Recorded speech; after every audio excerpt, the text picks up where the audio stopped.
Testing.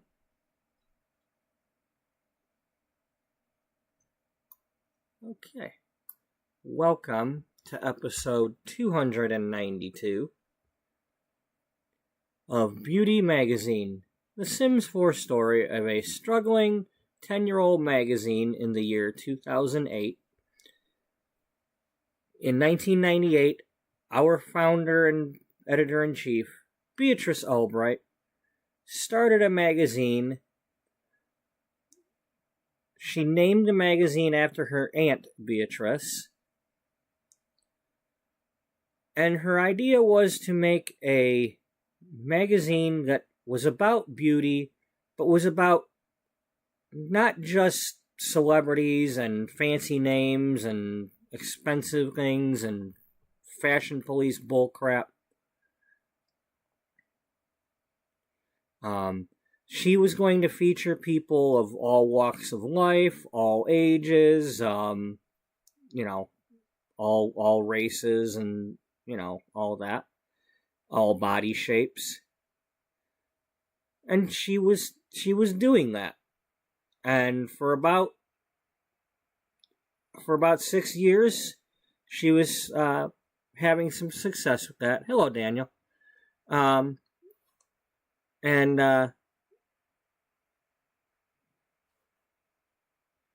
Unfortunately, in the year 2004, her magazine got merged with a different magazine that was a mainstream beauty magazine, and the content just wasn't meshing very well anymore, and she didn't get along with the people that were in charge of that other magazine. Even though she's in charge, she just couldn't get control over what was in the magazine anymore.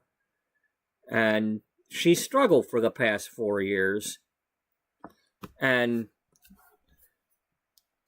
she finally got to the point where she could fire them, and did so. And now she has a chance to regain control of her magazine and put it back the way she wants it. But now her health has taken a turn. And to make matters worse, her publisher has given her an ultimatum to get the sales up within 3 months, or else he might replace her magazine with a different one, or none at all. Because he's going to buy out some other magazines and try to get rid of the competition. And so we've got her story, along with the stories of all her employees, and other people's stories as well, people that we feature in the magazine, and other people. And we've also recently started the Prequel story using The Sims 3 and 4, and it's set in 1981, when Beatrice has just graduated high school, and she's overweight, and definitely overweight the way her mother sees the world. And her mother picks on her, and nothing she does is ever good enough for her mother, and it's just not a good situation. And so how did she go from that situation to 17 years later starting this magazine? She goes from a nobody, loner, socially awkward person to starting a magazine. And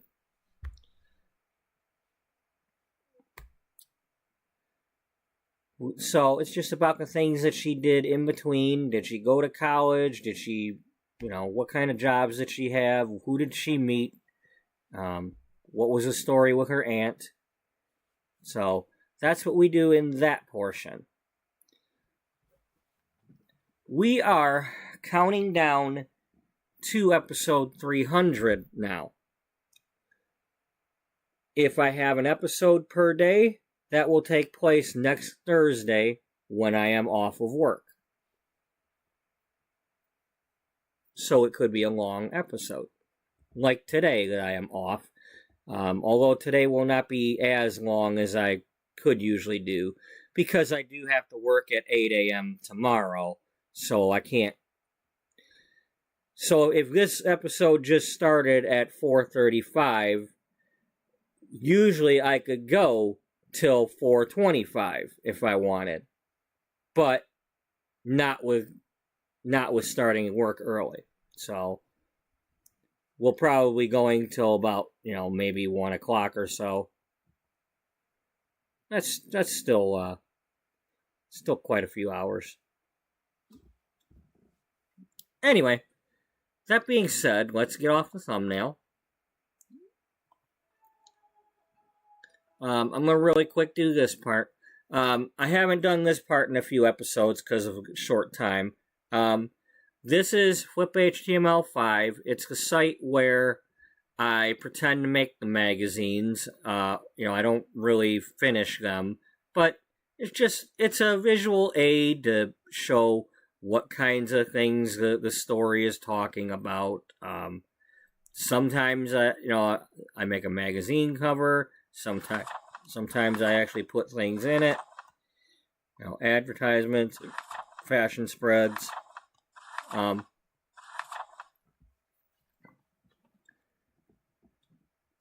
So today I want to start off with making a to-do list.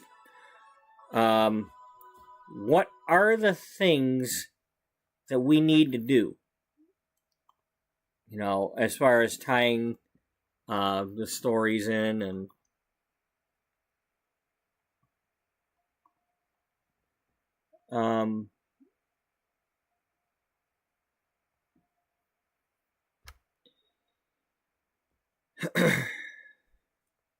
so these are some of the things.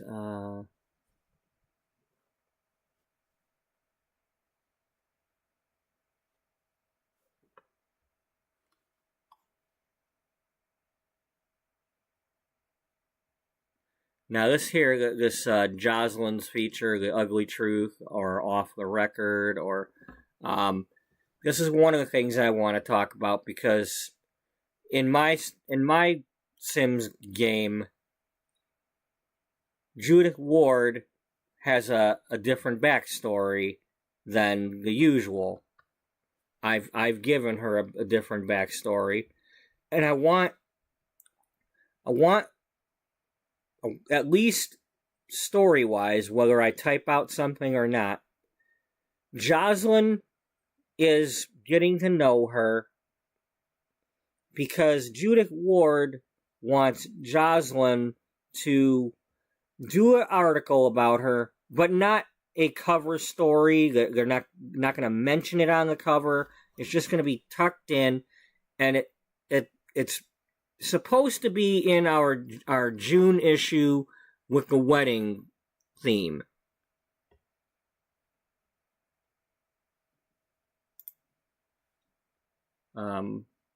Because, surprise, Judith has recently gotten married again. This time to a nobody, not a celebrity, not a singer, dancer, actor, none of that. Not a rich person. She married somebody that if she were to divorce them, she wouldn't gain any financial, bits.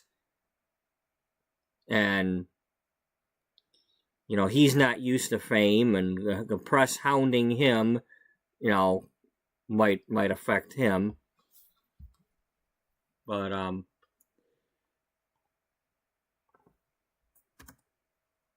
the Judith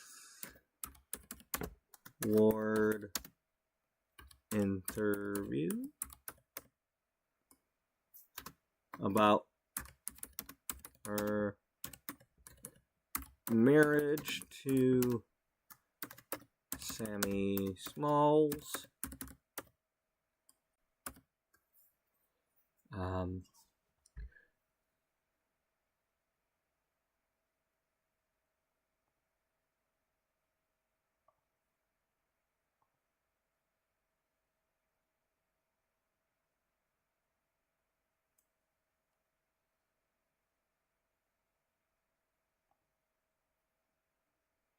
Wish they'd have a save thing on here too.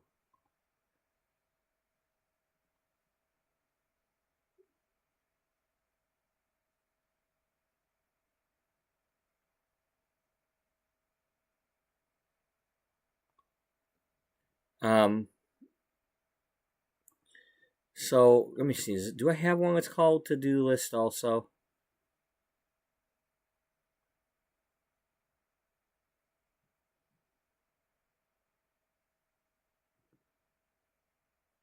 No.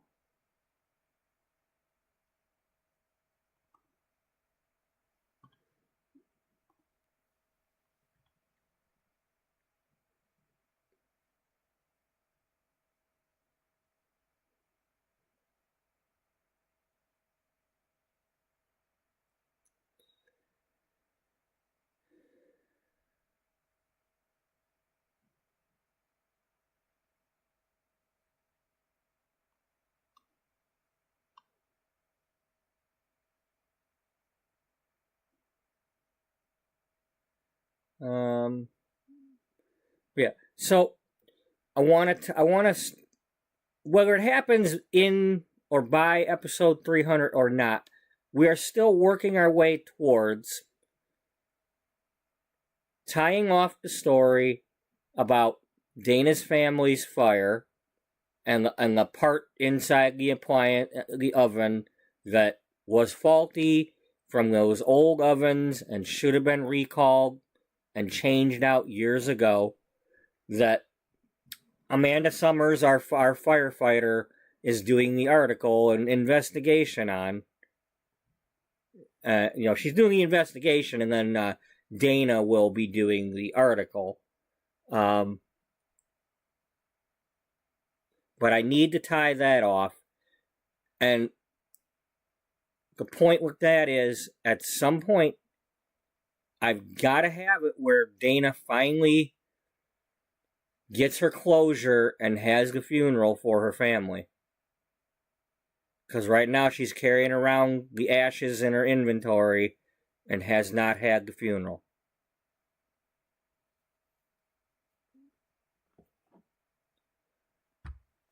And then there's, will any other family members on either side step forward and say that they've got a claim on Sydney? Because we don't know if Dion's family has anybody. I mean, there could be a distant cousin on his side of the family that pops up out of nowhere and says, that's my child, that's my niece too, or cousin or something.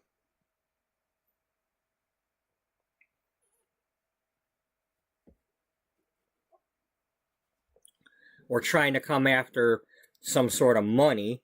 It's like, she really didn't inherit much other than the furniture. She didn't, I don't even know if she sold that house yet, if it belongs to her. I mean, she inherited the child, and she kept the belongings, the garden stuff, the indoor plants and the, not indoor, but they were growing it. Well, the tomato plants. She inherited she took the tomato plants and all that were growing and took them home. She took the cookbook. She kept she took the baby furniture.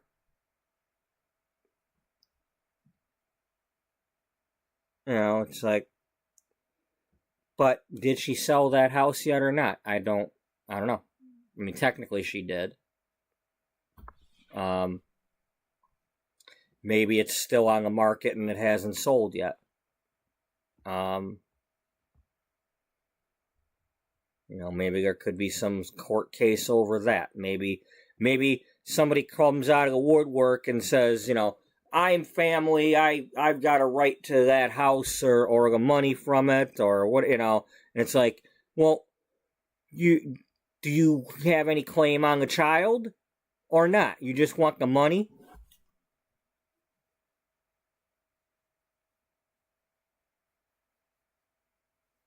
Because if you think you're entitled to the house, then you probably would be entitled to the child also. You know, are you gonna challenge the adoption?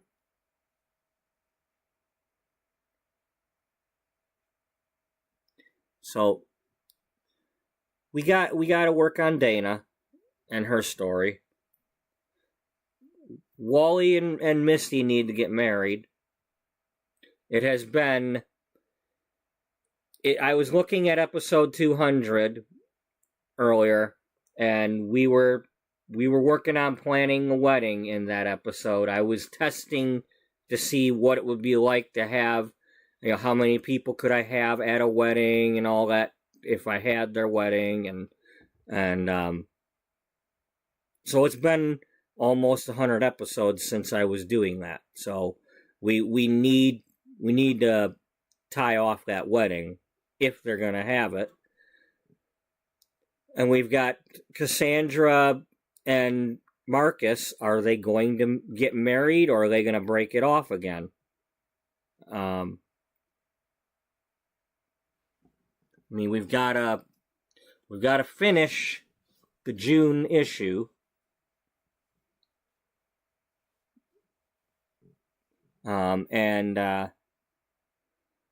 And work on the July issue. In what article is going to be in which issue. Now,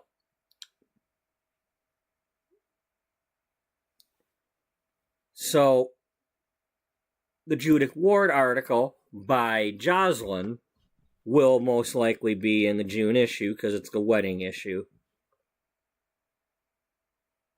Whether I write it or not, that's the one that it's in. And there's really nothing to put on the cover because it's not supposed to be mentioned on the cover. Judith doesn't want it mentioned on the cover. She just wants it tucked away in that magazine somewhere where she can tell her side of everything and try to let everybody know that she's not a bitch. And she's sorry that she comes across that way.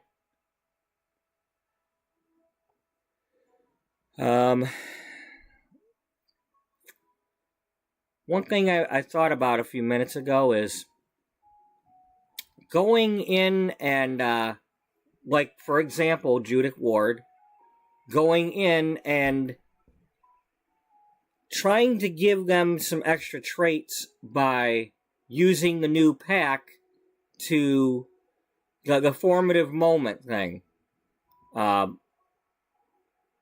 See what happens when we say that so-and-so was actually different as a child, and will it cause them to be a different adult?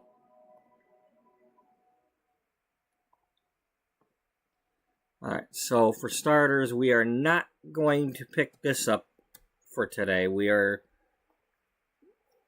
you know, the health retreat can wait a little bit. We're not sending Beatrice.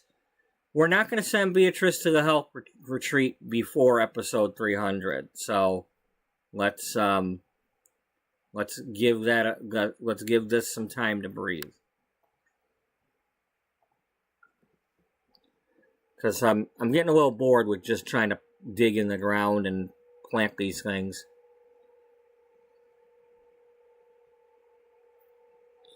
And as much as everybody seems to be watching it, you know, when I am doing it, it's still, you know, they might have me on as background noise for all I know, just because I'm also singing half the time. So, not going to worry about that. I'm just... Anyway, our firefighter sim. Let's go in here really quick and let's see if we can give her a formative moment. What made her want to be who she is. Her story is that she grew up in her parents owned an appliance store, and that's how she learned originally about these faulty parts in the ovens. And she grew up wanting to be a firefighter because,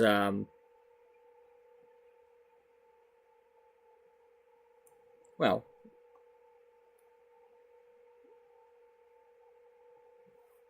anyway.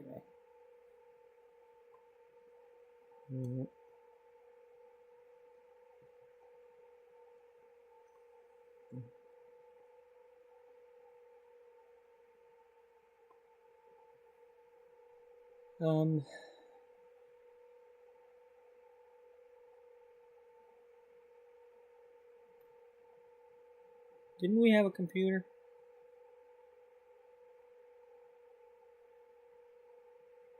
Yeah. Do you got one too? No. And then you got prairie grass in your thing. Oh, and then let's see, we got goodest of all time.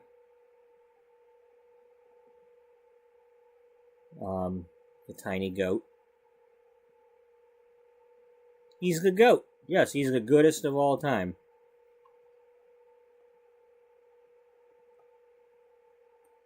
And then Dalmatian? No, Jake.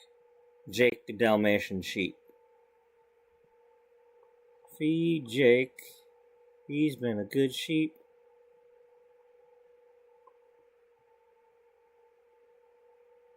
Yeah, we have Dalmatian sheep and goat instead of a dog.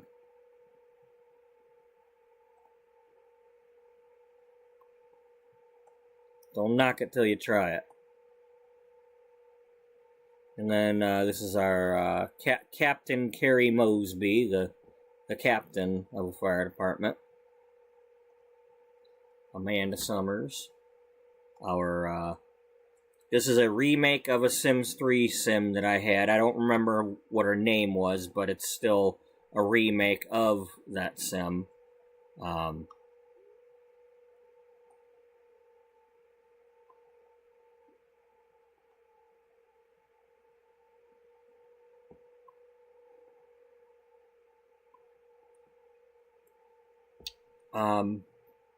Formative moment.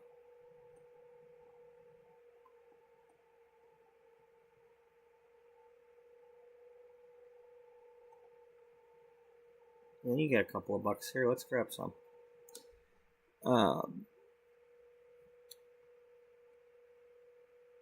What do you already have?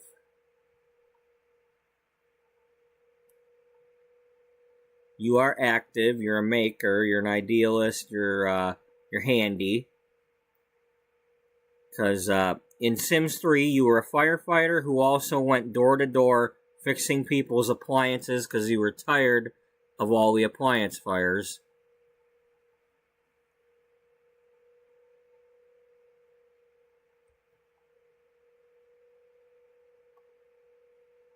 Oh, and then I have you being the handy person in this.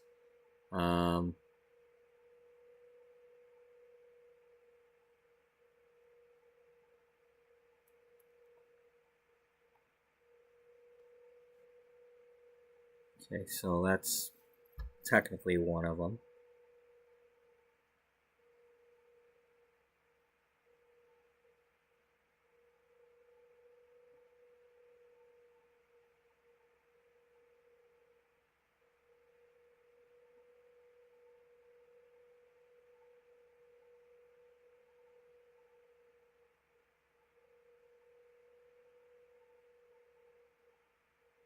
Okay, we might take that one.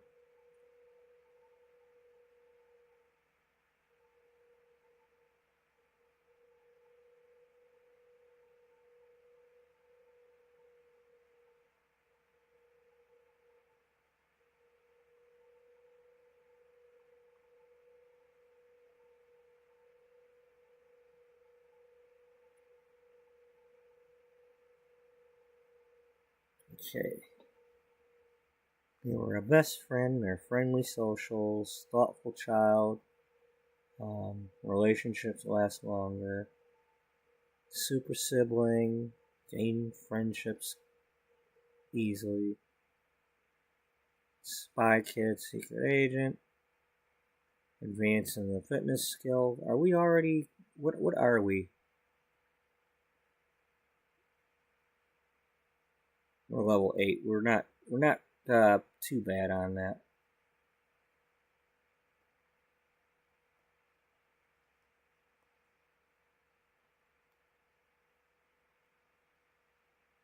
Go against that.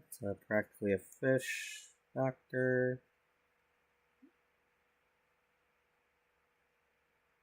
Military.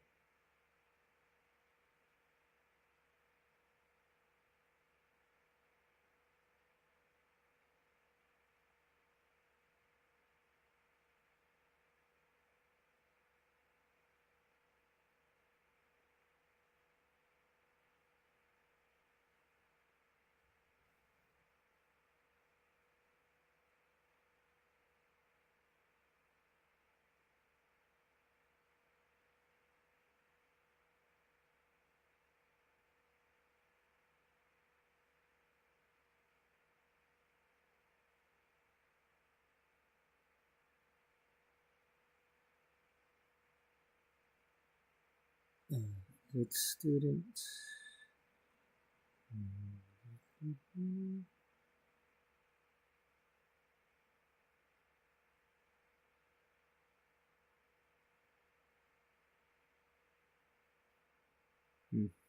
Oh.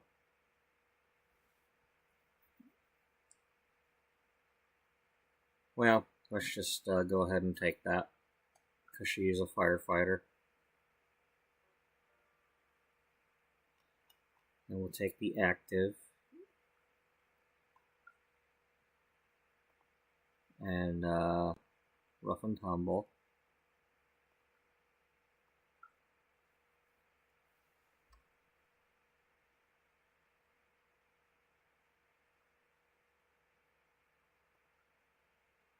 Thoughtful.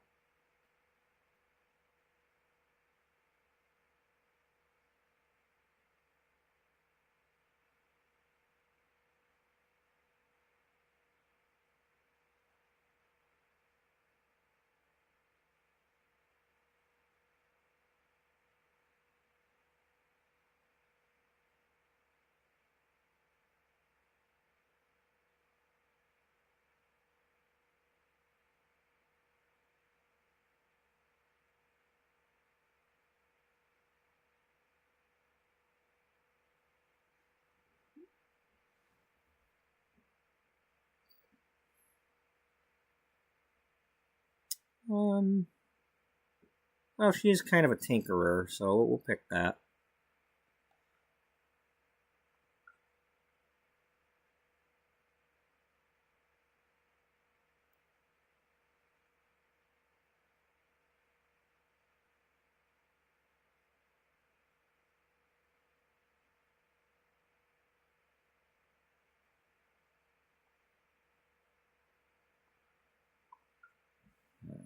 Okay, we got enough for one more. Was there one for handiness?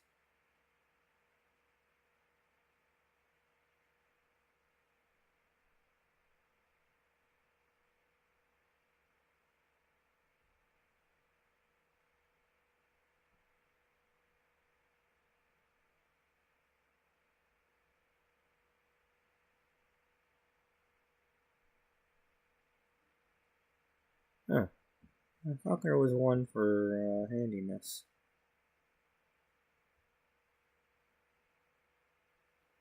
Oh, how's work going? Well, I'm off today. Well, they're doing a remodel, so at the moment we're looking at about the second for them to finally rip out those service cases. But they have already installed the big bunkers and stuff, so I mean it's all happening. So we've got the customers coming in. Did the power go out? No, we're getting new bunkers, and so everybody's got something different they're asking. They all think we're like closing down or had a power outage, or it's like, even though everything's like turned around, and it's just, you know, it's all fun. You know, I'm trying to, you know, I came up with something. I'm like, look, better a remodel than a wrecking ball, because some other stores in the area have closed down, and one of the mom and pop chains is selling out their stores to one of the bigger chains.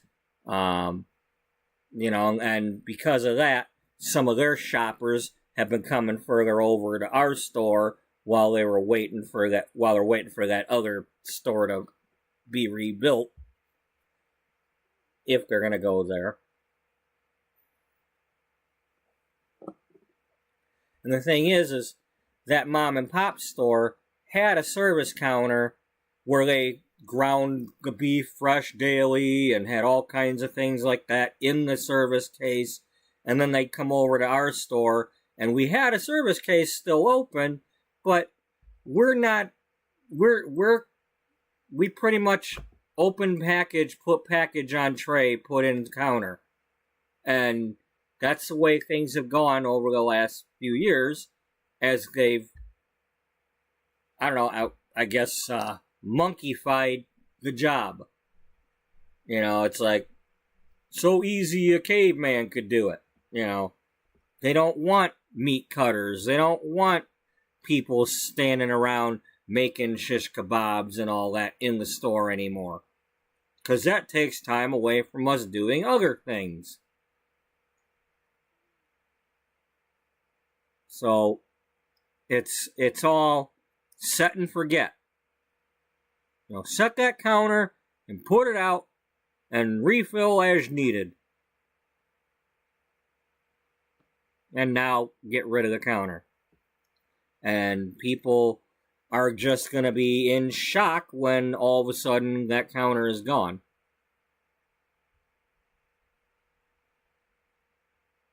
There's not much I can do about that.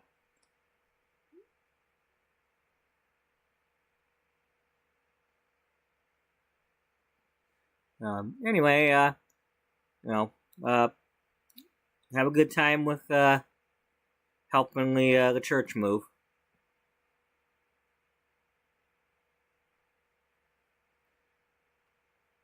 Hopefully you don't have to, like, park the Red Sea or anything.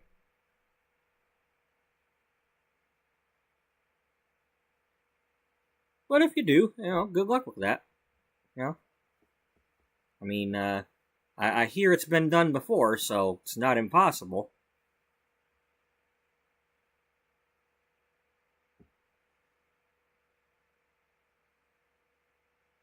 Yeah, and then sometimes it gets blocked by a ship. No, that was the Suez. Yeah, close enough. It connects the Red Sea.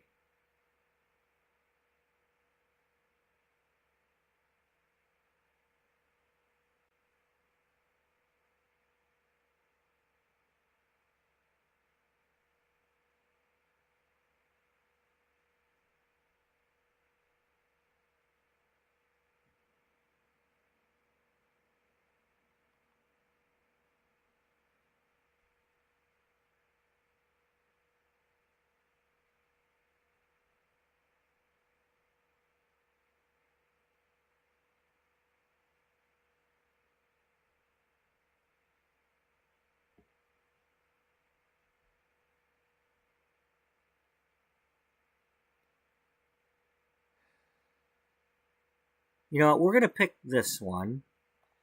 The reason I'm picking these, like, friendly ones is because in Sims 3, you had to become friends with the people after you knocked on their door and all that in order to be able to work on their stove, because they'd be like, this is inappropriate, stop doing that, you know. It's like, well, I'm trying to fix it whether you like it or not, so...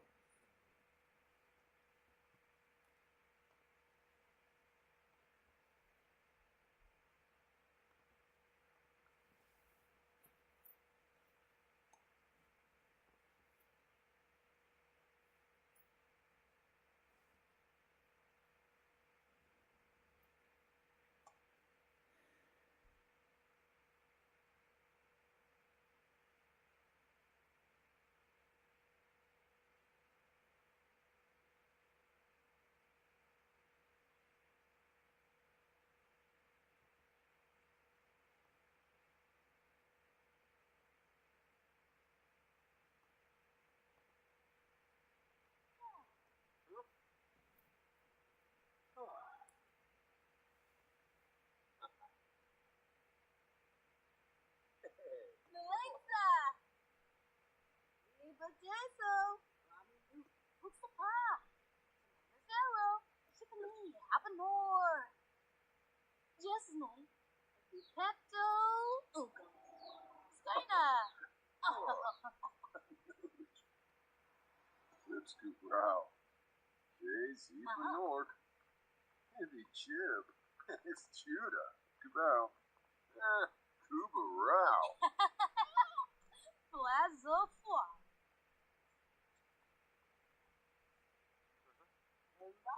Oh yeah, just squirt it into his mouth. That's the way to go. Frickin' Curb.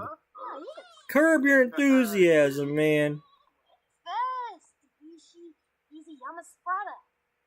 Nicholas. Tulane. Pinner. Huh? Sombra. Gonkaru. Kanoi Sedafesh. Sombisi.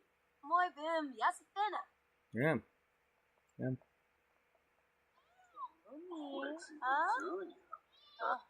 To the gigs. Oh.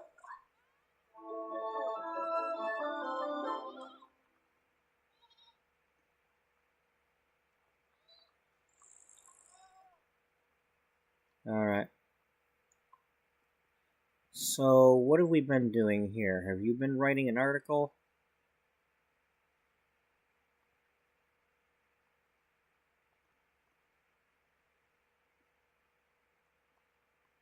Are you done with your article?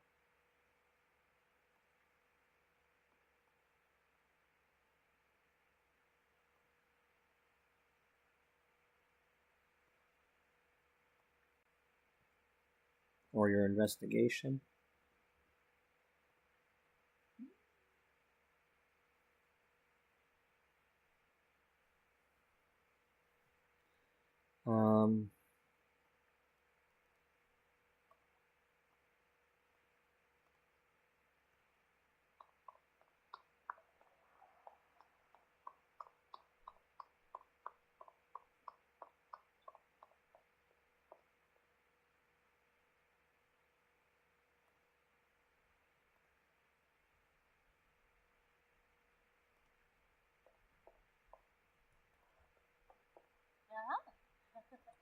Yes.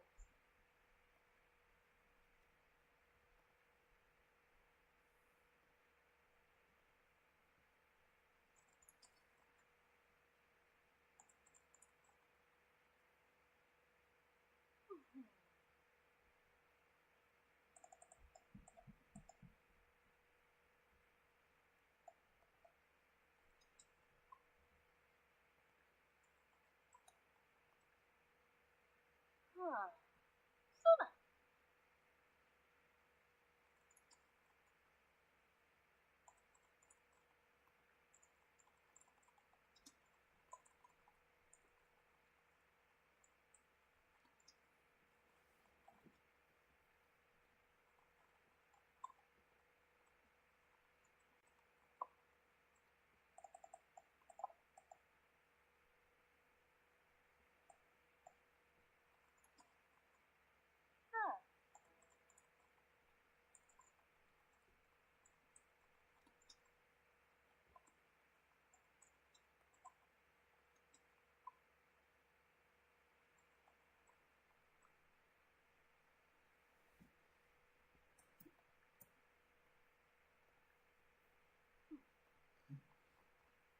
Okay.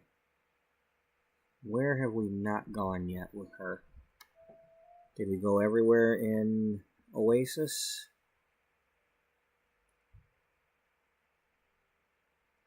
Let's go to Caliente House.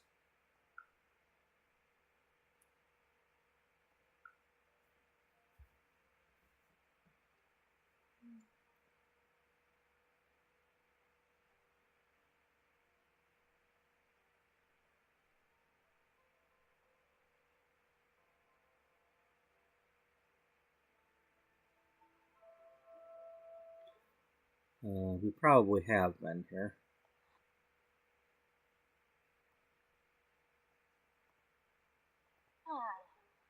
Good night. Nope, sir. So. Ooh, Spinor. Oh. be that. Arg. Awkward. Awkward. Yes. Okay, go knock on the damn door already. Shalbo Barlini. Chima Kabitch. Baruch the Navy. Snacks. You do not need to go pee. I just made you happy.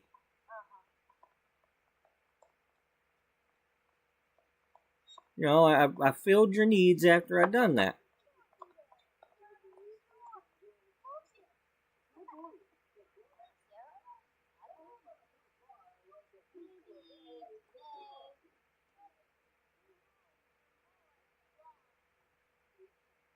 Okay, I have been here.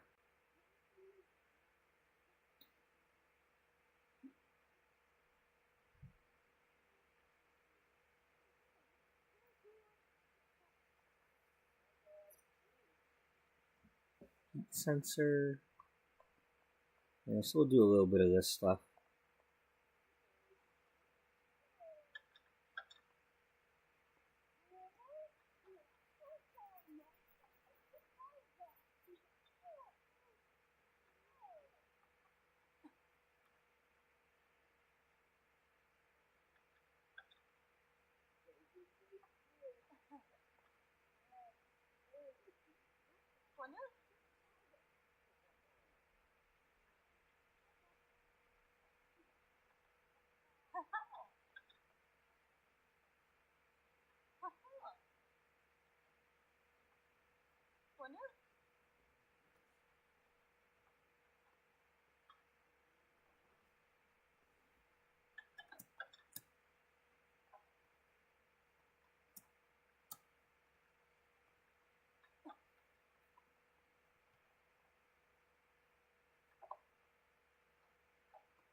Yeah, I think maybe we'll just kind of relax and do a little bit of this for a while I figure out what we're, But, as I mentioned, we gotta get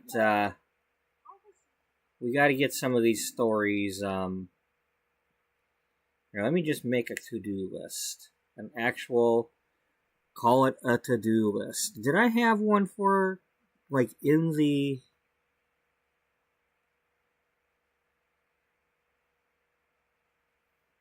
I have June ideas.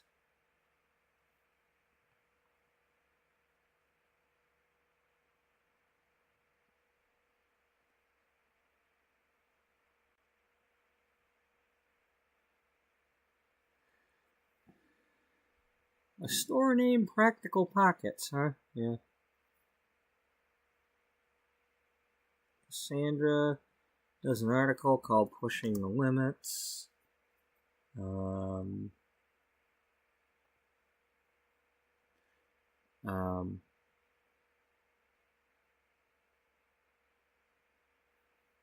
Proposal scenes, rehearsal dinner locations. Oh, Lord, I just, there's so much to do that I just never get a chance to do. And I had my vacation, so we ain't gonna be having any vacations till probably at least February.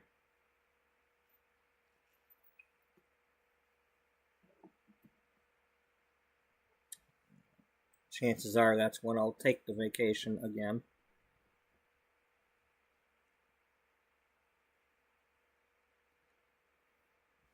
I want to make some advertisements. I want to work on. I guess we should work on the June issue some more.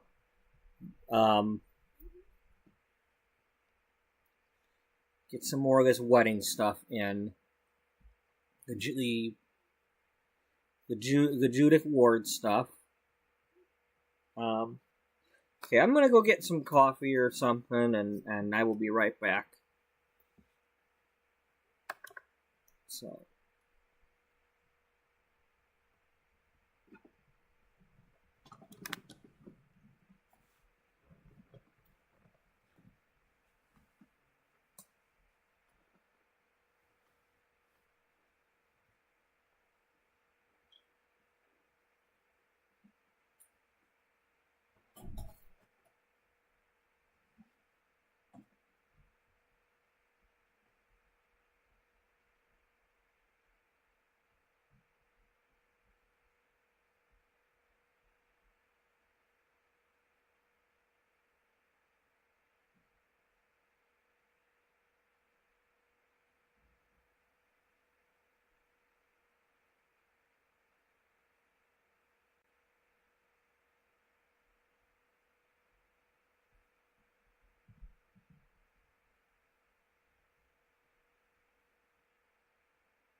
Okay. So yeah, we need to do a to-do list, and I want to finish doing the June issue stuff.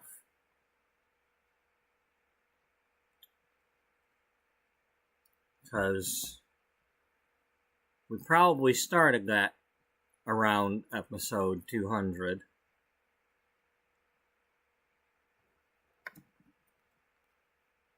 If I'm not mistaken.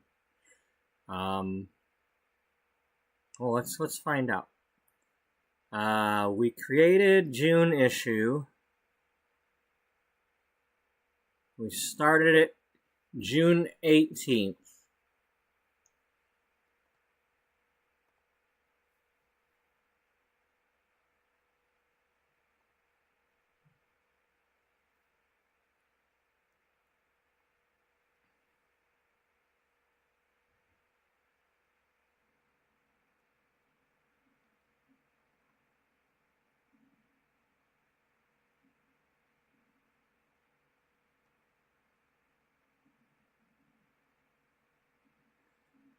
Okay. And then we started... So that would have been before episode 200.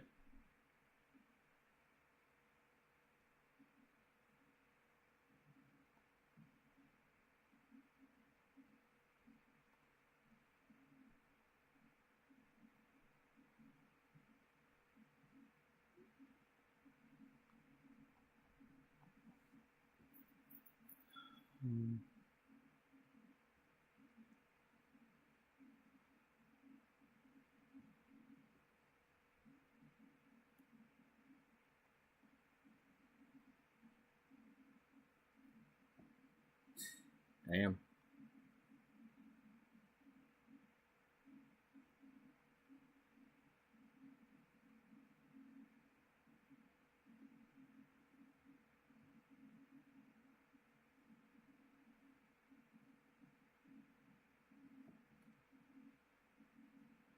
Okay. 12, 13, 14, 15, 16.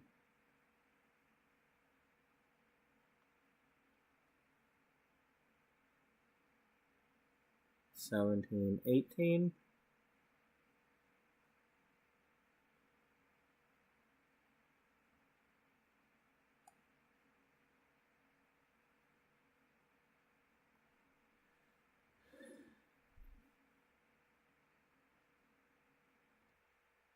All right.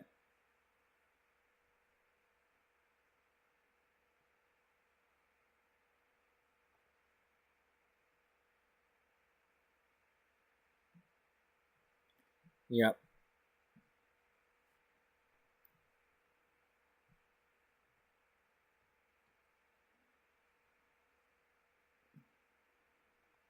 Keep it up.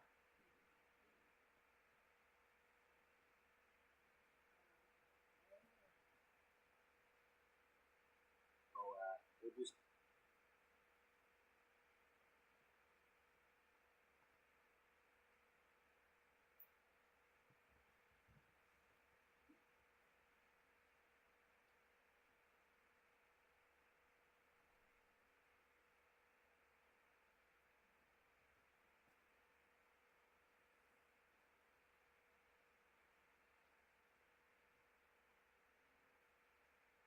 Okay, she was getting the room ready for the meeting.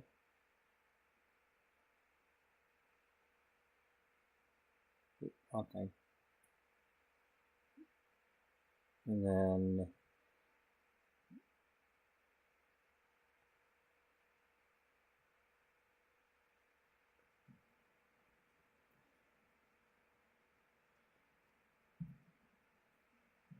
And of course, Beatrice shows up for the putting the magazine to bed for a month and starting off the new issue.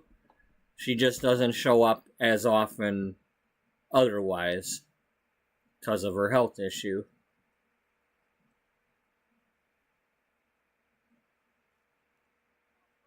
So we are watching a previous episode. I apologize for echoes and all that.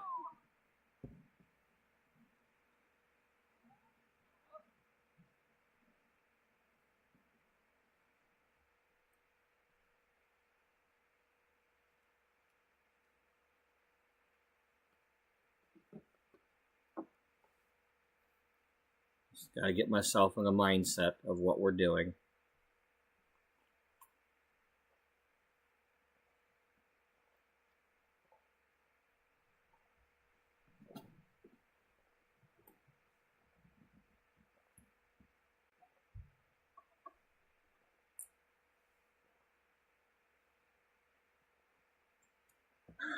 Now, of course, this is all going to get screwed up the minute I try to have any of them drink their drinks, because they're going to get up, pick up the drink, sit back down, probably somewhere other than where they're supposed to sit.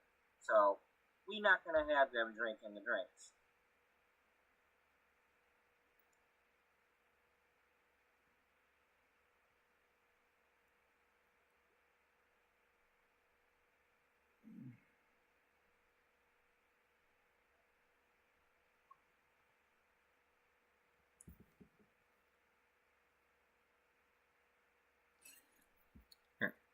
Pause for 1 second. If anybody's new here, let's go around the table here and do an intro with what characters are sitting here. Over here in the purple, this is Beth Birkenshire, our hair and beauty writer. She became a journalist first and is now apprenticing at a salon to become a cosmetologist. This young lady with the plumb bob in the black top with stars, that is Cody Poehler, our photographer, our head media person. She does all the media and photography and all that, and the layouts and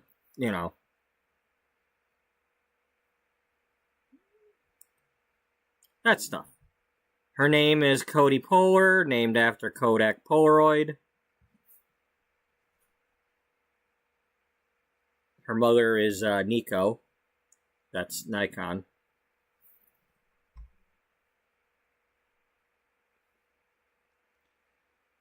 And then the pink top with the overalls is Cassandra Elaine Powers. She's our fitness writer. She's currently engaged to Marcus Flex. She met him at the gym when she was doing her punching bag article back early on. It's an on-again, off-again relationship. She's broken it off, and then he re-proposed to her, and at the moment it's on. Then over in the back here, we've got Caroline Diamond, Sweet Caroline Diamond, our food writer.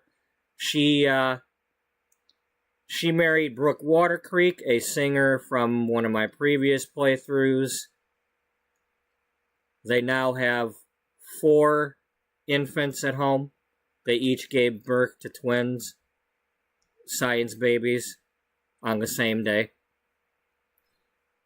So, they're technically quadruplets, even though 2 came from one and 2 came from the other. They all share the same, they're fraternal quadruplets, not identical.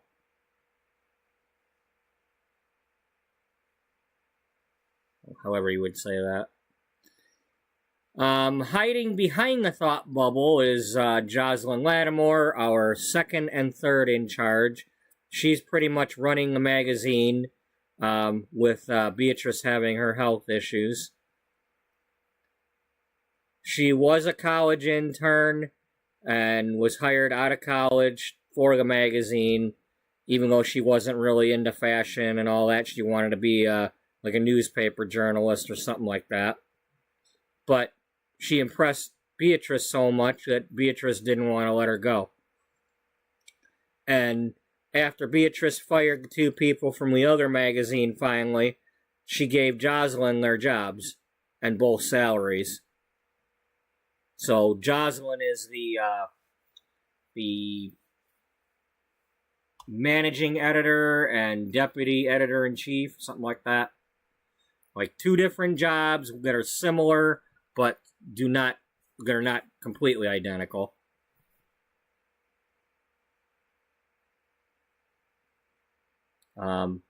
And then the one here in the floral skirt and blue top, with the long hair. At that time, she still had long hair.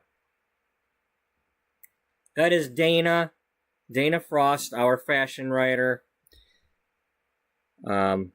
She's been a main character for quite a while now. She's the one always having a midlife crisis. Her family died from smoke inhalation after a kitchen fire. From that we were talking a few minutes ago about the faulty ovens that firefighter is trying to fix and write an article about. She's now raising her niece because of the fire. Her 1-year-old niece that killed the fire. The fire and smoke. The smoke killed her family. So now she's got the niece. And then in the red there is Misty Miles, our romance and sex and yoga and wellness article writer. Relationships and everything. She is engaged to Wally Cornelius, the home improvement handyman that came over to her house to install a grab bar in the shower a day or so after Misty slipped in her shower trying to get up from taking a bath and hurt her wrist. Yeah. So they met each other and they're engaged, and we will be having that wedding soon. We were going to have it about 100 episodes ago, and it still hasn't happened because I just wasn't ready for it, and other things happened. So now that Misty is back in town after jumping in her dad's truck and reconnecting with him, we've got to, within the next week, get the wedding back on track. So that's part of what we're doing. The June issue is the wedding-themed issue. So that's what they were doing at this table. They were starting things off. So let's go back to what we were saying in that episode. I'm not going to worry about that one right now.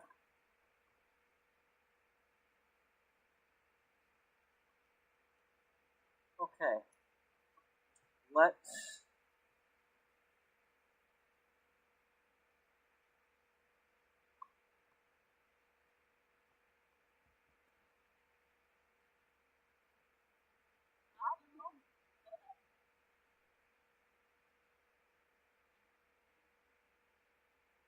And here comes the boss.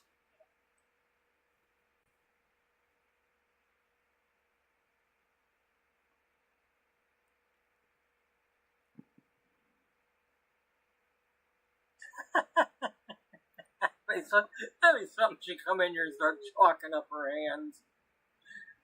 Let's see what that looks like. Buddy, stop. Stop. I just got started. Don't start, dog. Let's get down to business, shall we? Damn it. I gotta take the dog outside because he's acting like a fool.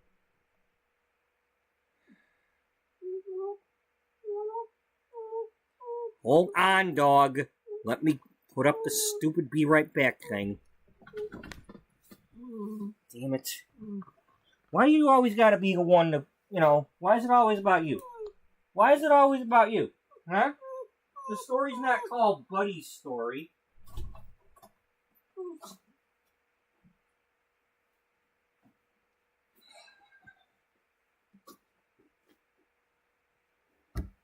Come here, because you ain't gonna pee on the bed.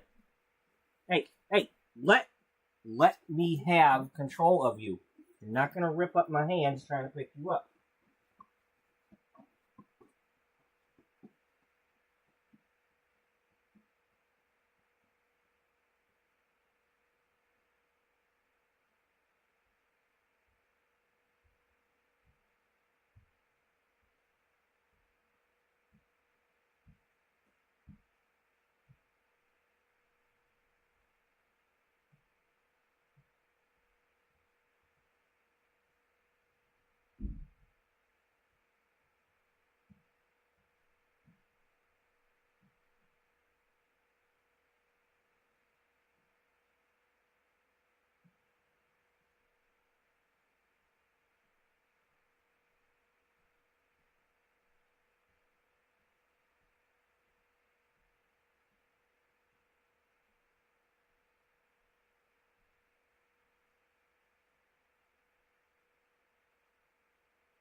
Okay.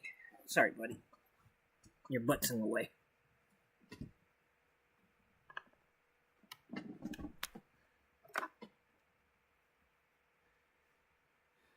Alright. Oh.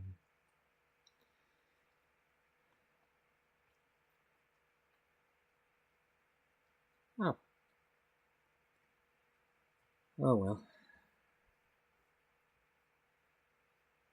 Oh, that's right. That's a previous episode. I was like, wow, 4 people liked it already? No, that's way back then.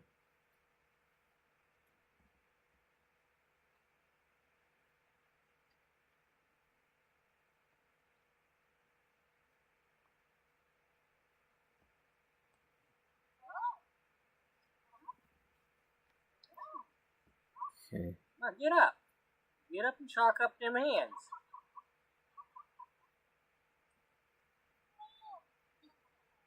No. Oh, game wants to play around with me, huh?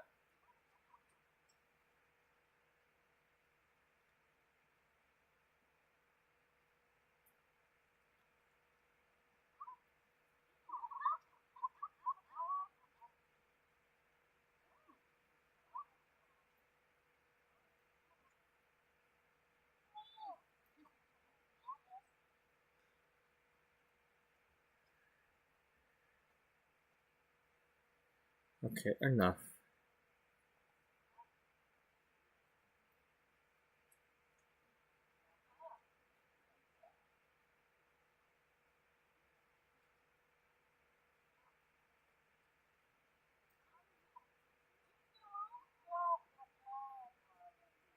There, now she chalked the damn hands. Now, come on, let's get going. Hey, that's one way to become confident.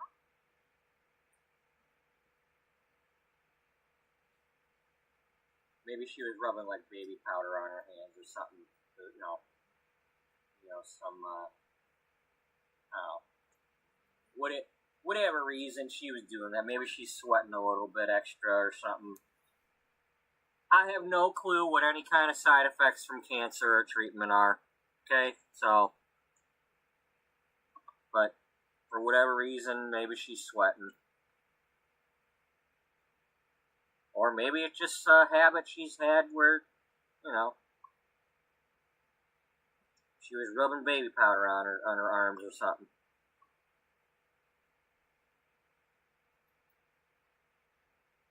I don't know. I don't care. She's a quirky fella. But there they are. There's our the original team gathered around here. I'm gonna go get my coffee warmed up real quick, and I might put my food in the microwave too while I'm at it, because it is getting closer to 5 o'clock now. So I just put food in the microwave. Right back. Which one of us is gonna go get our food first? I don't think I'm going to split today's episode on purpose anyway. I think if I get to 2:30 tonight, that might be good enough for tonight. But we'll see what happens later tonight. But at the moment, I might not be splitting this episode.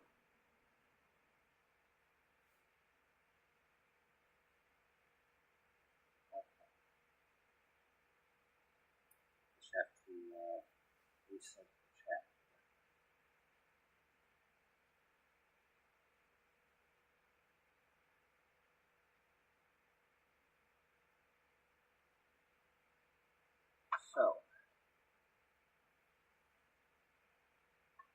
So the May issue is going to press.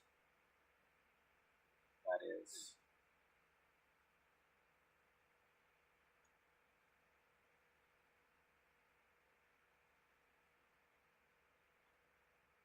this one here. Now, I didn't actually write out the articles or anything. I really didn't work on it as much as I wanted to. I did do some of the. I did some of the prom and hair idea things. Let me see. Did I make any of these small enough to go into the?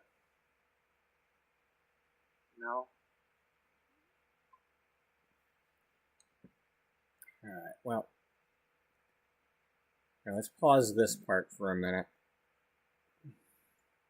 Okay, for now, I think what I ended up doing was I went here and I put them in, so.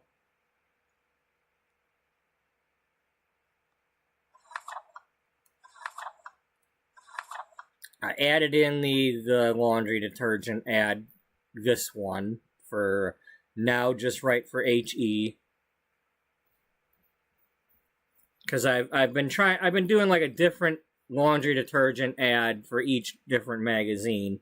I'm I don't want to say proud, but I'm proud that I actually at least had a different one for each issue so far.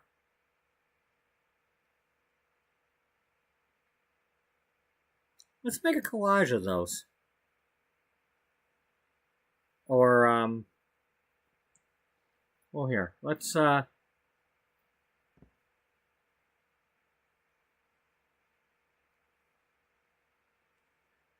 go into this one. And we'll add in the different ones so we can look at them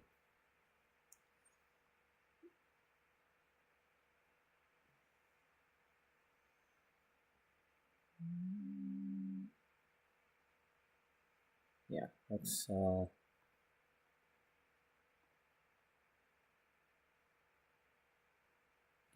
okay.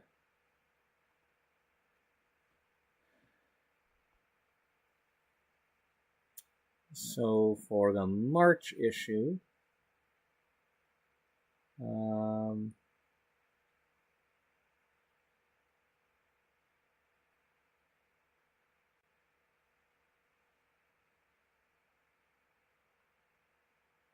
okay, we probably had that in the April folder.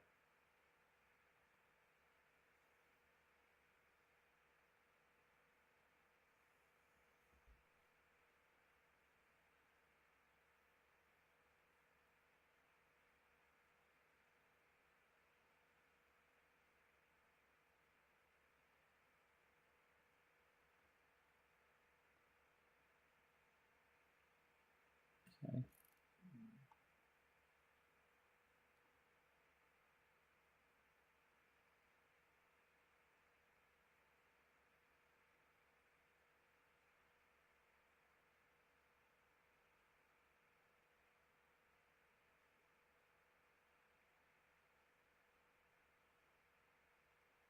Which one did we end up using? I don't know.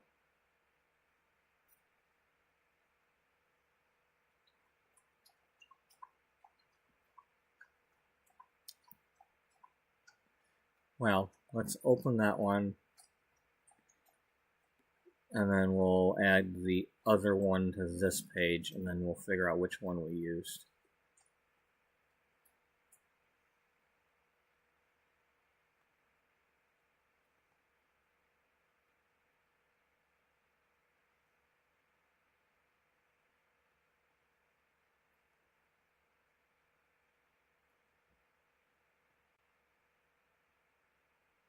Okay, obviously it's this one because I wrote the bottom part here.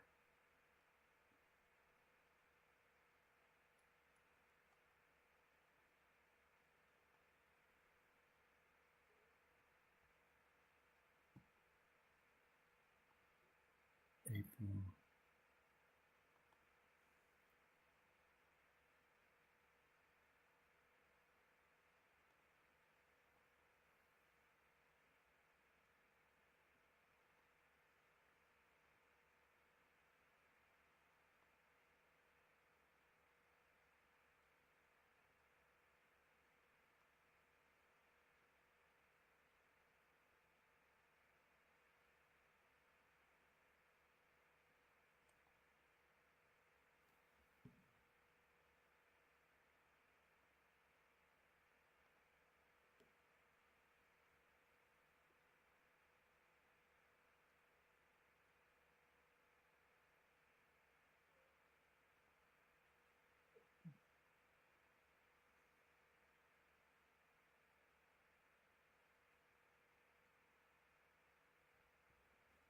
Okay, so for March we had the Baby Bear detergent, now 3 scents to choose from: April Rain, Spring Berry, Lily. I call it Baby Bear because they've actually got a teddy bear on the bottle. And of course, going with the Three Bears theme, everything Baby Bear had was just right.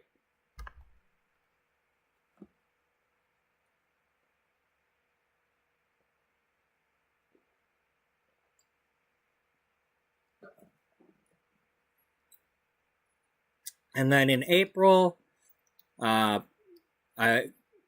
started out doing the April one. For these ladders are what got me into doing this to begin with. I'm like, what could I put on there? And then I put the laundry bottles on there, and it went from there.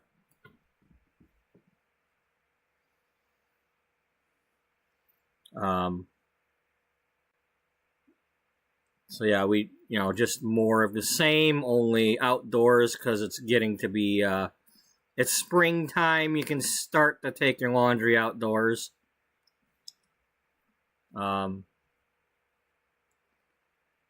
Baby Bear, it's just right. Did I actually put It's Just Right on the, March issue?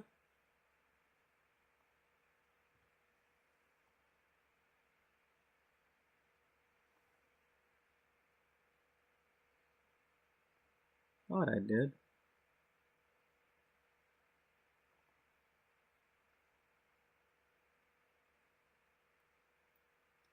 Maybe I meant to and forgot. I don't know.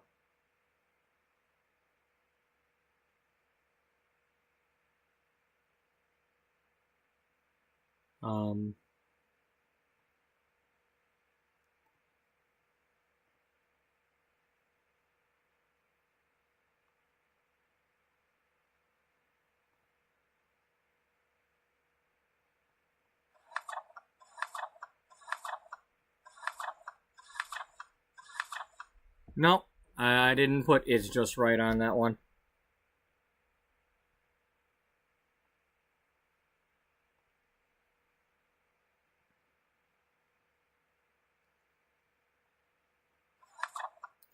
And then Baby Bear detergent, now just right for HE.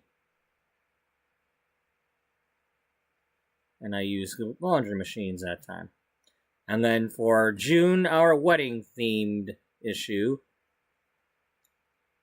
this dress just happened to have a yellow dingy looking one and a white clean looking one. So it's like, when your something borrowed isn't bright, Baby Bear Delicates will make it white.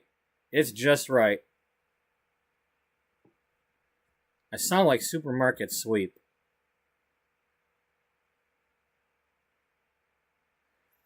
Remember, next time you're at the checkout and you hear that beep, think of the fun you could have on Supermarket Sweep.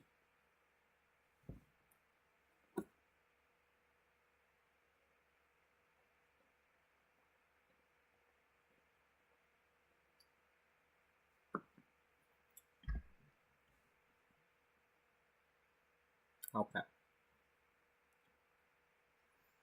Yeah, so I have actually made different advertisements for the Baby Bear.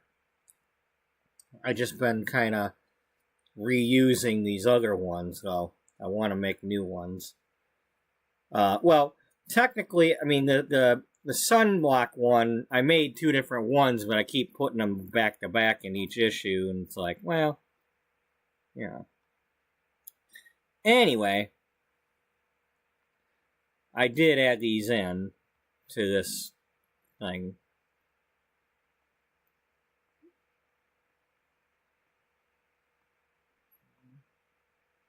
And then put an advertisement, and then boop, boop, boop.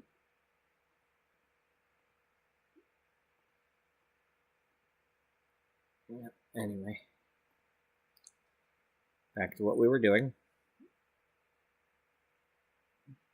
So we'll skip this part where I was doing that, because I was adding it in.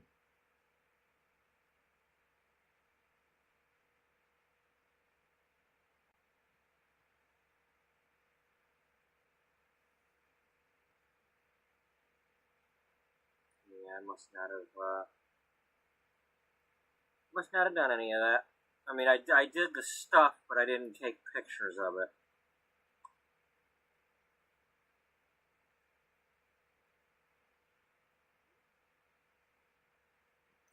I was probably looking for Cassandra's wet engagement stuff or something.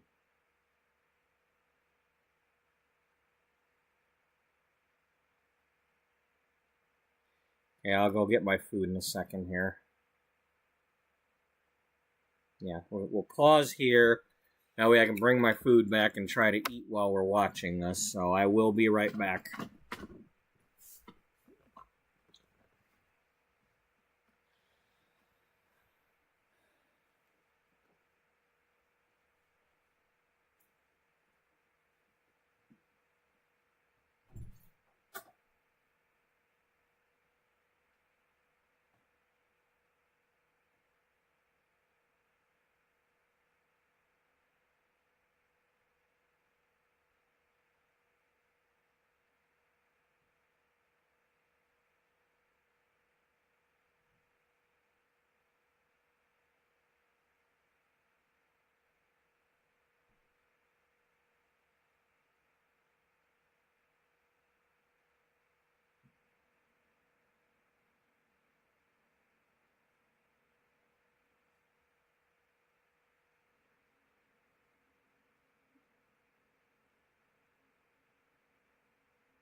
Buddy, you need to just lay down.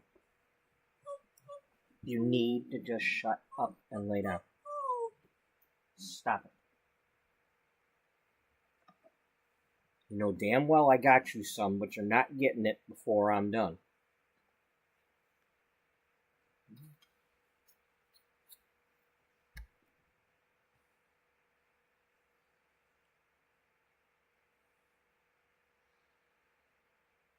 Okay, here goes. Hopefully with no interruptions.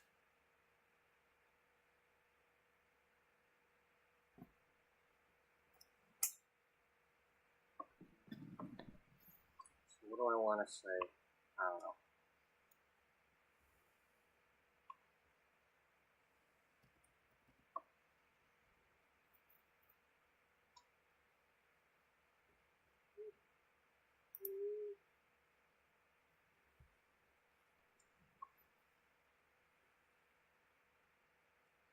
Well,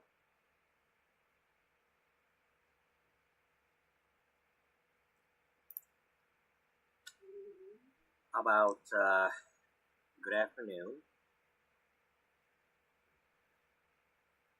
Sorry we're getting a little late start today.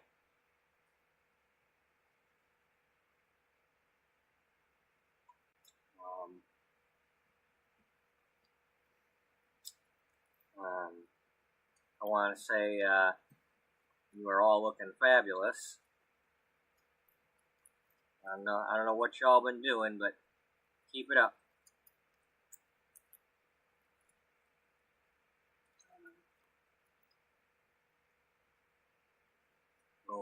We'll do some catching up after the meeting.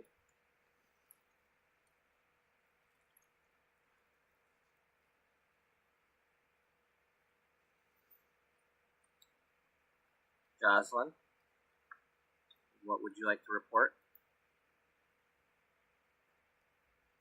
Well, we've got a good news and we got a bad news situation.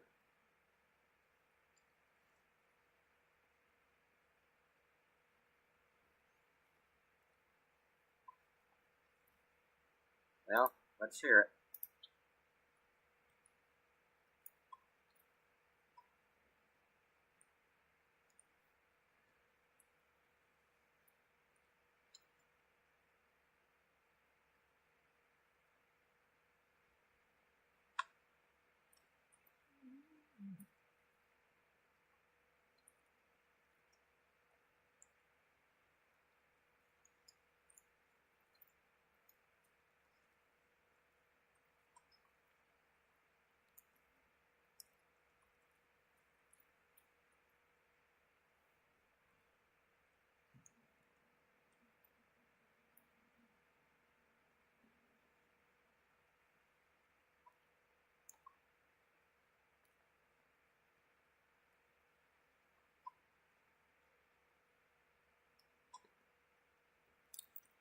So, apparently, our cover model, Sea of Bonfires, has gone off and started her own magazine.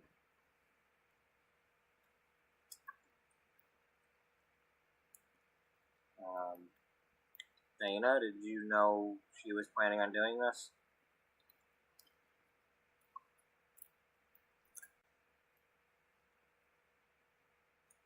No, she didn't say anything to me about anything like that. But she is the type to do something like that. Yeah. Well,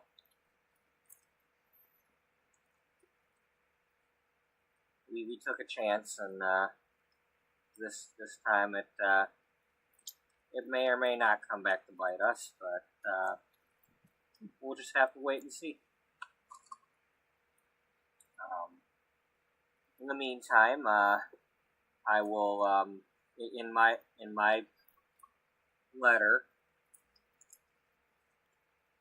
from the deputy editor, I will explain the situation, and congratulate her on the startup of her magazine and wish her the best, because I'm sure that's what we want, right?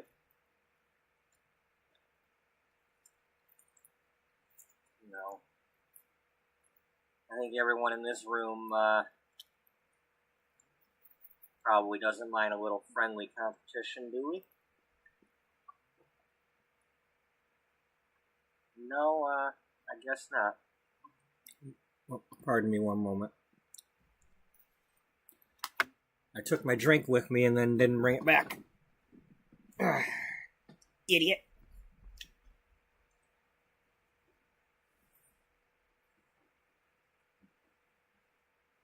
Well, you did have your arms full.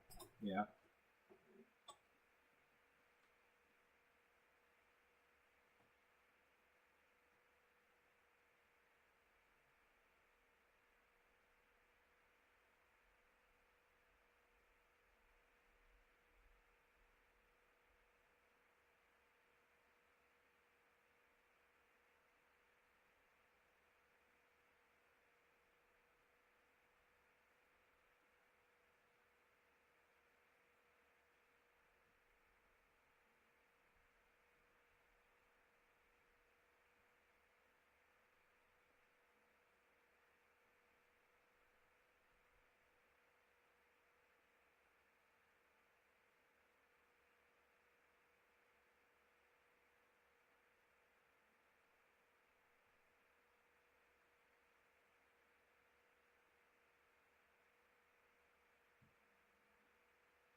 Okay.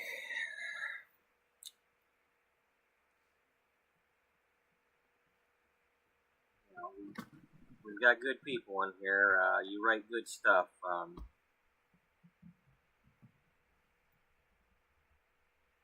We'll just have to try not to worry about what they're doing too much, unless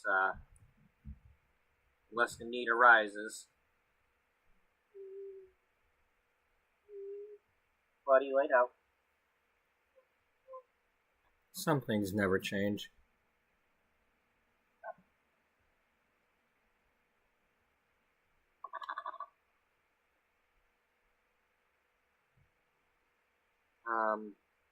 But we did have some good news, and Dana, you are the center of attention on that one. How so?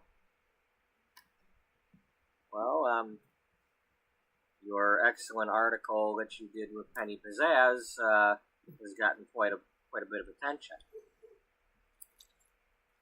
Somehow, well, that local news attention helped us out a bit, and our sales are up.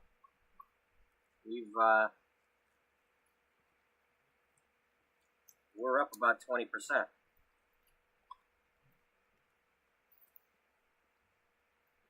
And that's just over the last few days. we still got several issues on the newsstands, and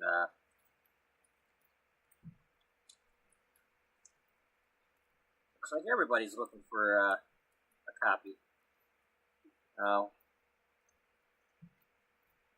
I'm sure some of the stuff we've got in the May issue here, hopefully they'll be entertained by that as well. Or at least be tempted enough to browse, see what we've got in there.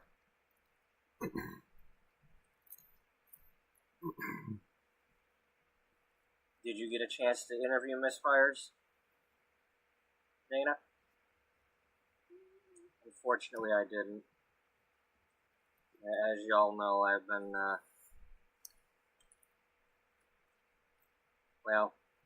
I've been a little preoccupied, unfortunately.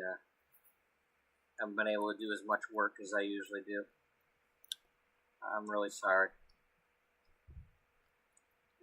It's alright, Dana. We all understand. Yes, Dana, we totally understand. She said that because she suddenly got 4 infants. Beth, your prom hair article, you did a good job on that.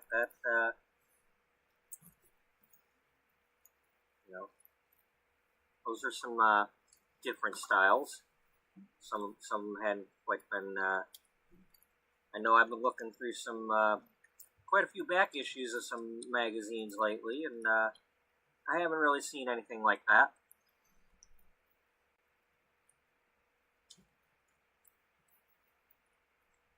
So thank you.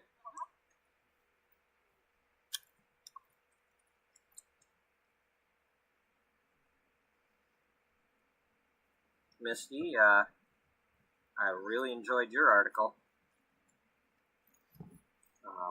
Looks like you found quite the inspiration.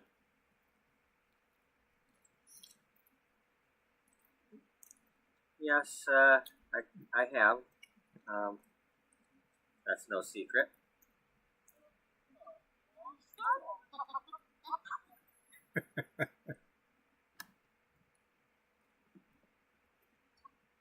That was about her grab bar article. Cassandra, your article about let's get her off the mark, otherwise she gets pissed.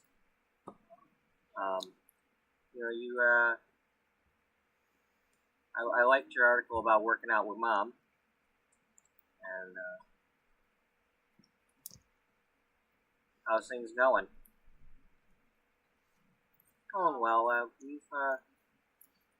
had a chance to connect with her a bit, and as I mentioned in the article, that's a good way to do it.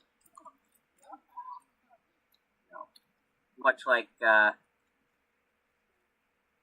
I'm looking forward to having a spa day with my mama.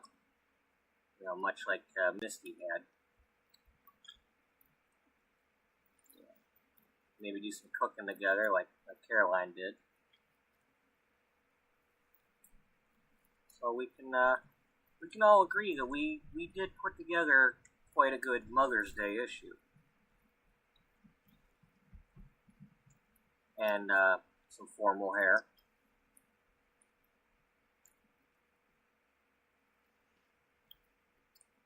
And of course, Cody, you did excellent with your photos. Thanks. So, does anybody have anything they'd like to add? I want to reiterate, I'm sorry about the Ciabon issue. I have no clue. I had no clue she was gonna do that.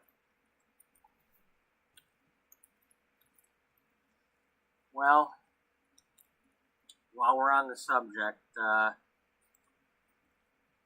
I've got a little bit more bad news. It seems, well, it's not necessarily bad news. We've got a little bit more competition Our former employees, Iama Oldervich and Fazion Beach, have started up magazines.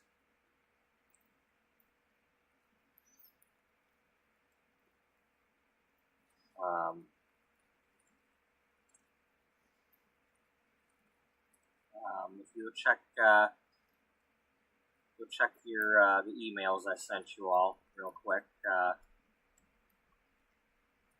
you can see their current covers.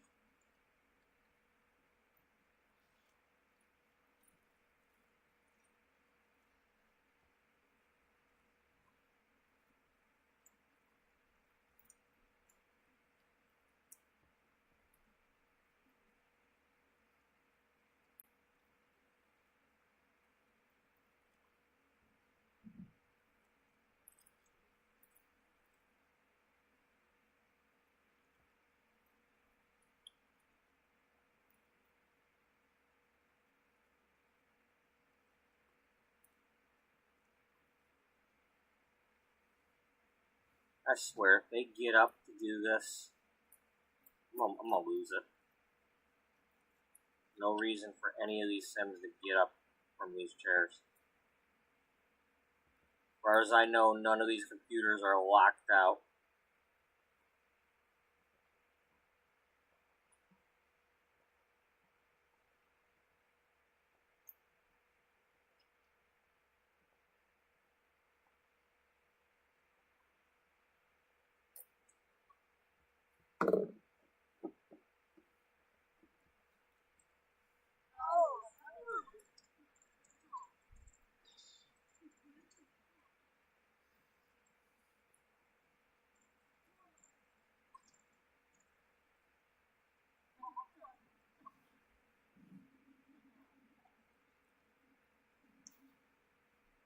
Well, it stands to reason they'd do something like that. They've been at this game too long to be giving up.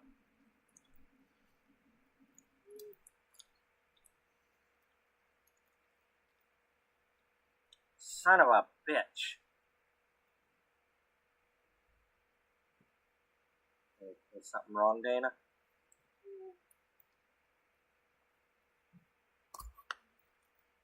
Yeah, we just lost our June cover.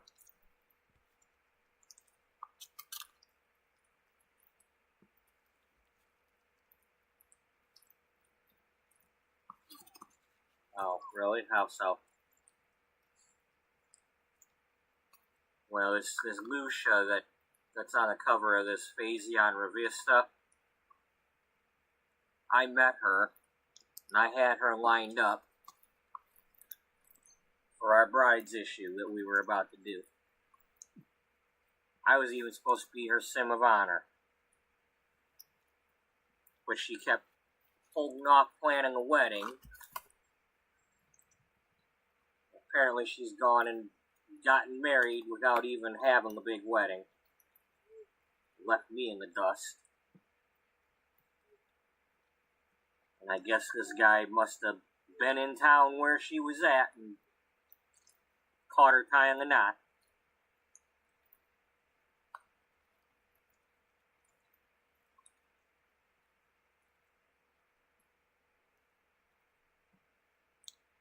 Yeah, that would appear so.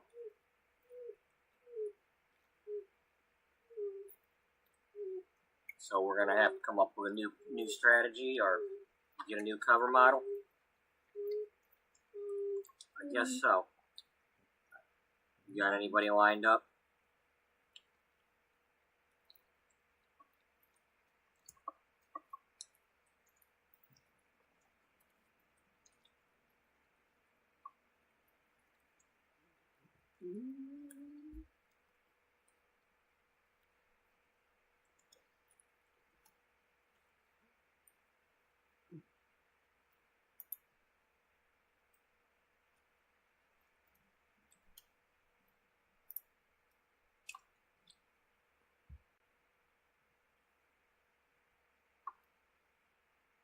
Bear with me, I'm thinking. Pick me up a chocolate donut with some of them sprinkles while you're at it.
Stop.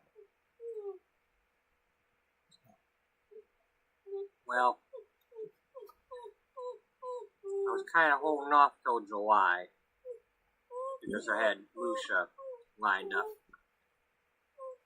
for June. I might have to move up plans and see if she's available, but I did meet somebody that seemed like she was interested in being on the cover.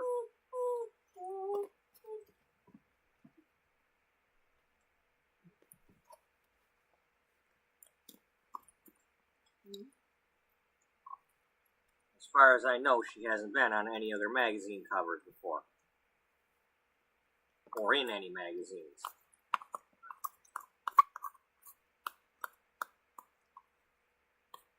Well, that's a good start.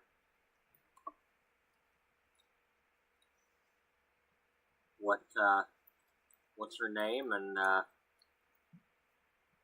what's her game?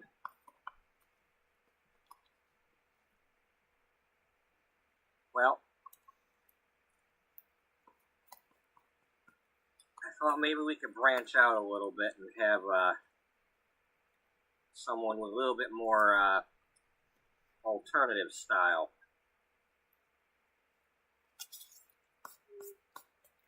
As y'all know, I've been kind of taken to the street and looking for some inspiration lately and seeing what the people really are doing. And well, there's this young lady.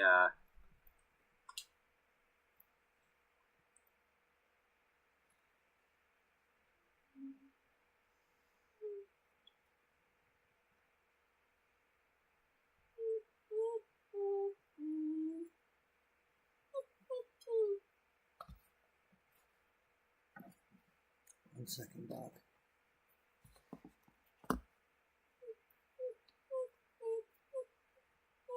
Okay.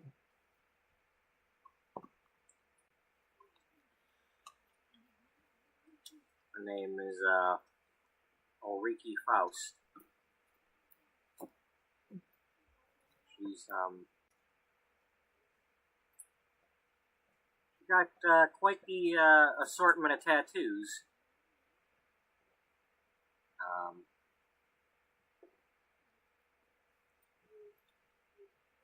I figured maybe we should start featuring a little bit more of that sort of thing, and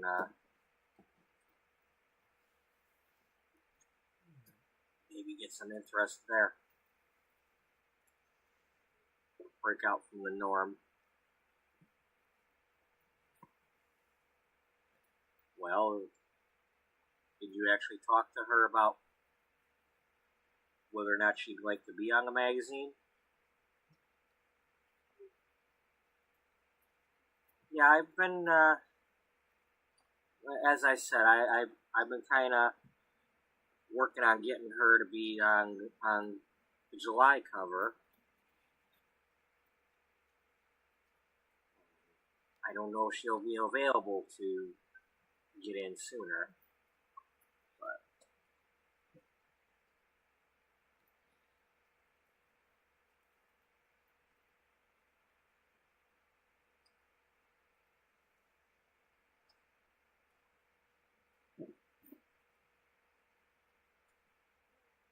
Do you have anybody else if it doesn't work?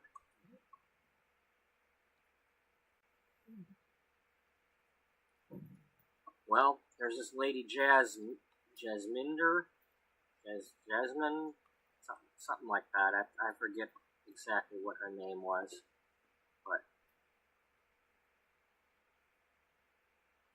she seemed rather interesting.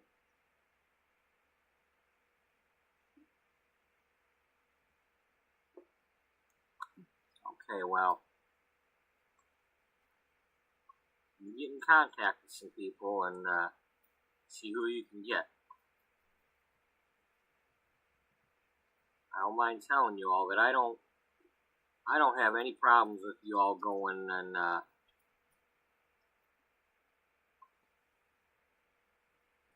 don't care who they are.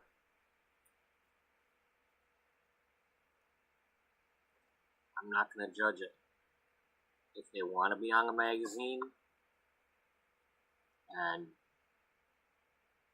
if you can have a story, something from them, what's interesting about them, you know, I've got your back. As much as I can have your back anyway. And then are you okay with that too, Jocelyn?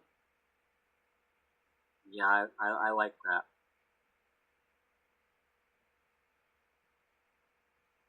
That's kind of funny you mentioned that, because I've kind of been thinking some thoughts like that too lately. I wasn't sure how you'd react to it. But, Dana, you let us know if you're, how that's coming along. In the meantime, all of you, if you see anybody out there, you know, you've all got cards, hand them out. And if you got your camera on you,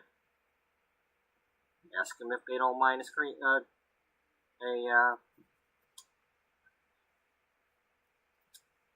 quick headshot.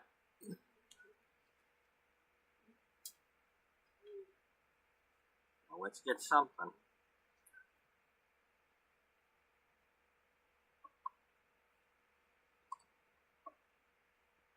Now, we just had some good news with the sales, so hopefully that'll be something to build on.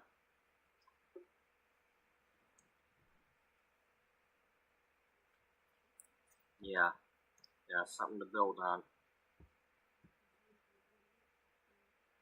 Definitely something to build on.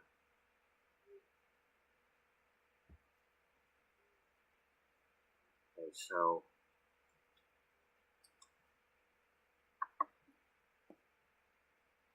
if you all would like to take a few minutes to talk amongst yourselves or any of that, feel free. We'll adjourn this portion, and we'll meet back up. We'll meet back up in the downstairs room in about a half hour. Y'all can take a break and have a bite, whatever you need to do. Alrighty? Well, thank you all very much for everything you've done. No matter how it turns out, y'all are still doing your jobs, and you know, shit happens. The main thing I want y'all to know is, everybody in this room, I definitely got your backs. As long as you want to be here, I got no reason to get rid of any of you.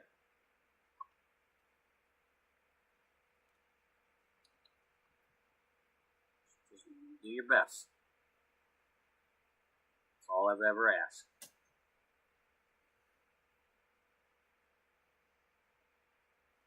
Right, I'll see y'all in a few.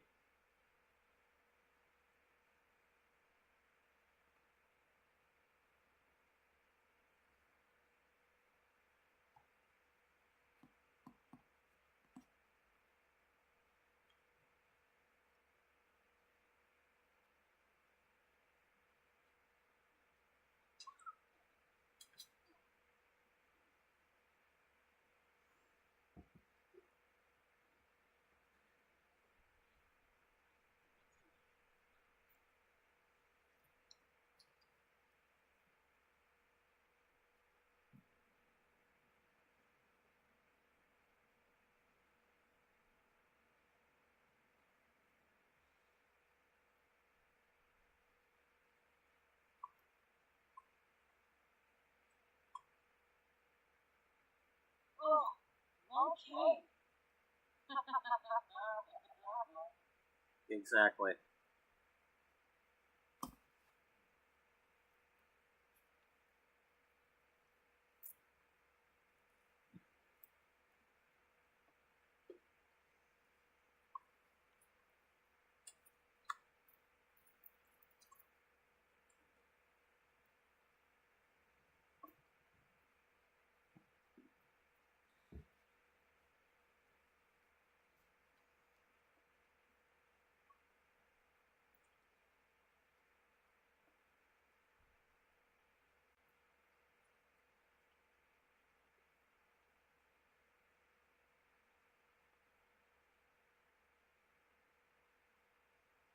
Create these characters.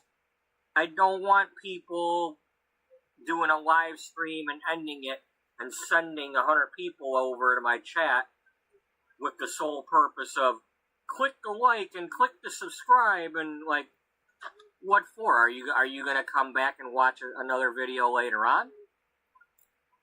If they're not here because they want to be here,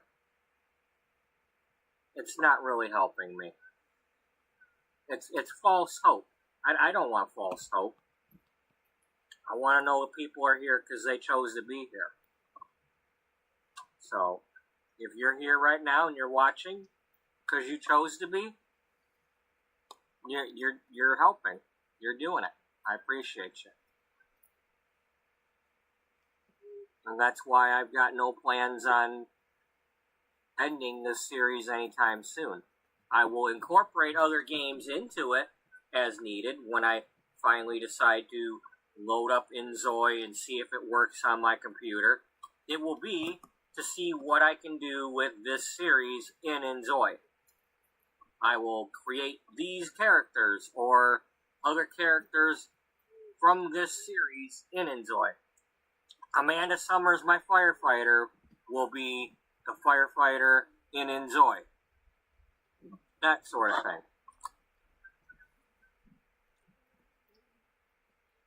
If it supplements this game, this story, I'll do it. I've already got the truck driver from American Truck Simulator as Charlie Chambers' brother. He's gonna figure into this story eventually. You know. We are closing in on when Truck Simulator is gonna release the next, I believe it's Iowa coming out, because they're doing their open beta of the current update now. And usually that's, they do the open beta of the new update, and then they release a new map. So, any day now they'll be releasing that new state. We are watching a previous video. I'm gonna be right back. I'll go put this in for 30 seconds.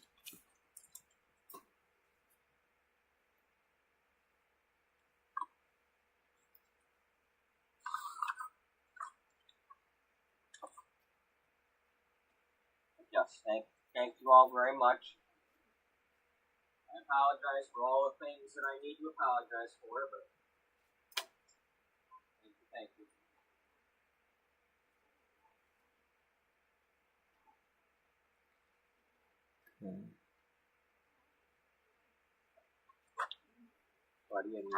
Buddy, you're standing on your plate. Eat your food. He's standing on the plate right now, too. Lay down and stop it.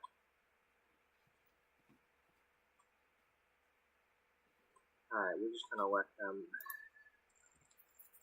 them do this a little bit here. Where'd you go? I want you to sit here.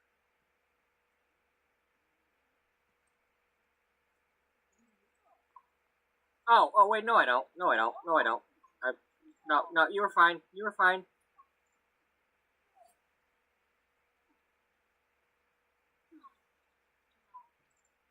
You did, I didn't see you there. So you're not wearing your usual outfit, that's why.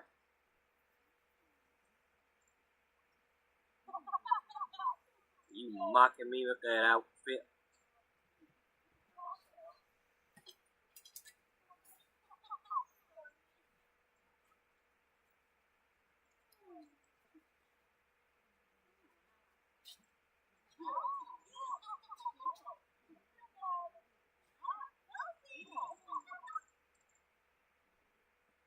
Alright.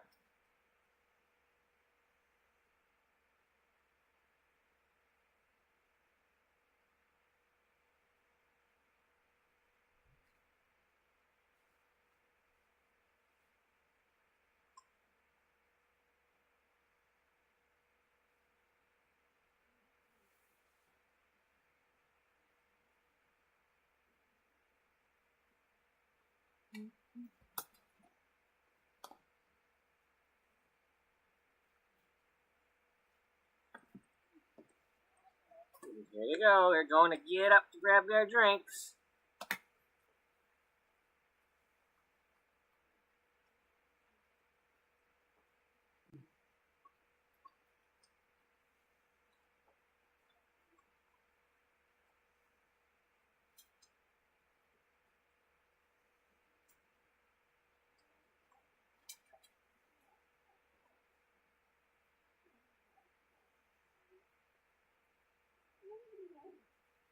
Buddy, come on. Will you just stop? Dork.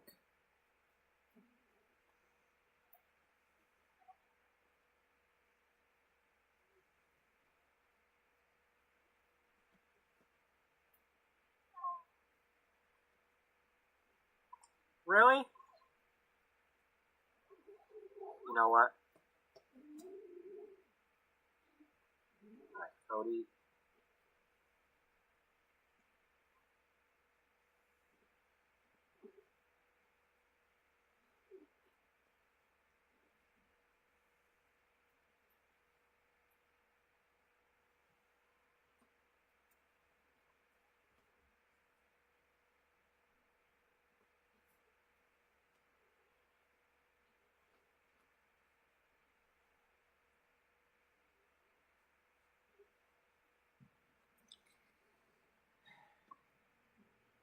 Sometimes I wish I'd stop looking for an animation to do the talking and just do the talking.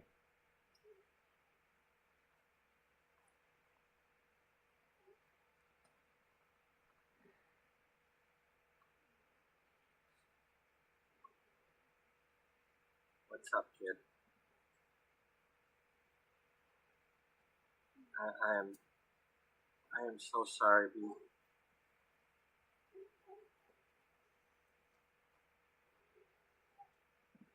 I don't know what happened.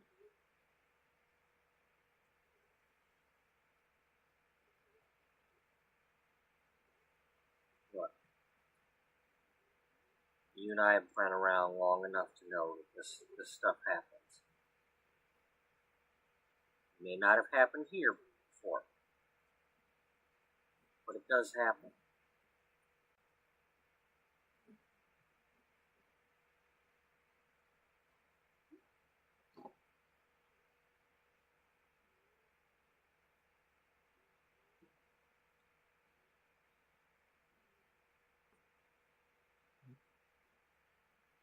I've taken my eye off the ball, and it's costing us.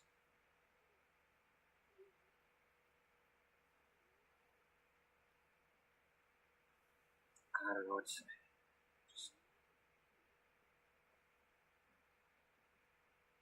I feel like I'm losing everything. I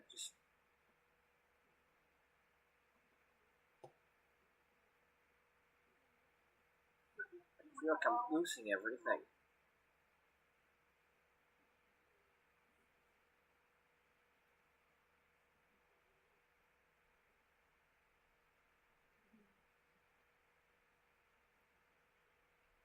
Dana,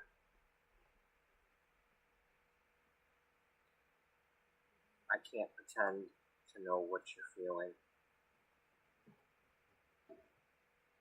You've been hit pretty hard the last few weeks.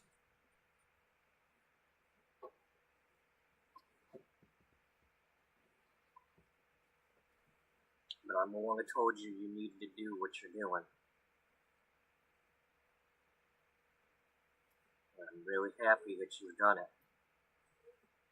Look at how you turn things around for that. You've been hammered. You got evicted. That baby dropped in your lap. You stepped up to the plate on all of that.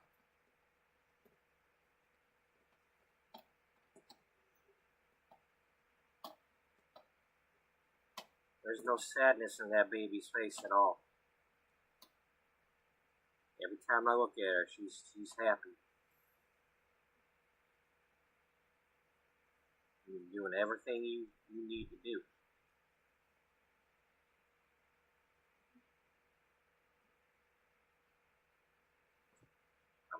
Maybe your work here slipped, but it's a balance, and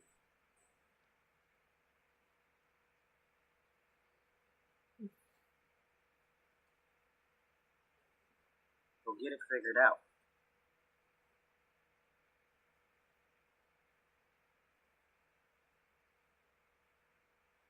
I'm not so sure.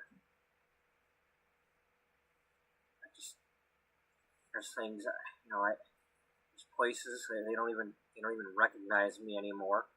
I can't get into the places I was getting into. You got all these new bouncers and door people, and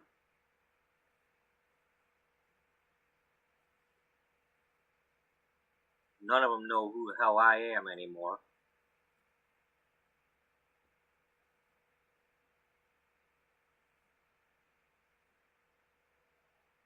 Dana, do you know who you are?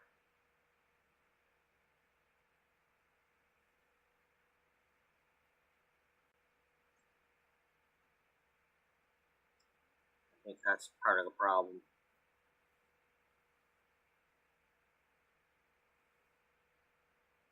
I don't know who I am. I'm definitely not who I was.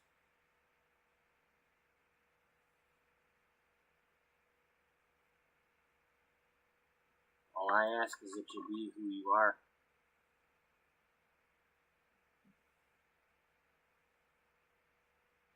You don't have to be who you were. Just be who you are.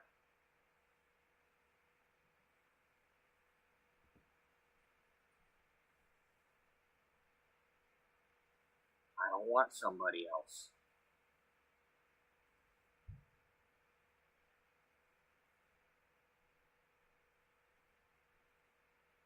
What if I keep messing up? Then you keep messing up.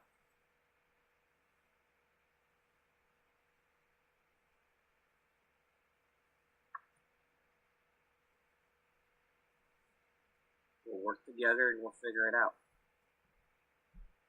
Just do what you can.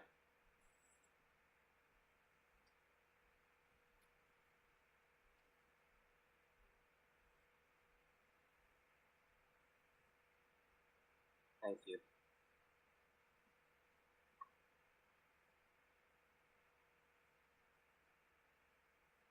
Yeah, I realize I'm your boss, but I'm always going to be your friend.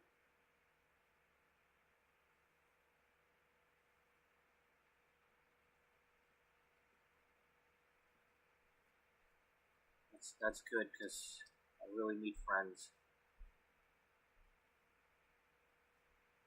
And all them people that I know, it's like I don't really know them. None of them are really my friends.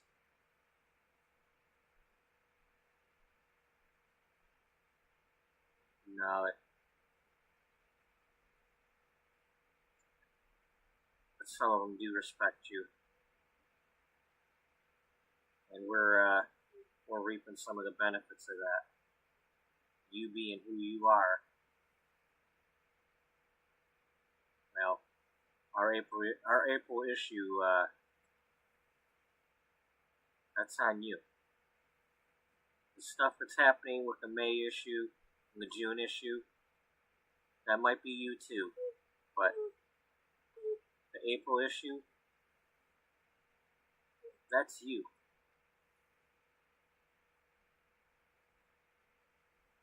I don't think she would have told anybody else about that child. Stop. Buddy, stop. You're done. You're done. Stop. Well,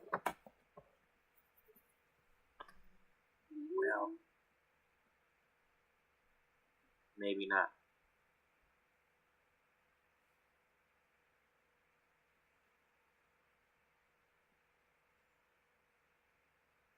Just keep doing what you're doing, Dana. We'll get the right people on the cover. And you'll get the story.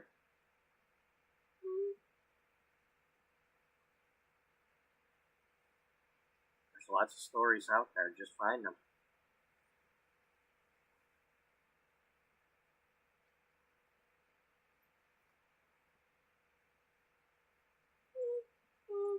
Okay. May.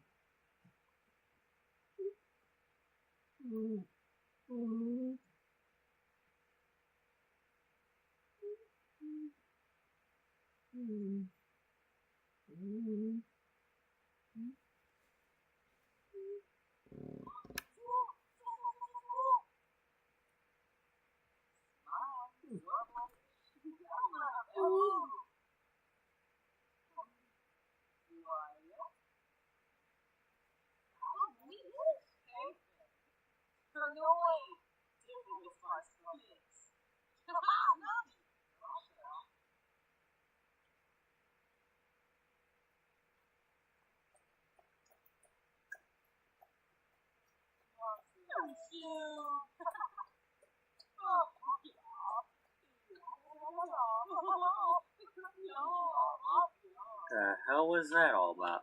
What kind of question was that?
Hold on, buddy.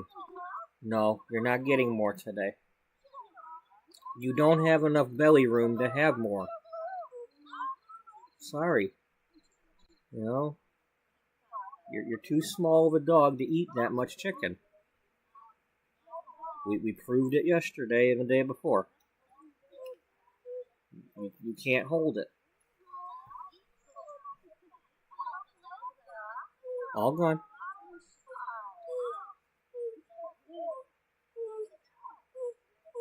Lay down.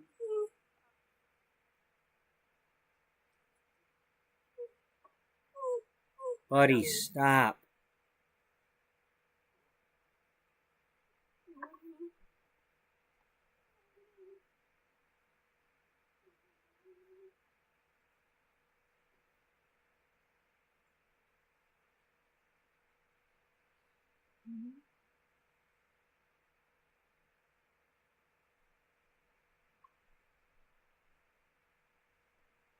Eat it.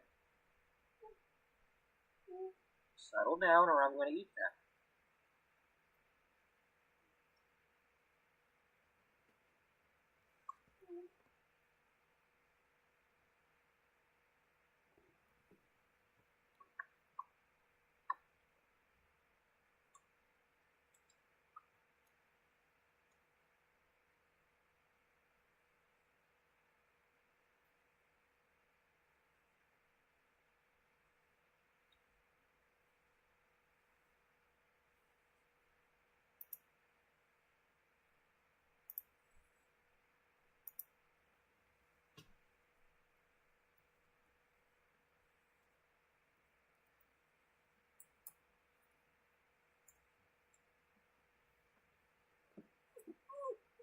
Lay down. Stop. Stop. All gone. Stop it. Why do you have to step on your plate for no reason? Some things never change.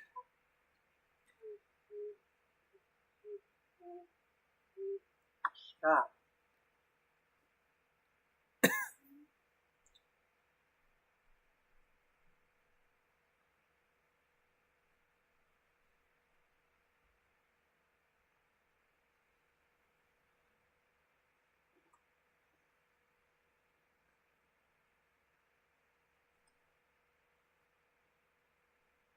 Can we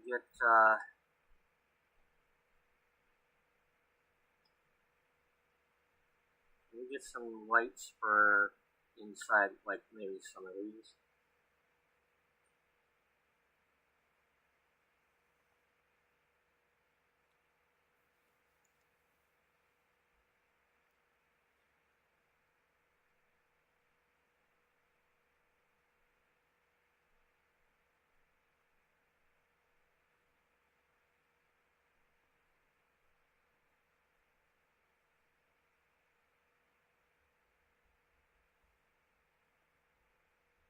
Some thoughts like that too lately. I wasn't sure how you'd react to it.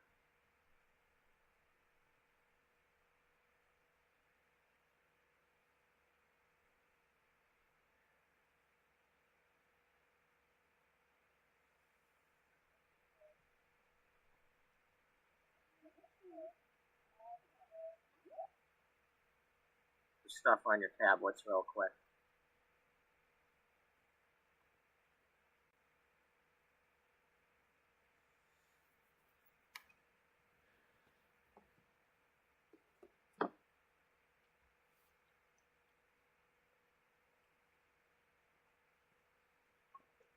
And we're not friends yet, so it won't happen that way.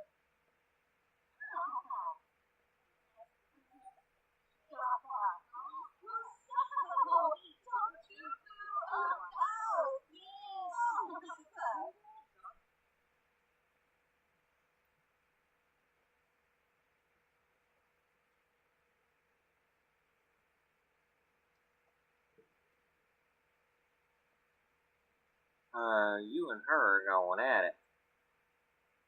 She picking on you for the cover incident?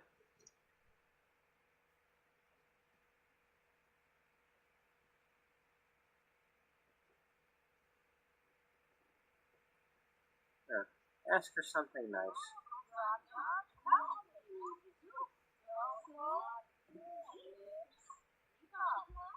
Alright, everybody pick up your tablets and do some stuff on your tablets real quick.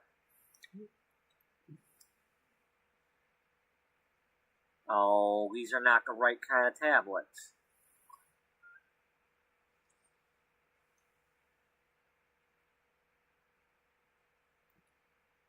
Well, fine. Everybody read an ebook real quick, okay?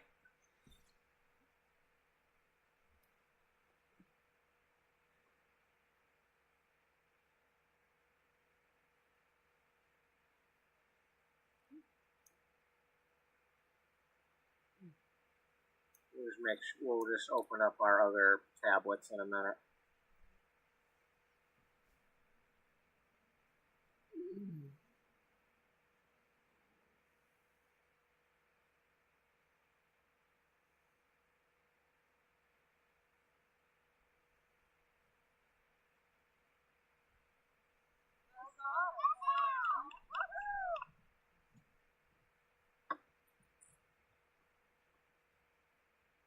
Will anybody leave the room?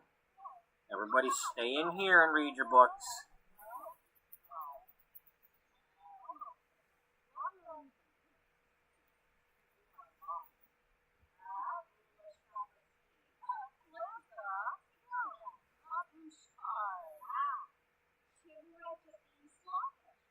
Jocelyn, are you going to actually turn yours on?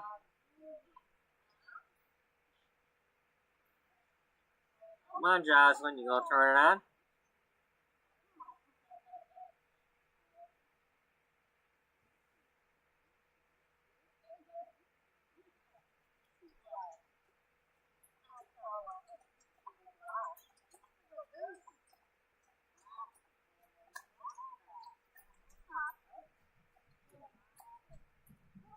Why are you... Everybody else is turning their damn book on except you. Come on, turn that damn thing on.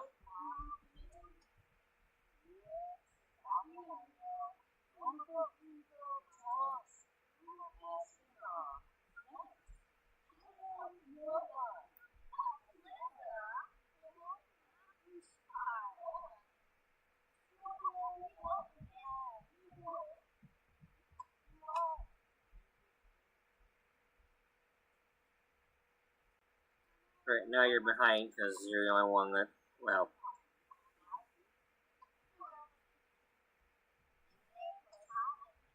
Alright, does everybody have a tablet? A sketchpad tablet?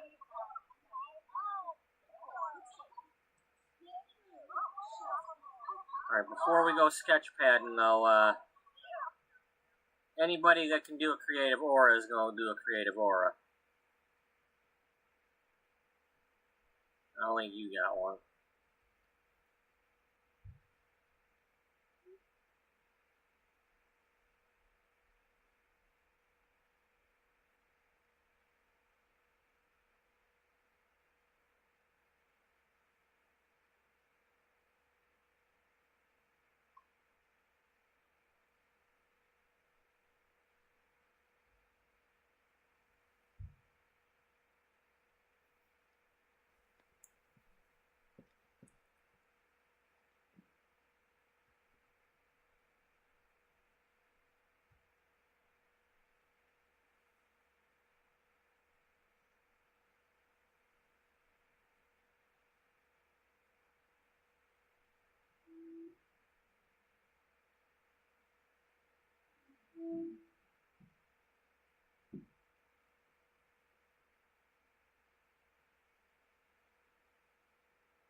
I have a appointment I need to get to. Jocelyn, you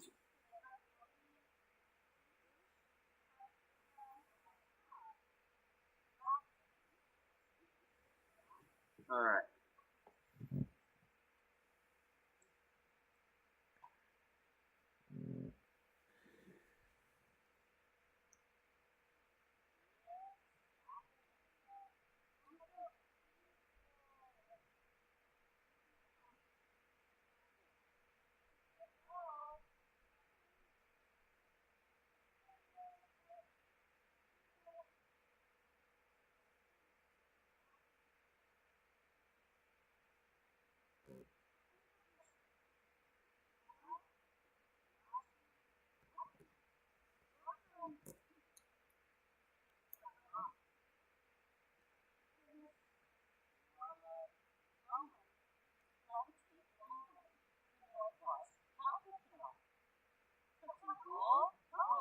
What the hell?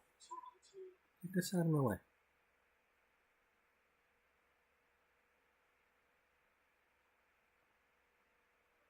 Damn new YouTube crap.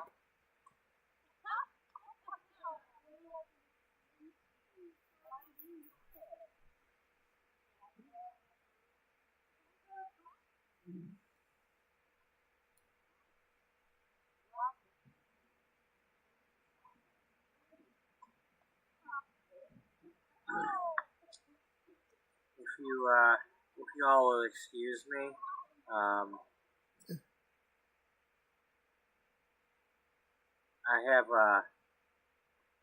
have something I need to get to.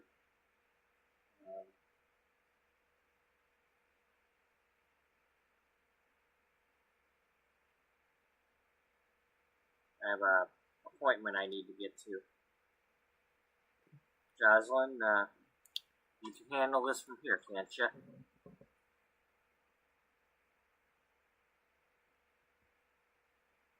Yeah, sure.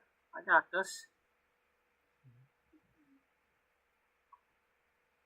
She's not exactly sure, but she doesn't really have a choice. What's she gonna do? Say no?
Alright, everybody, get them sketch pads out. Let's start coming up with some ideas here.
Oh, all the stuff from the apartment got...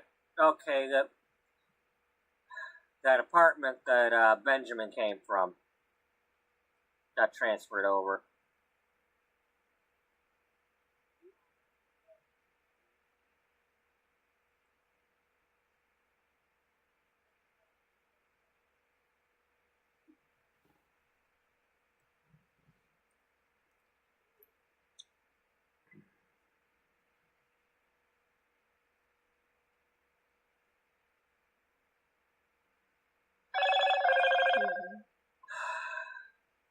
Another one from the damn cell phone company.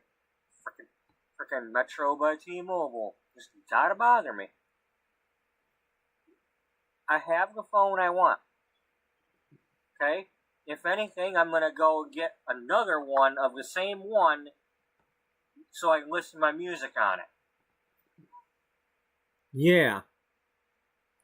If I decide to go that route. But I don't give a shit about the latest fucking smartphones. I got a $100 phone. I'm fine with it. It works. Especially at my grocery store where other people's cell phones don't want to work. Mine works.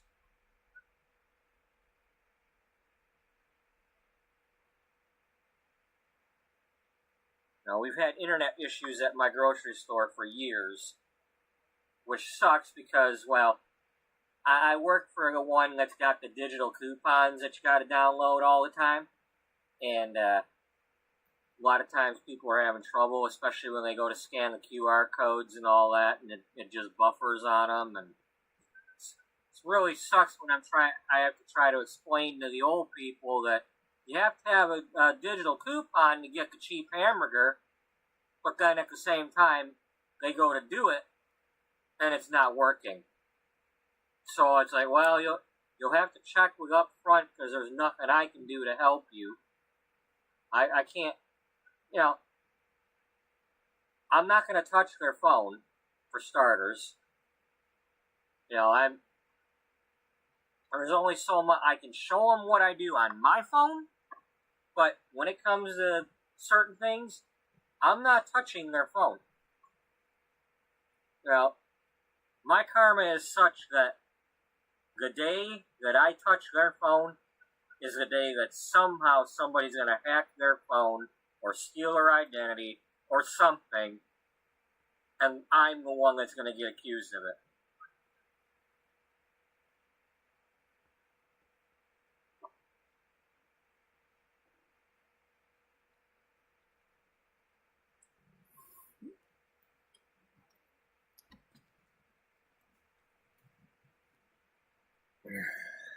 Alright, come on, let's get on with this.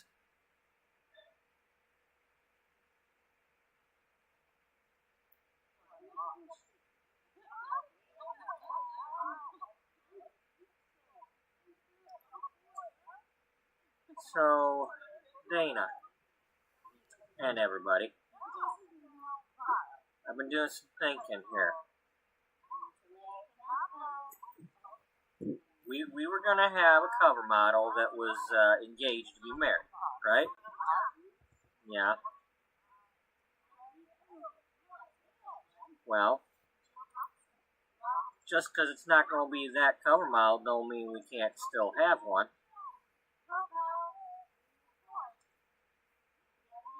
True. Well,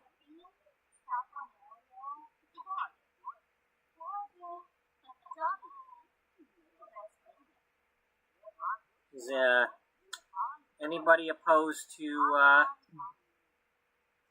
having a whole issue with wedding themes? Just have all kinds of wedding stuff. Could have wedding hair, wedding dresses. I realize we're not supposed to be like the Brides magazine, but that don't mean we can't have one. So, we could have we could even show what the men are wearing. you know, I haven't done anything with that yet. we can branch out a little bit. Let's not be just one thing all the time. Buddy, wait up.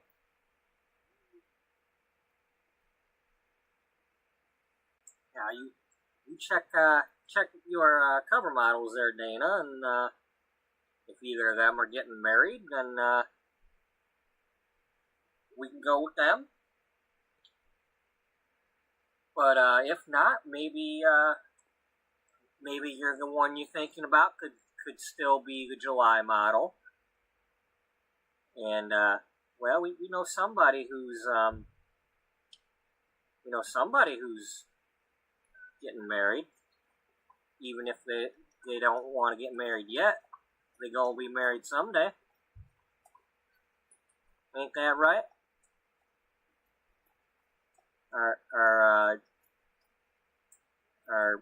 Are you thinking about me? Well, you're certainly a beautiful lady. You know, you're getting married. You're engaged.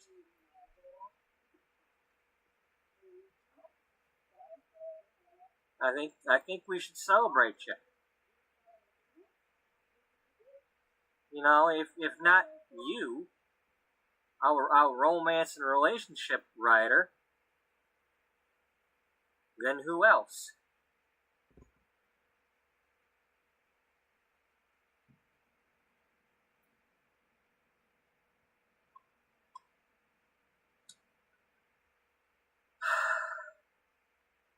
That's too bad.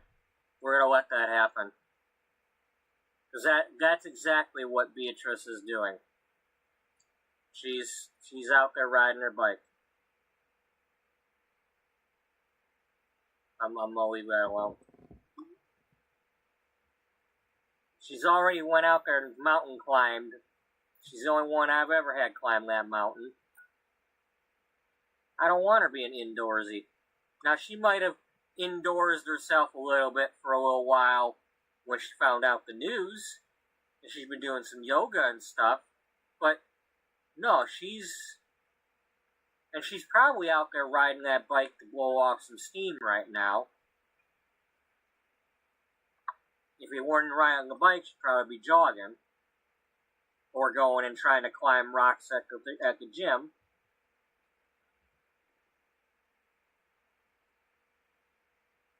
But at the same time, she's probably a little happy that the sales have gone up. Although that's probably confusing her, because it's like, on the one hand, maybe Simon will lay off of her a little bit and not shut the magazine down because of the sales going up. But on the other hand, maybe she's secretly hoping that the sales go down and she's wanting to take control of the magazine and have a different publisher. She's probably not sure what she wants.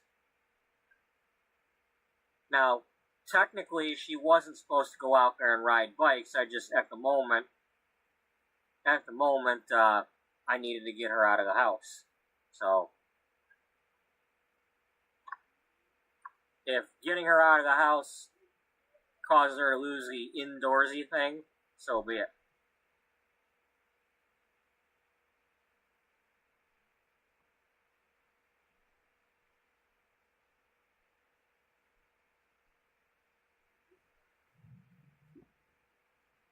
And then, Caroline? Yeah? We could, if you want, you and Brooke could be featured as recent brides. If you got any pictures of what you wore to your wedding, or if you still have the outfits, you could pose with them or something. We want this to be, I mean, it is June, right? It's the June issue. We should be celebrating everybody.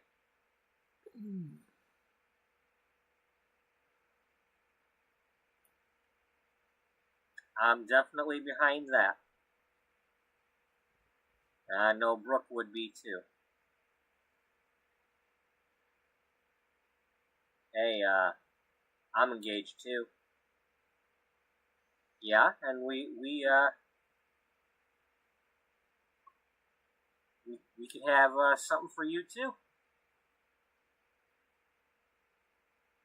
Maybe well, I don't know what you're wanting to wear for your wedding. We could have a double cover, or we could have we could have maybe two separate covers, depending on which issue they pick up. One of you could be on the cover, and the other could be on like the interior fold. You know how they do that sometimes.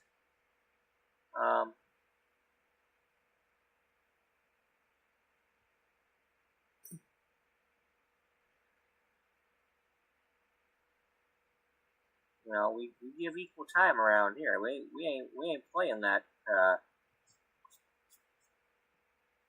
one size fits all.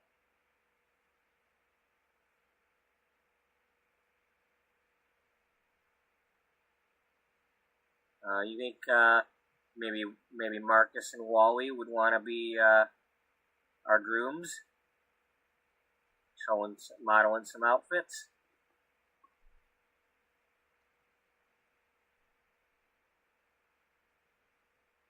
And Caroline, you any good with wedding cakes? Or know somebody who is? You could show you know, all kinds of wedding stuff.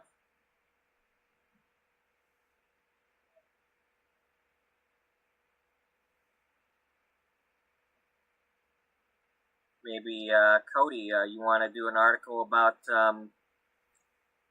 people, you know, what they should look for when they're hiring a wedding photographer?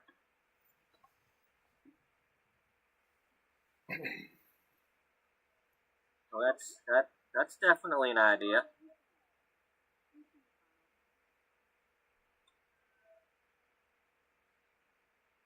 And Dana, you were supposed to be a sim of honor, right? Maybe we could have something about helping Sims of Honor plan weddings and things if they need some help.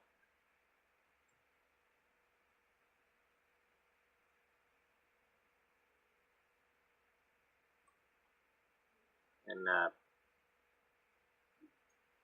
Beth, I'm sure you know what we need from you, right?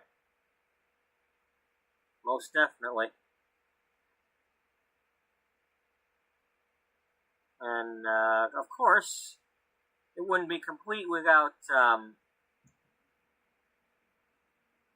well, you got wedding dresses and you got bridesmaids dresses and all that good stuff. So we gotta look into that.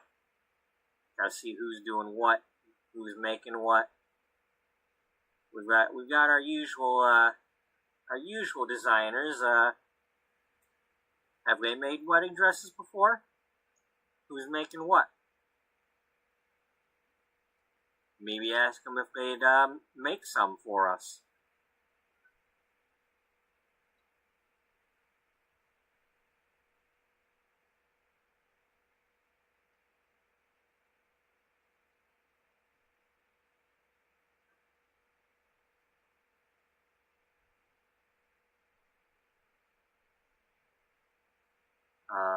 Now, fitness article.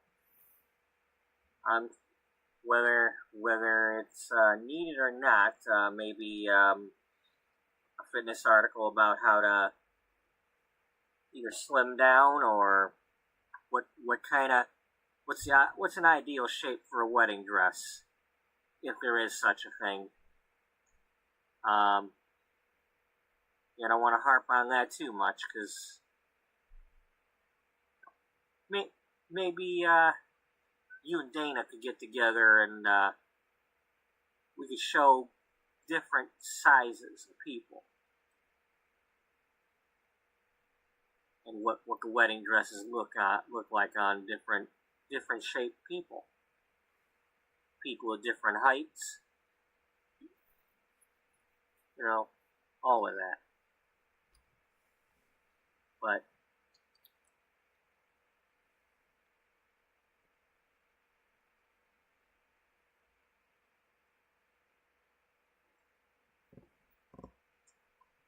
you sure are on a roll there, Jocelyn. Well,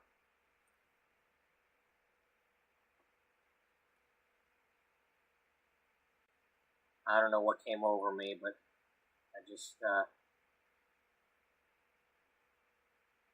one thing I know is when I talk to y'all, I kind of got to know y'all a little bit. And, I just know that y'all are passionate about what you're talking about. And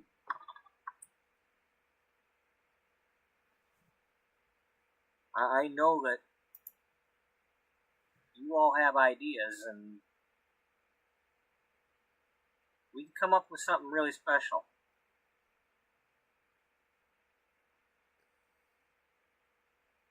This does not have to be the usual Brides magazine. This is the Beauty Brides magazine. It's our wedding issue. If we do the one that we can do, we're not going to have to worry about anybody stealing it.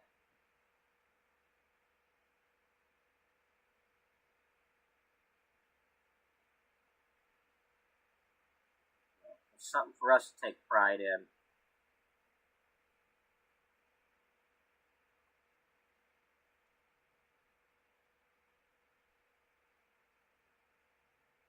Let's do it. All right. Let's sketch out a few more ideas. See what we can get.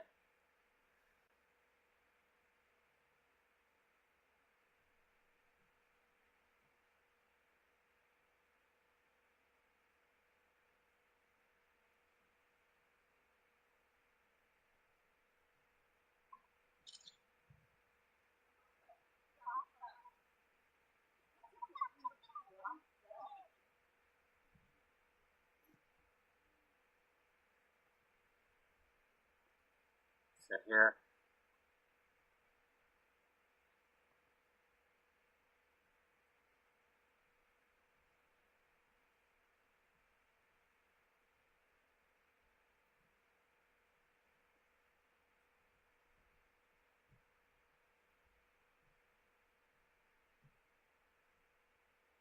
Yeah, sure.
Oh, sure. Take my sim and just make her into a mixologist.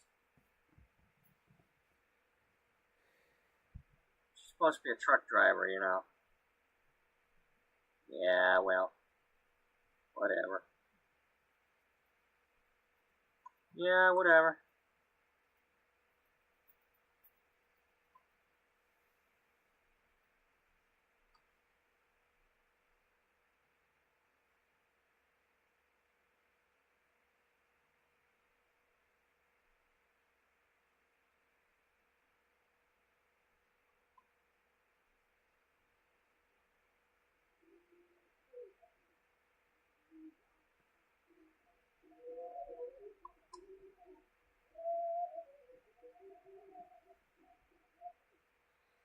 Alright, one moment. I'm switching back to coffee. I'll be right back.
Okay, bud, just settle down.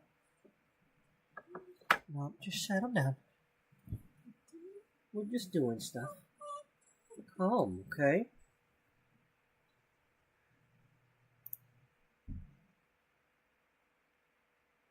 We're watching an older episode so we can decide what we're doing in the next few.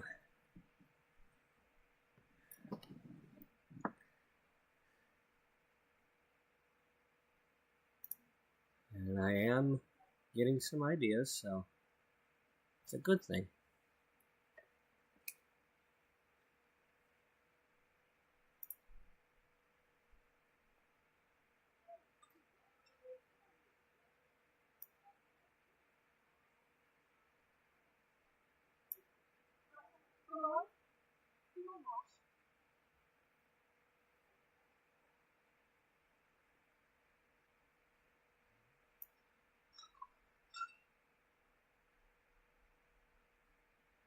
Oh.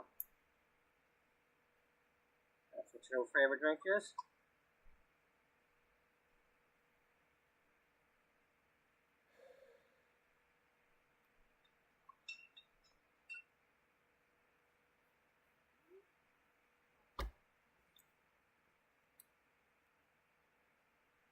Allure.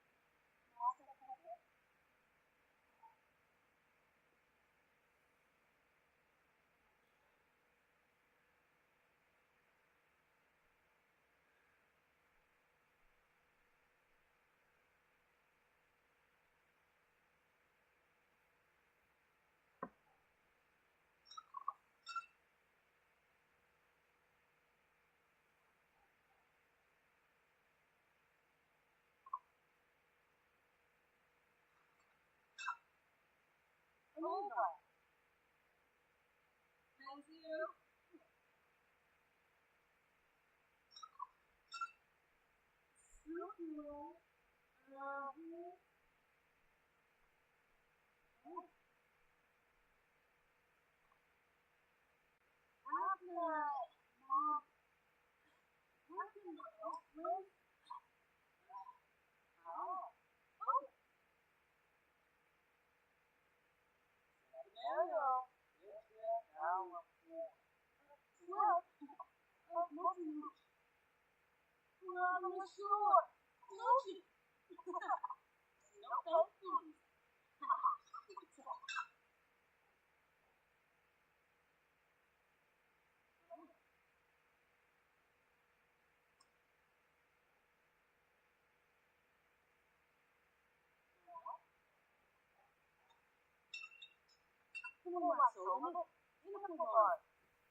I don't know, is he?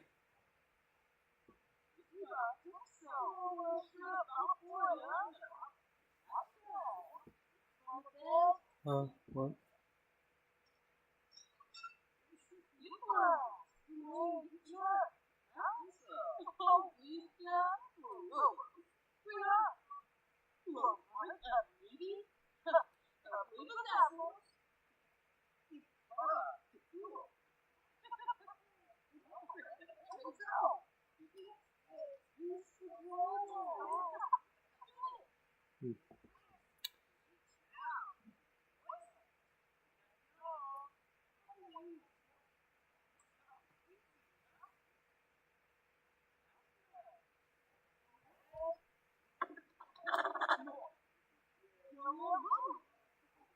I could have been an actor.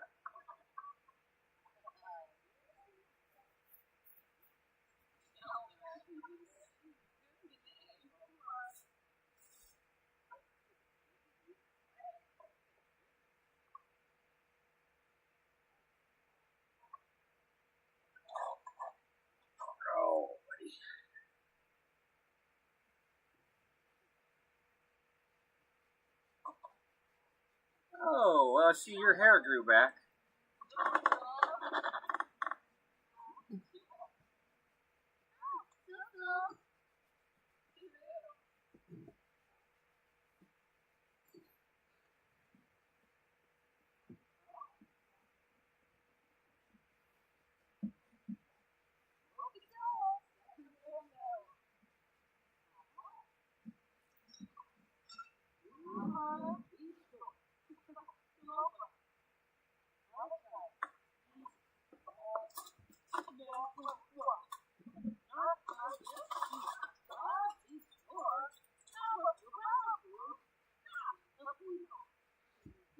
Okay, we get the gist. Dana's getting drunk.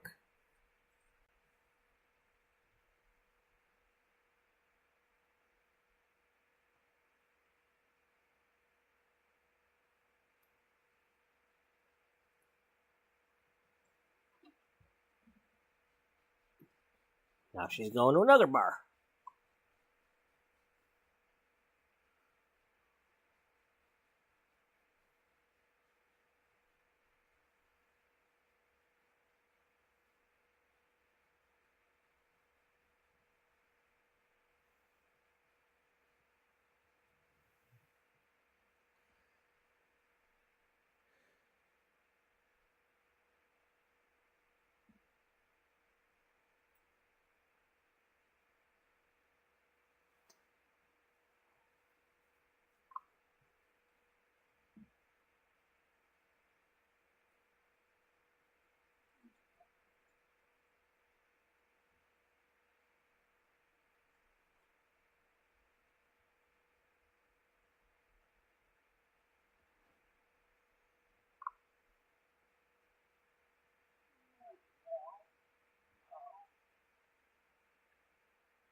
supposed to have that outfit before.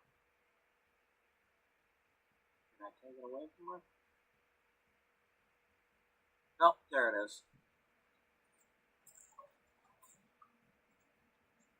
So she goes into the closet and puts this outfit on.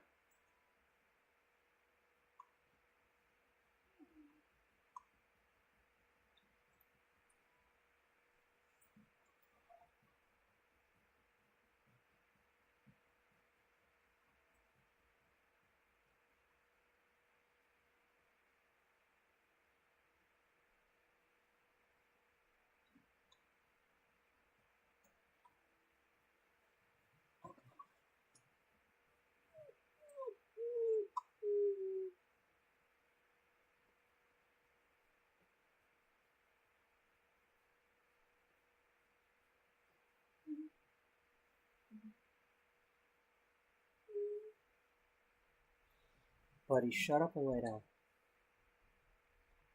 Lay down.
Oh, not that one.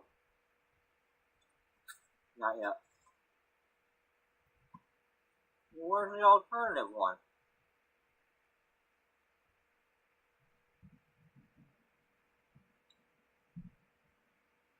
Where's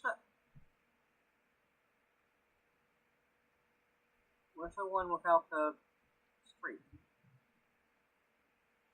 This one? Yeah, well now we gotta figure out what the hell there's. Oh, that's right, she got the gray streaks in her hair.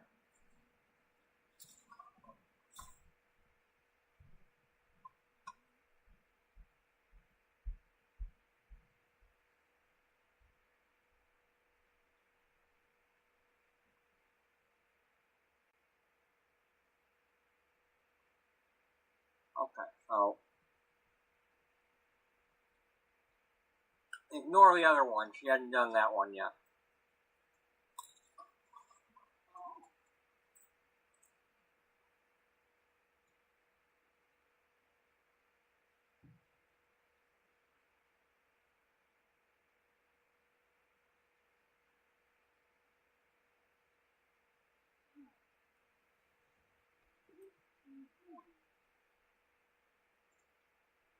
Oh, yeah. Now I remember. She gets drunk. She puts on this outfit because she's at the geek time.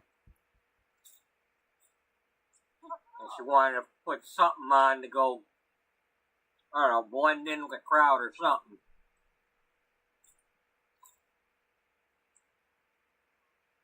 And then she chops the shit out of her hair.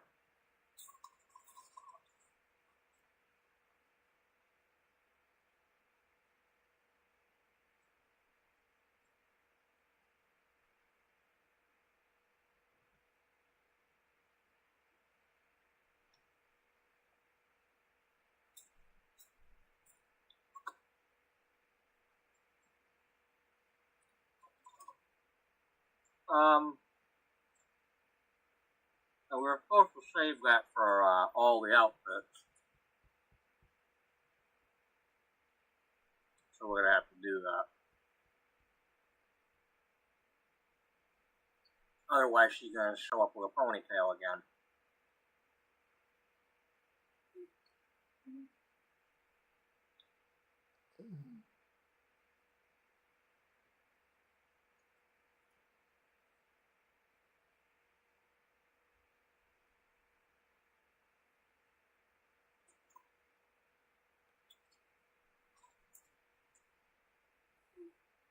Buddy, can you please stop?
Oh, that's right. When we exited out of there, it took us back to the main house. Because it always does that.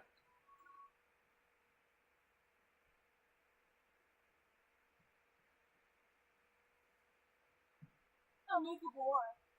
It like takes you to the first sim in the row.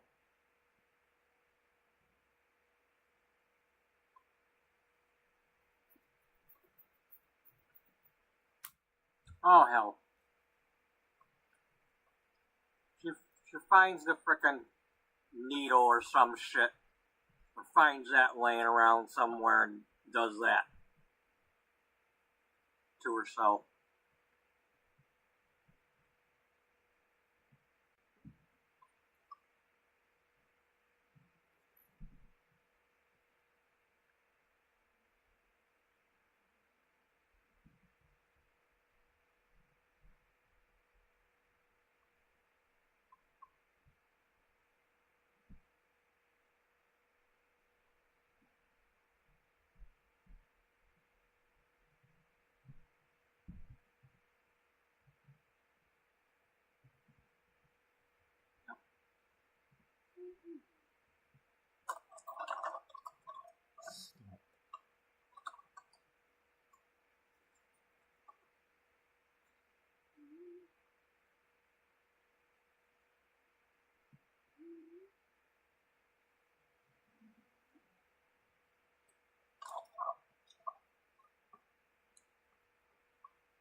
Now we gotta redo this. Because the game just can't let you come back to where you were. Well, maybe it will, but I doubt it.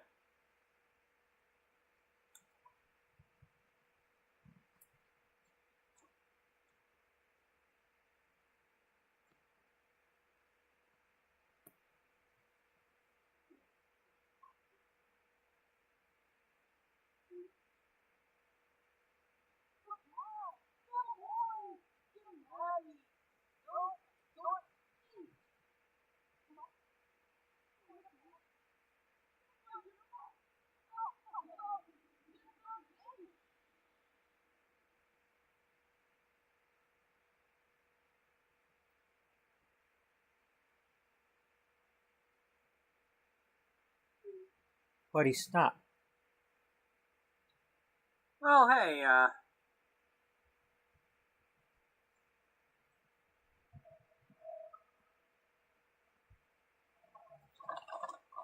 well, it's not all broke. Yeah, I agree. Eleanor is pretty cool. Just She's stop it. Her and Amy, those are my Sims from last year in June. Stop. Sim/truck drivers. My Wish You Were Here series.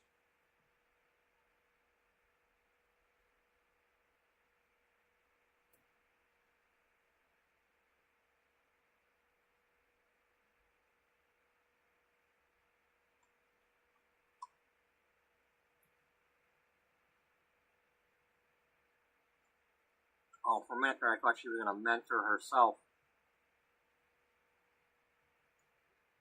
Well, I'm sure if Dana wanted to, she would.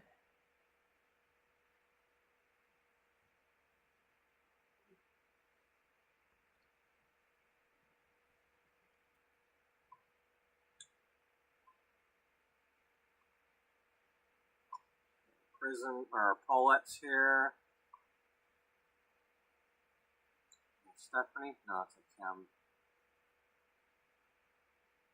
Cherry. This was cool how this turned out. Lucien. Of all the people to be Spectre. here right after she did this. San Martin. Taihan. Oh, Dr. Connie. Definitely got a... What do you mean? Why the hell you gotta lose relationship with people that are supposed to be important to the damn story?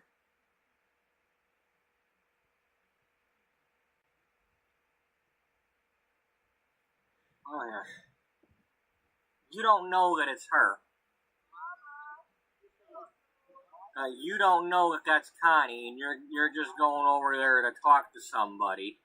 You don't know that that's your shrink. This is perfect.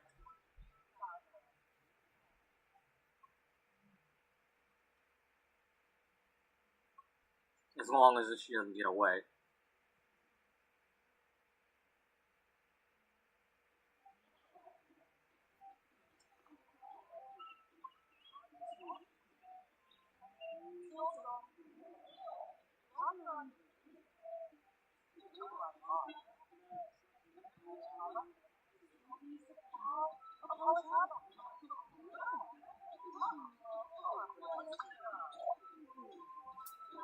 Wait a minute.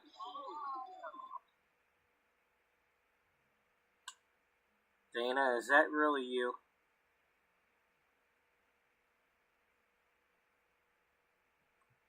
Dr. Allure? Well, are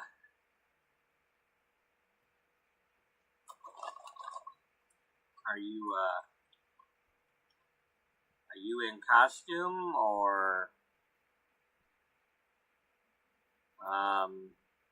well, yes and no.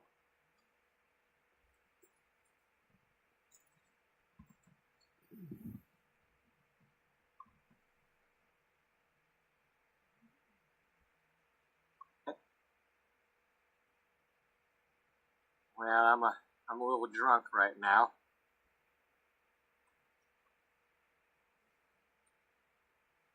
Okay.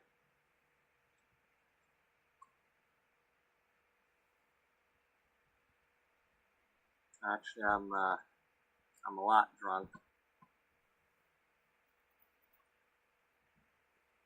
You gonna need some help getting home?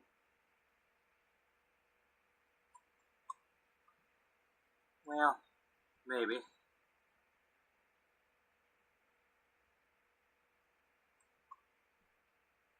Well,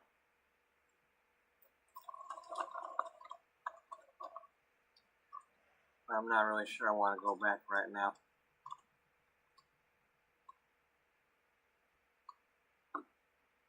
Well, I don't usually do this, but,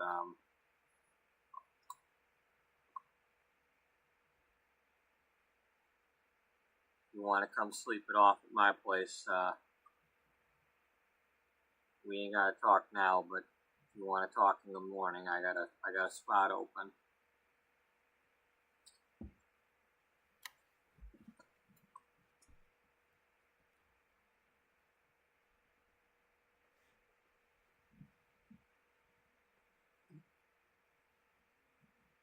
Well, I don't know, you think,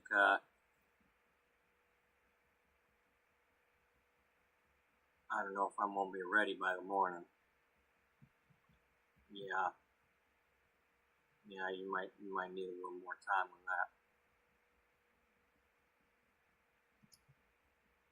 How about you get some food? That might help.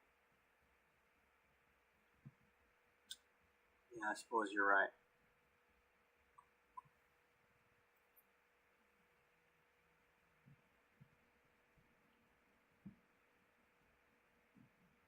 Does it really look that bad? It looks different. You know, for those of us that have seen you before, it's going to be a shock. But we just have to get used to it, that's all.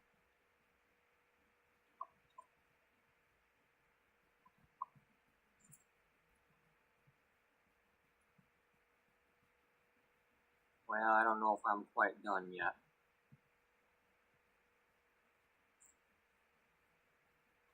Yeah, something tells me you're not.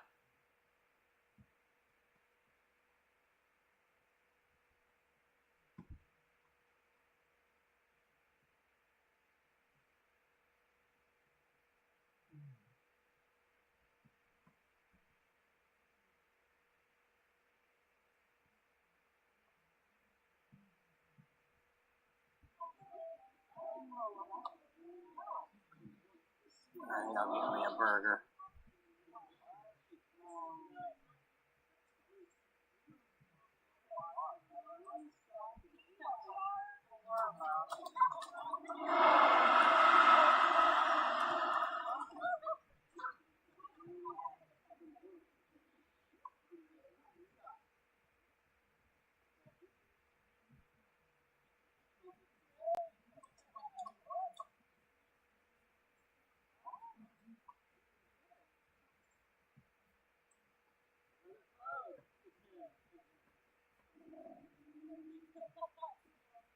Come on. Come on, get the burger.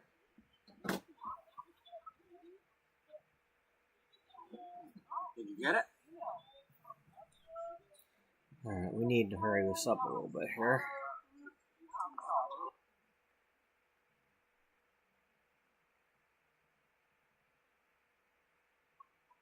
Connie coming?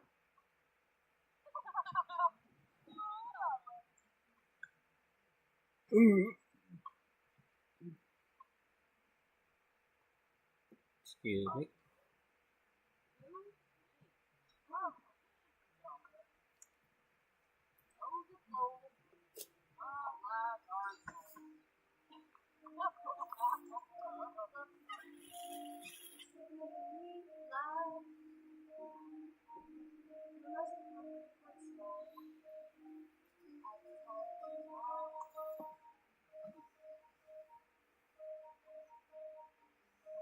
You bitch.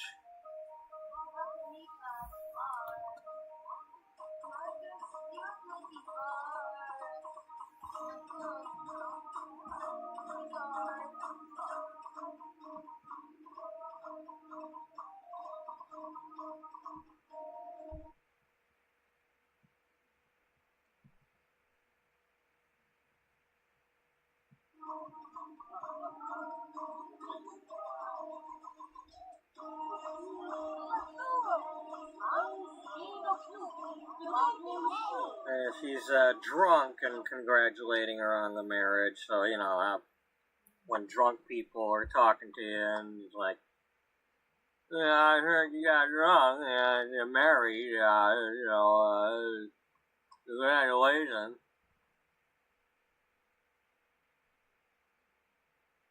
Yeah, thanks.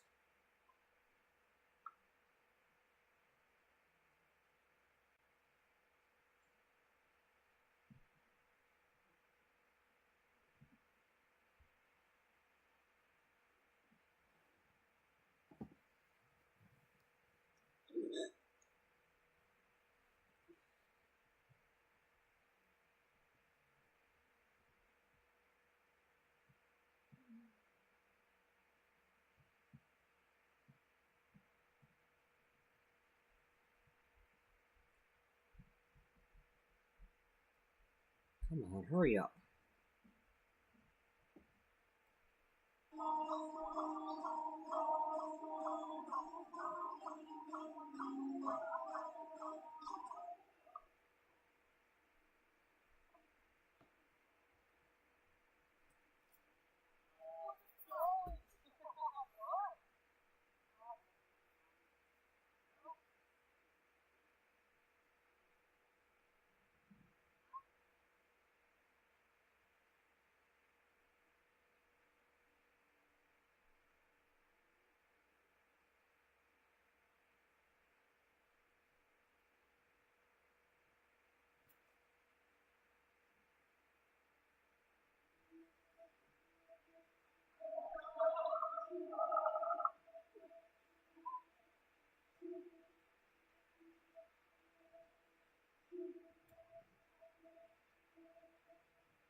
Sorry, your appointment's not till later today.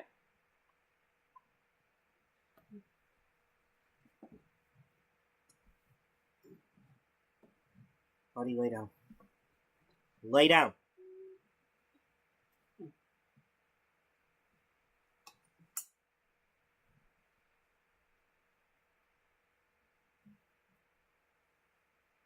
What the hell? Why is there like purple water and crap?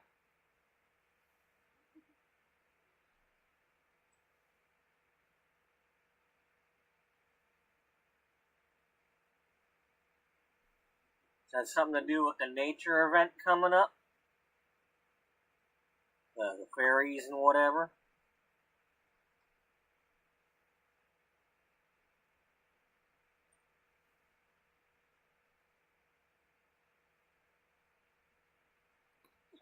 Hey, thanks for leaving me a robe. You're welcome. Let's have some breakfast.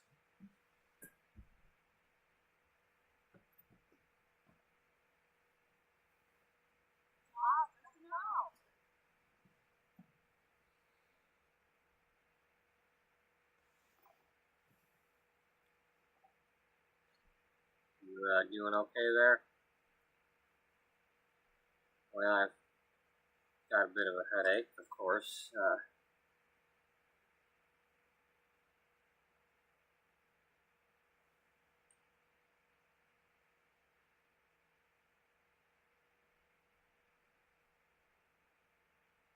Well, how's Sydney doing? She's as bright as ever. She's at home with, Amanda's in town, keeping an eye on her. Yeah, you told me about Amanda. It's good that somebody's looking into it. You know, it probably helps. You know, it was an accident, and it was not. It wasn't your family's fault. Nobody made a mistake.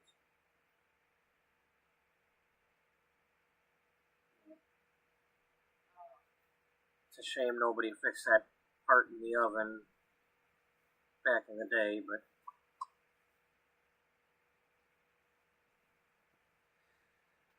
I suppose it's a good thing that Amanda's trying to help out with that.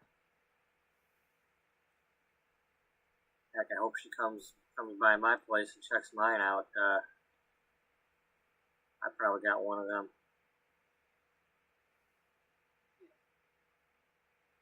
Yeah.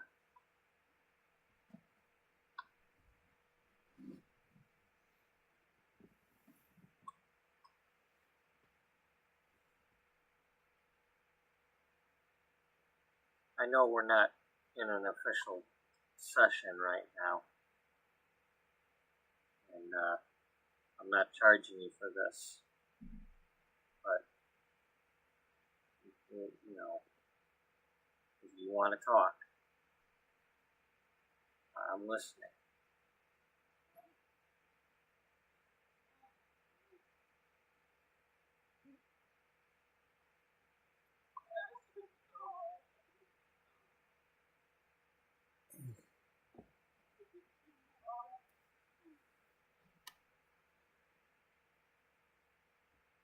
Oh man, it's everything. Everything's just, everything's falling apart. Every time I think I'm getting somewhere, something else falls apart. I can't take it.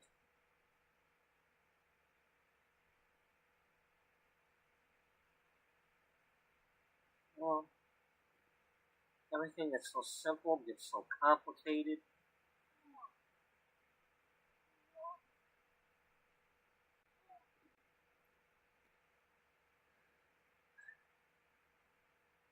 then I went to work, and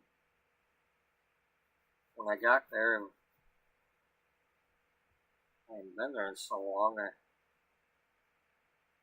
felt out of place. And then things just got worse from there.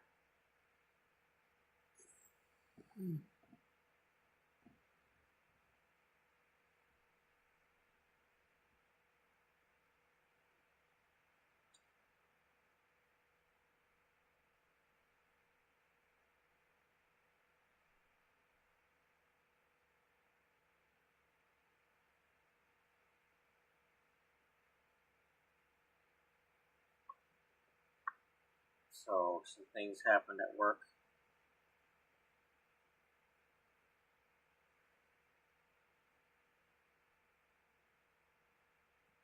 Our May issue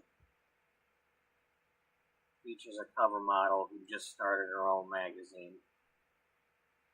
So now we've got similar cover to the one she's using. And I'm the one that recruited her, because that's my job. And then I find out that the one we're supposed to use for June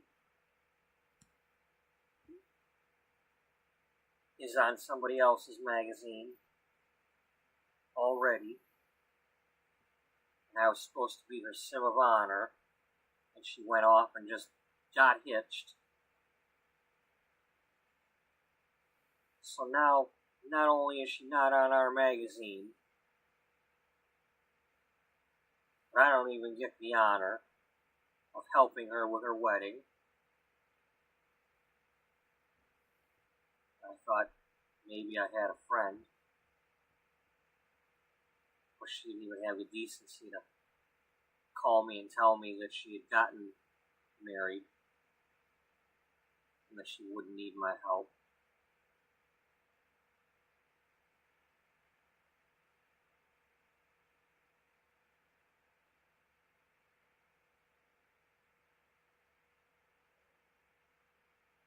And then it's just a snowball effect. Seems like every time I look at something, it's something else messed up. And I can't do anything to fix it.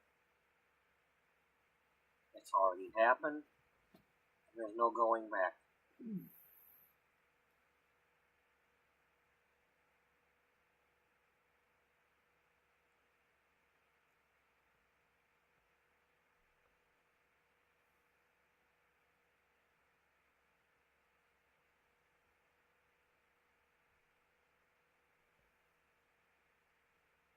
Well,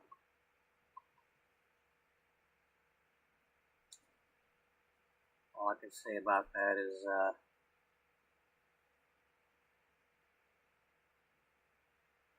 if those things are happening, and it's all that bad, maybe something good's coming from it. I don't know what. Maybe something good's coming from it. And maybe it'll be good for you and for Sydney.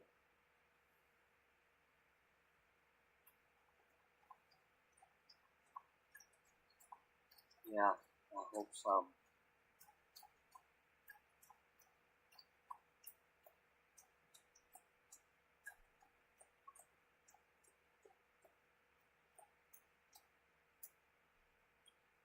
In the meantime, well,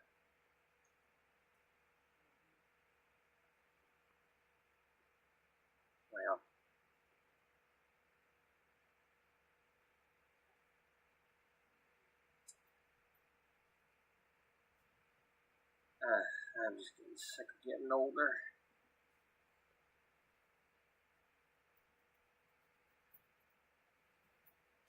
Trying to play some young fool's game, and I'm not a young fool anymore.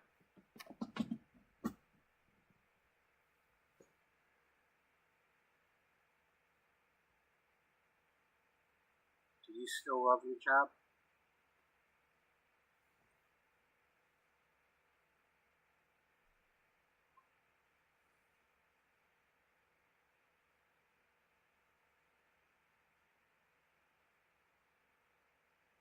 Yeah,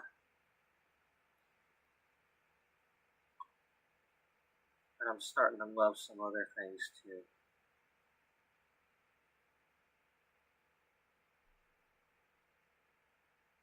And I'm not sure which direction I'm going.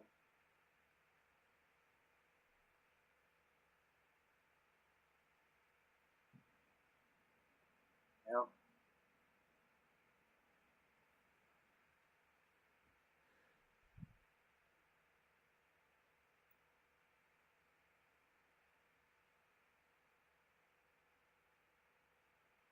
let's hope you make good decisions and the good stuff happens.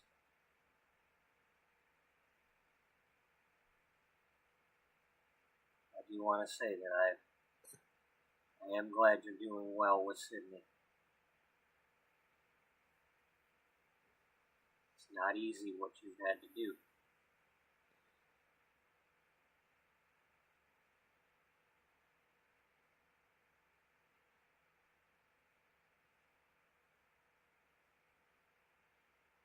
And I don't think that has anything to do with your work issues. It doesn't sound like the two were related. You missing some time at work didn't cause those other things to happen.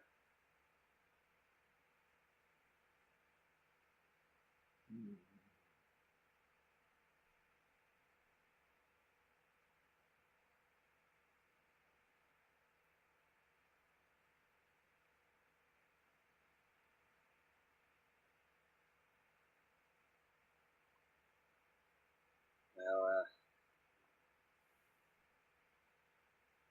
should probably get going.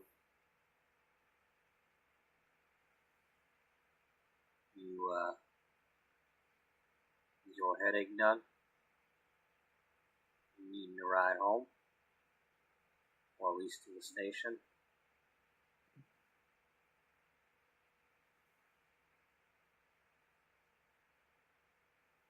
No, I try to act tough. But I suppose,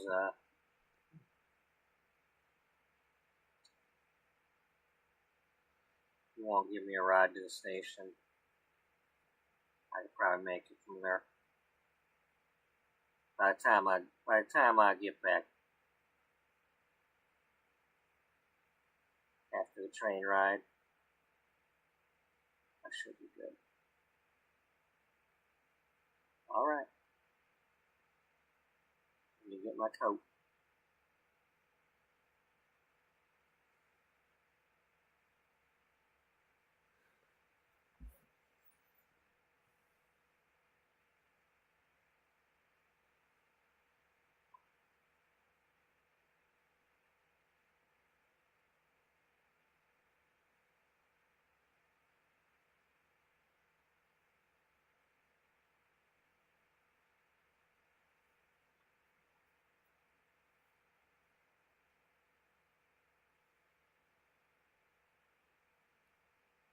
If anybody just joined us, we're watching a previous episode.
Oh my gosh. You look fabulous. No, I don't. It's nice of you to say, but no, I don't. No, you do. I do not look fabulous.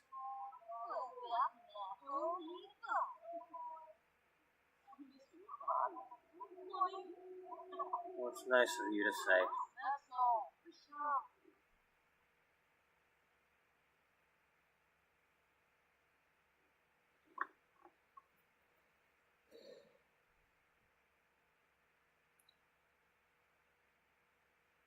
Ask why.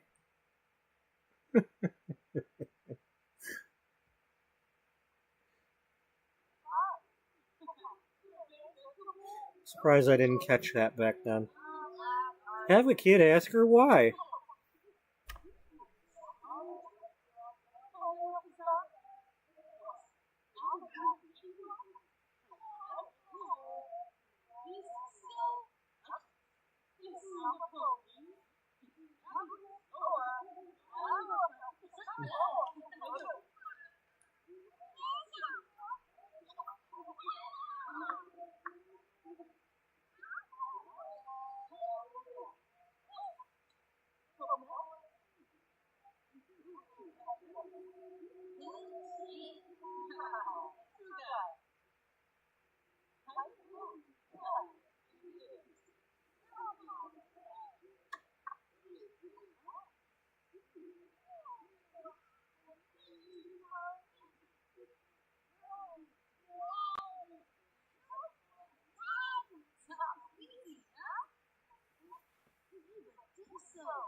Man, that sucks that I can't hold the toddler.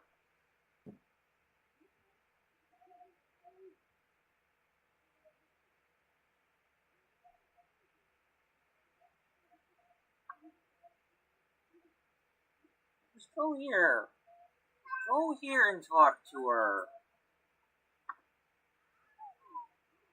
Stop sitting and go over there and talk.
Here,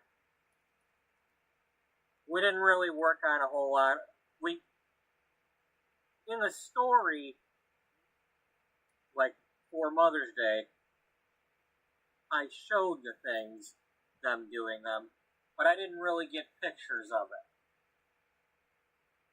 So I didn't really make the magazine. But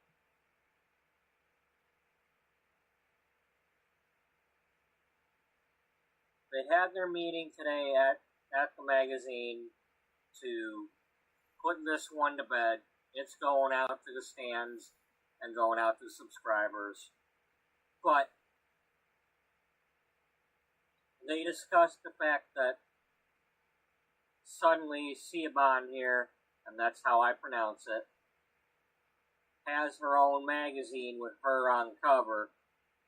And Jocelyn just said that she'll put a letter from the senior editor, that being her, that it's just kind of a last minute thing that they're finding out that Siobhan has her Paragon magazine, and that they're going to honor the deal and have her be on this cover, and wish Paragon magazine the best.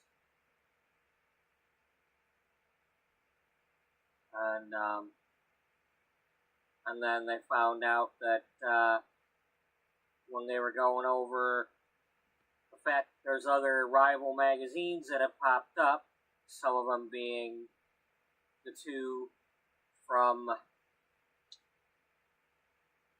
I Am Oldervich and Faison Beach. Well, Faison's magazine has the cover model they were going to use for June.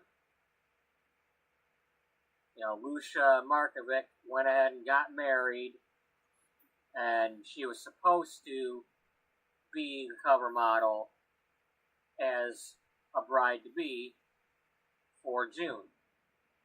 But instead, she's on Phasion Revista magazine as a bride getting married. Standing under the arch, got married, and so that ship has sailed. But Jocelyn decided that they're going to have a wedding issue. A wedding themed issue. They've got, if they can't get a cover model, they'll use their own people.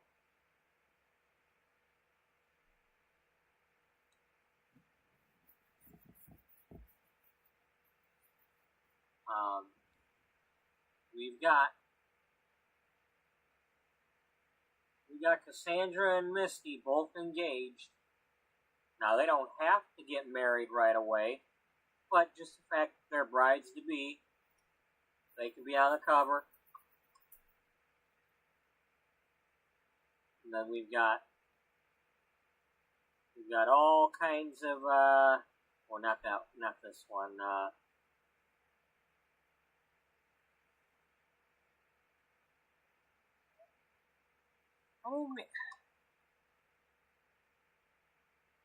damn it.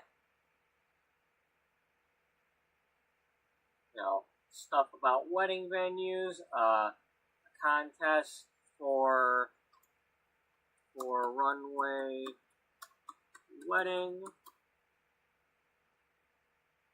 at the magazine.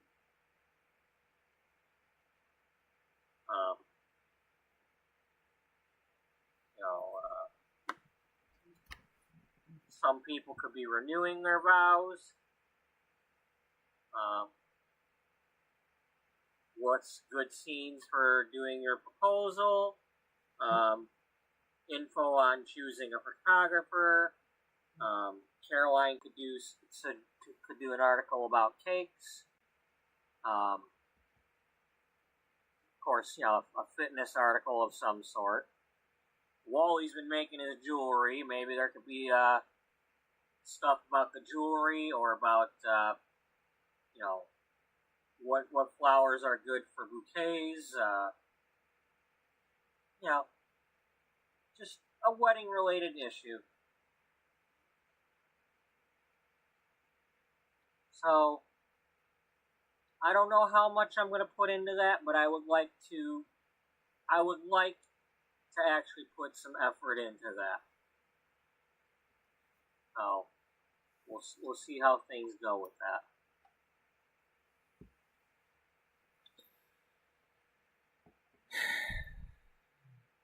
Okay. Now, on that subject.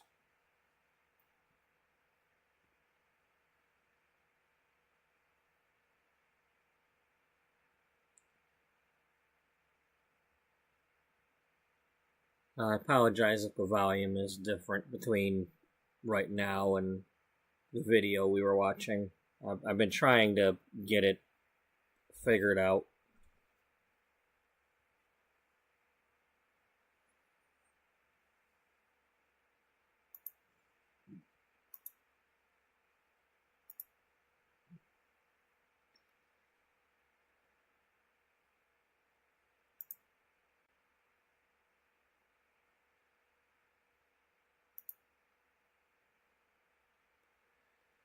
So what I've kind of decided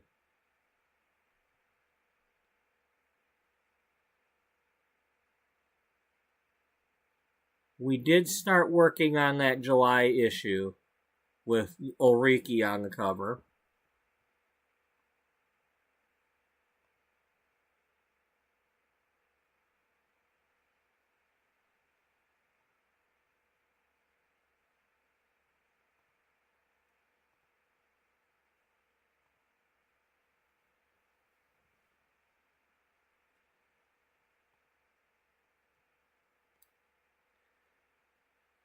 And we can still work on that.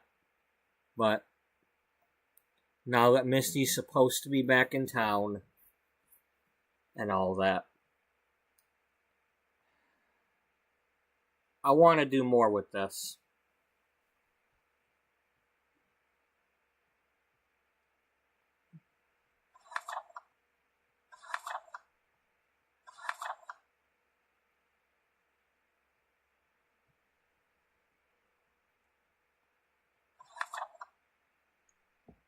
we did the cakes. I had Caroline make all the cakes.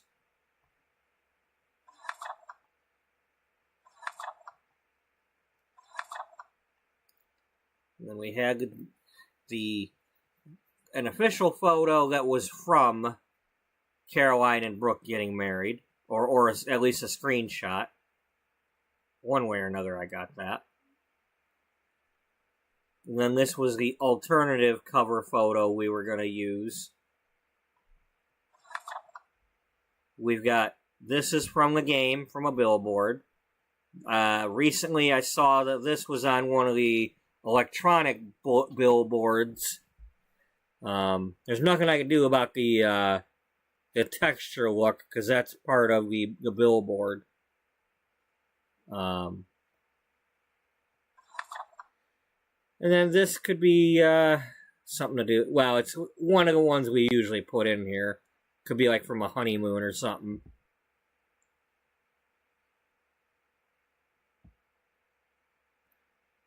I want to update my hairdryer advertisement.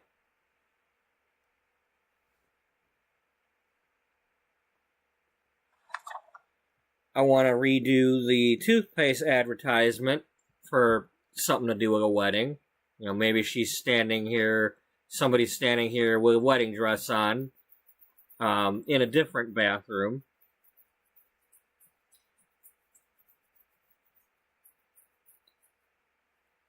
Or maybe they're sitting at the makeup table, but, you know, hey, but before you do your makeup, make sure you start with the teeth, you know, type of thing.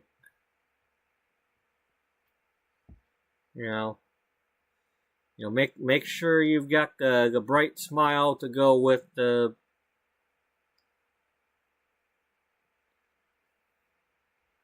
you know, the colors, whatever. Make sure your smile is as white as your dress.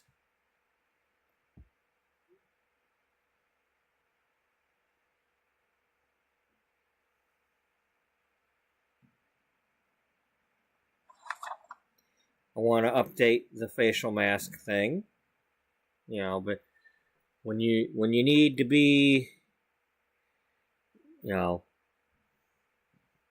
whatever your skin needs to be for your big day, we got you covered.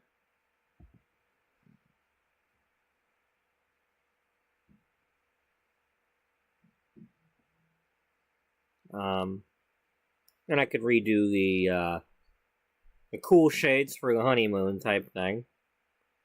I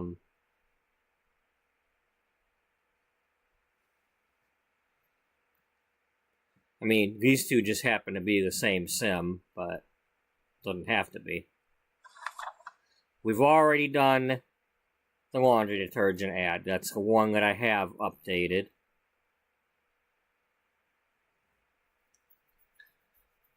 Now, I recently added the bells back into Sims 3, so if they're featured in this magazine, then they're going to be about 45 years old, because they're in their teens, you know, just like Beatrice, they'd be like 18 or younger in Sims 3 back in 1981.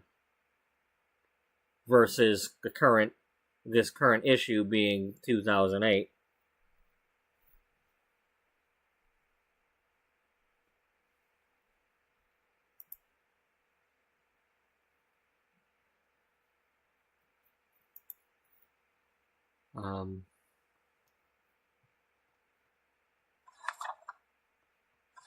So I might need to. Okay, and then at some point get a few more dresses in here. I wanted to figure out, in that episode, Jocelyn talked about, hey, get with our the known designers and see if they have made wedding dresses or if they will make wedding dresses. You know, get some pictures of those. So it's a matter of looking through all these and the ones I've already done and deciding who would have made which dress.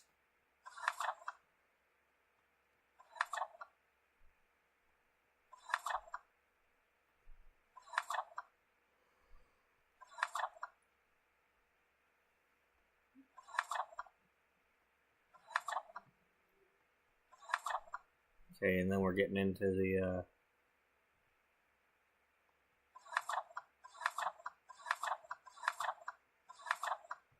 oh, that was the other one we okay. All right.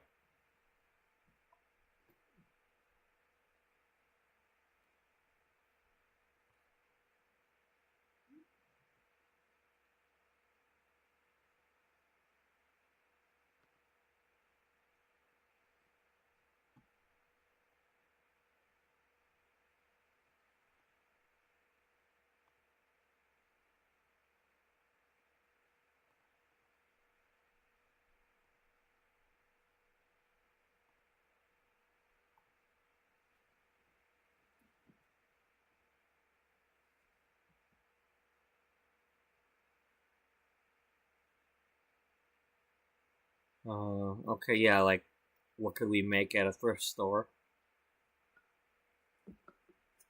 Although we've already taken pictures of that, like the one we were just looking at didn't look really fancy. They just happened to be whitish. I mean, that's one of the things we did when I went through and took a picture of all these dresses was just get the whitest or lightest version of whatever we were looking at. And the idea being that wedding dresses haven't always been just white dresses or bought dresses. People sometimes just wear their fanciest thing or their Sunday best, or some farm couple might, from like in the 50s or something, some farm couple might not have went and got a wedding dress that was fancy. They might have just worn, whatever. It's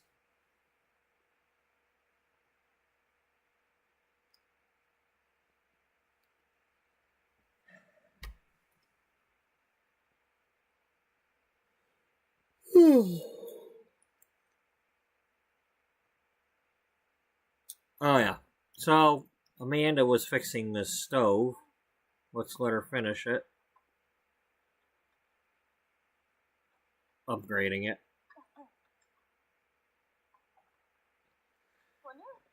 I want her to finish her investigation so we can get that article into a magazine. Because that's big time. That's big time for the story, because that's where Dana's comeback comes from. That article, I mean, not only is it going to help her get closure for herself, and then we can move on from there and she can have the funeral for her family.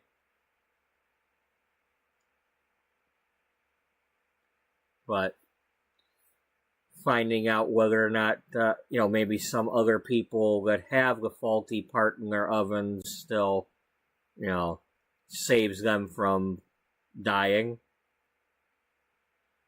Get the recall that was supposed to happen years ago on this part may finally happen, because it's one of these cases where the part was supposed to be recalled, but that company went like bankrupt and got snatched up by some other company, and in the process, too many of them that were supposed to get recalled and fixed didn't get recalled. People might have just, tossed them to the curb or something, or sold them in a yard sale, or there could have been, like, what do they call them? Sheriff sales, when people would get evicted back in the day and their stuff would just get auctioned off to the neighbors, and,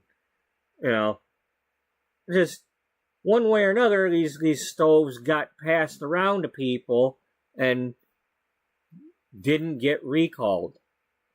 The part didn't get fixed, and it's just got ticking time bomb of if it gets too hot, that part it exposes itself, and the smoke from the melting whatever it is inside is toxic.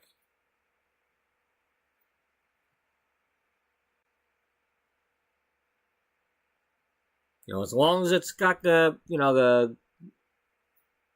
like insulation and coating over it, it's fine. But once it gets, opened up and melts and,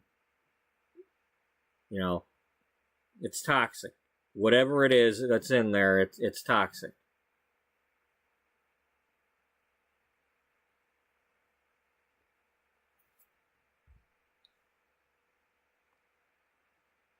Kind of reminds me of. I mean, I don't know what it actually smells like, but it's just. It reminds me of when we tried using that Easy Off oven cleaner way back in the day, and it's like, yeah, sure, it might be easy off to clean the oven, but that stuff stinks to high heaven, and it's like I don't want to breathe that.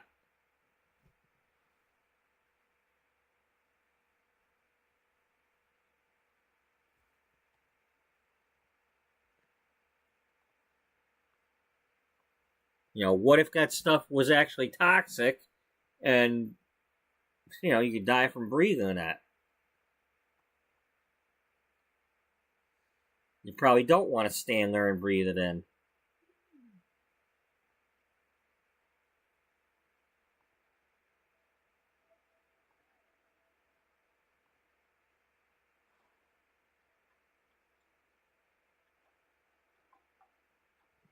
So yeah, I'm gonna work some more on that wedding issue. That way I can get back into the we got to get back into the mindset of the weddings, because we got to do Misty's wedding properly, and Cassandra's if her wedding is still on, and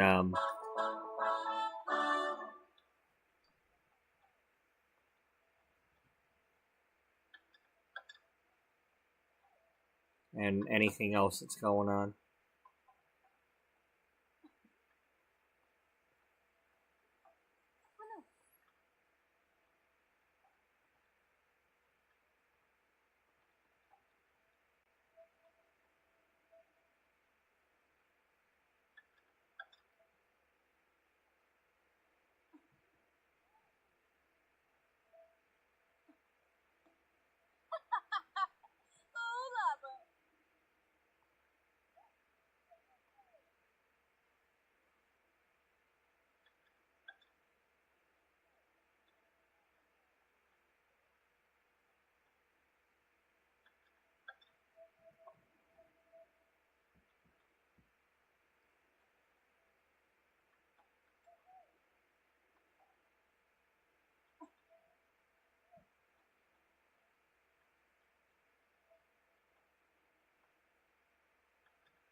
Allure the North.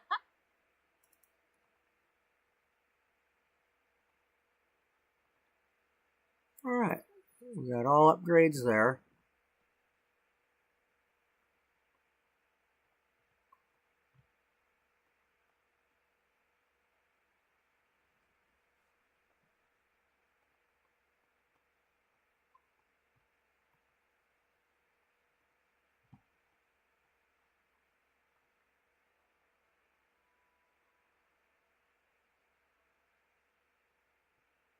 Did we finish doing the upgrades at Dana's?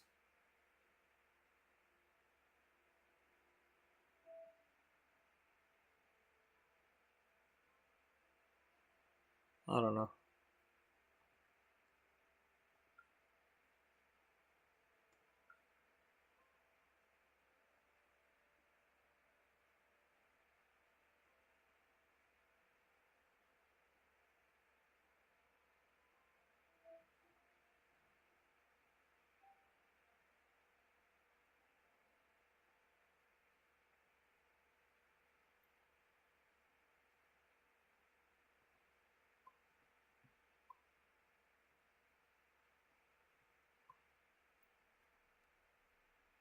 Gee, that looks familiar.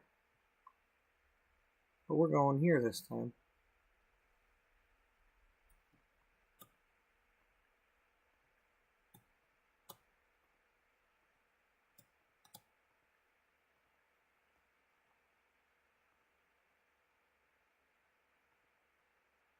Let's go knock on the door at 2:30 a.m. For B.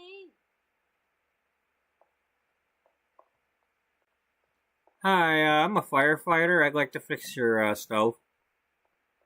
Oh, look at that. She's barbecuing. Come on in. We don't care that it's 2:30 in the morning.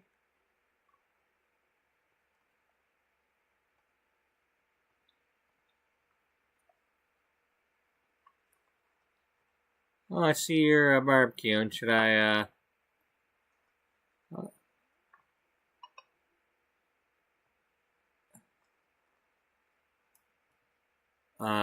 something else needs upgrading.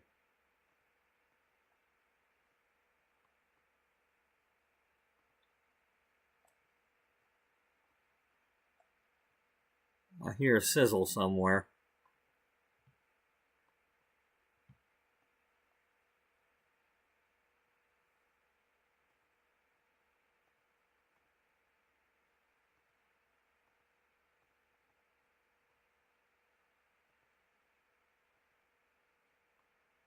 Oh, I see you got 2 fridges.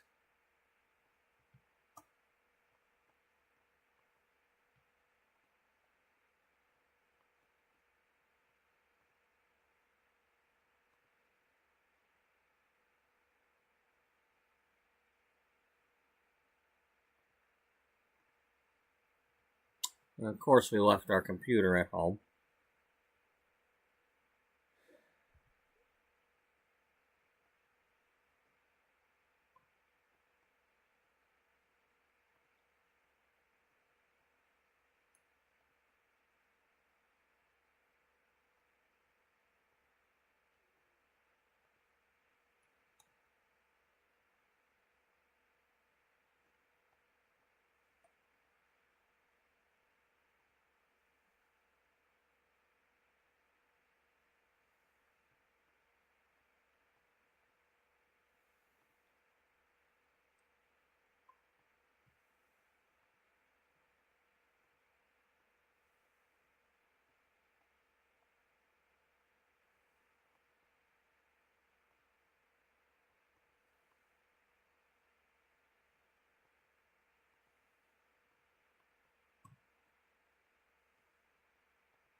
Ah, surprise, surprise. There's a little baby land grab there.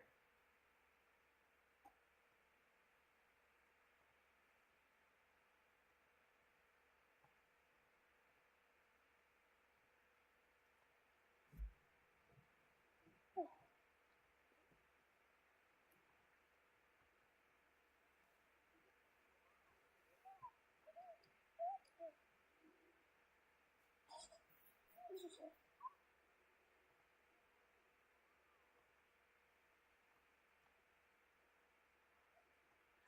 is that? Banana noodle. Oh. Oh. Alicia land grab. Zappa.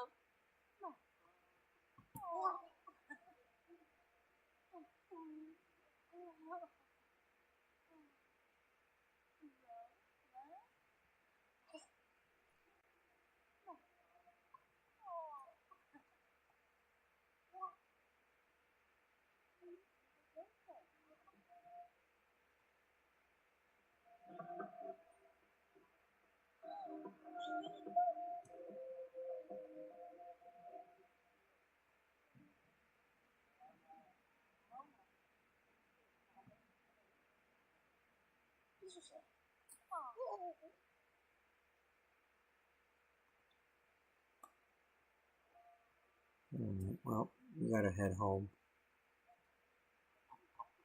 so I can get my computer back.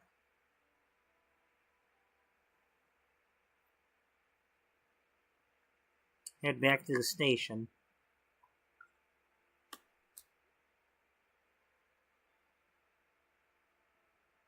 Okay, we'll fully upgrade one more, and then we'll see from where we're at. Because, I mean, it is 9 o'clock now, and I can't go all night because I have to work at 8 a.m., so...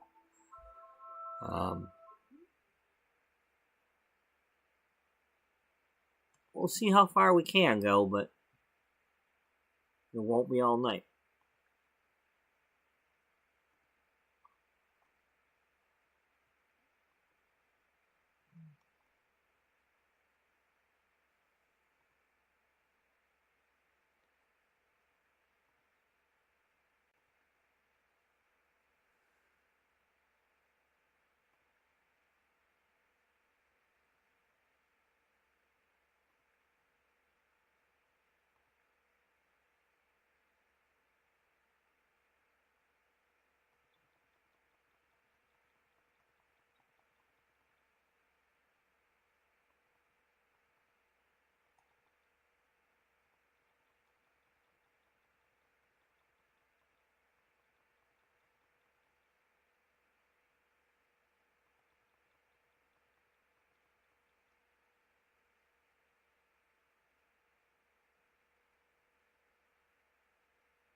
I don't think we need this, but we'll grab some.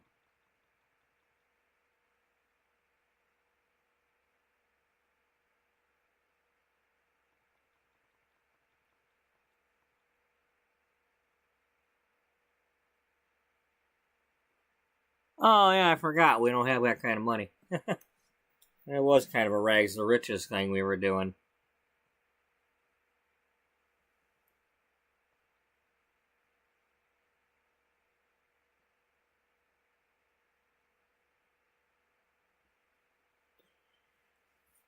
A little bit, you know.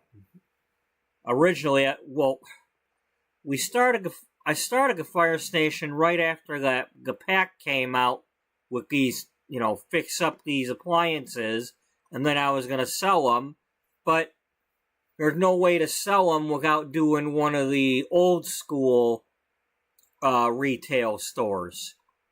Because the new ones, there's no display you can put them on because they have to go on countertops.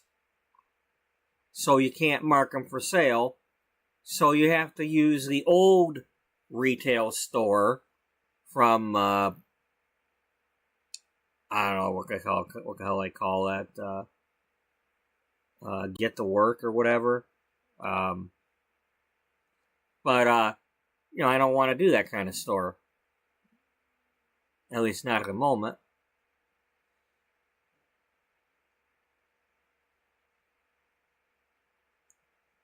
So that got me sidetracked, and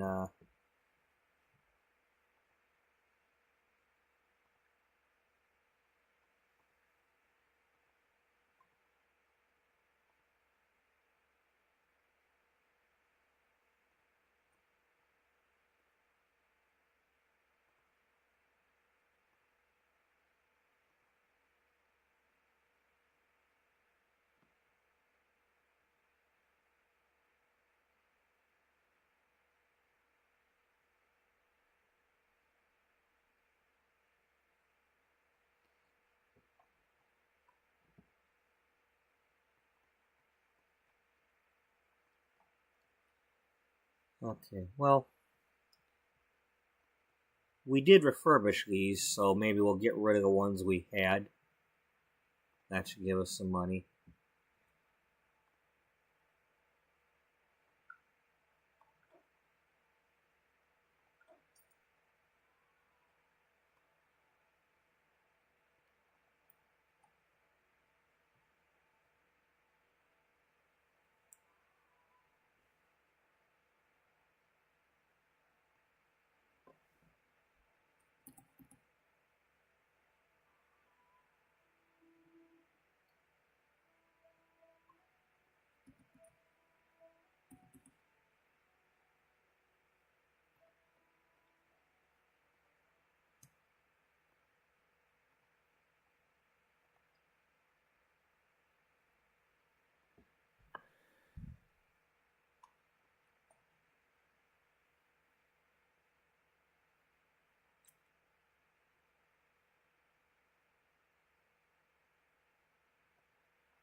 Oh, ho, ho, ho. Oh, that's because of this thing. This thing makes the environment go down. They don't like having rusty old rusty old appliances.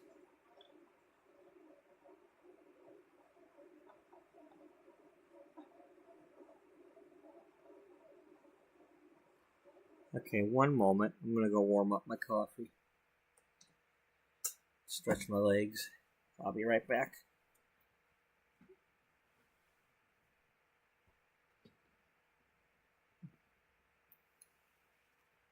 Why don't you stretch their legs? Because, I'm not set up for that.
Sorry for the noise.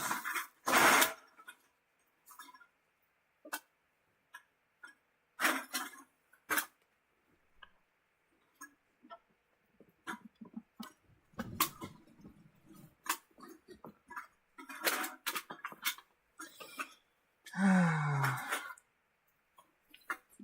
hate bags of cans.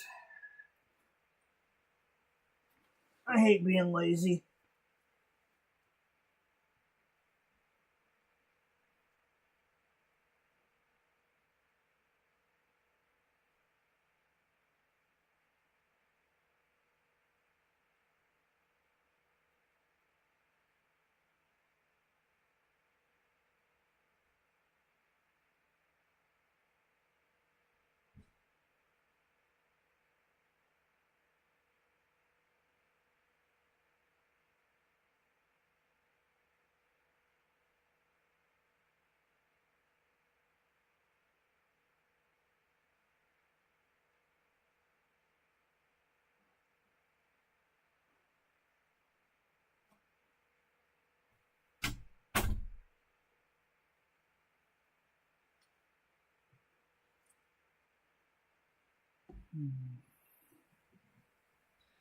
Hopefully that helps a little bit.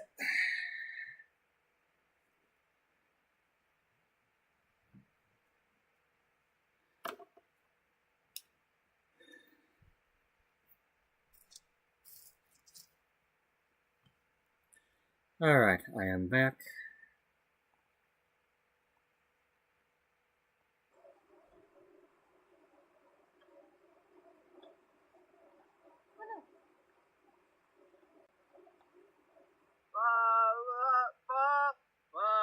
Do, re, fa, la, do, re, la.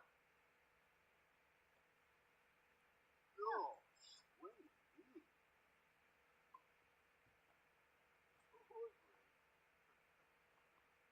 What were we having you do? Anything?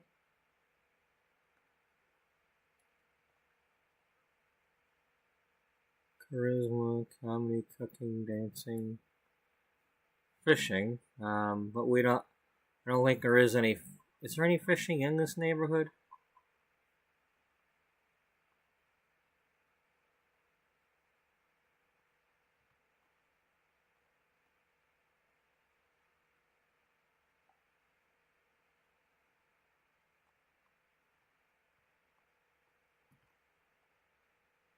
We can't go down there.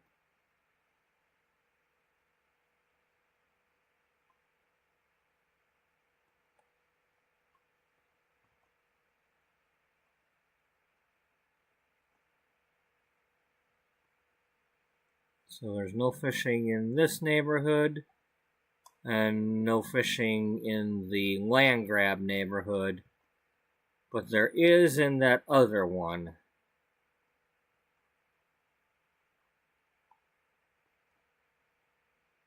Unless I'm just not seeing it right now.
Where are you at, Jake?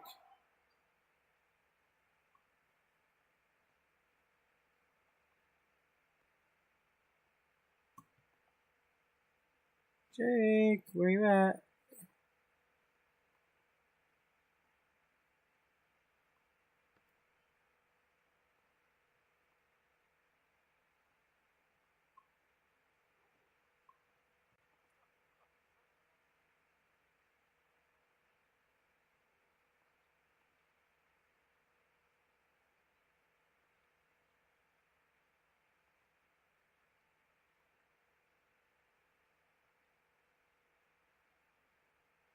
So the animals are not part of the household.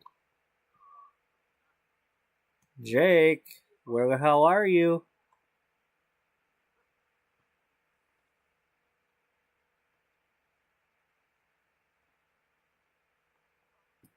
You were here a couple minutes, well, not a couple minutes ago, but, you know, earlier in the episode.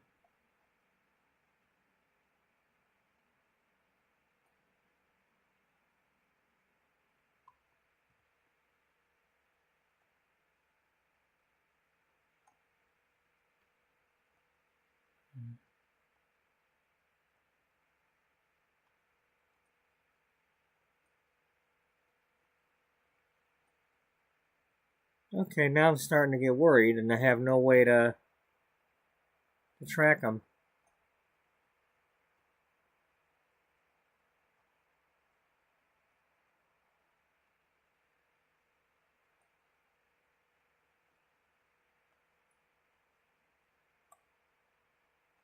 Jake, where are you at?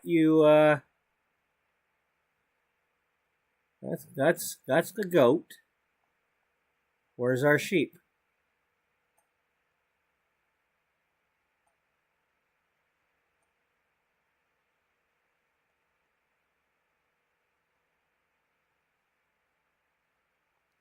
The last time we saw him, he was right here on the curb. Did he somehow escape because he was out on the curb?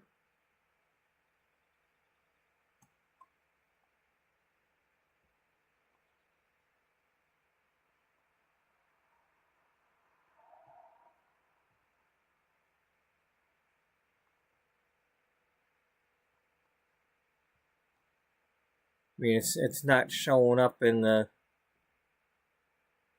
Okay, I know what we'll do.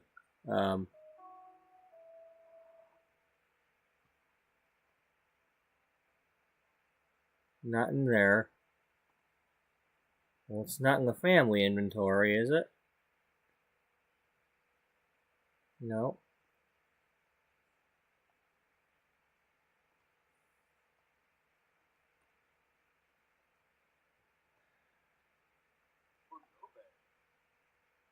Did they somehow go to the second floor? I mean, are they able to climb stairs?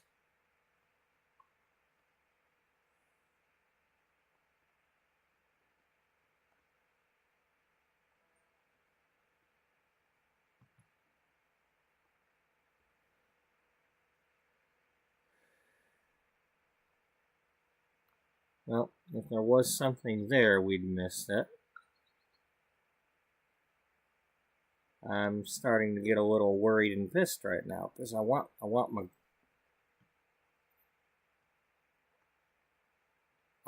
my sheep. You can't just silence my lamb.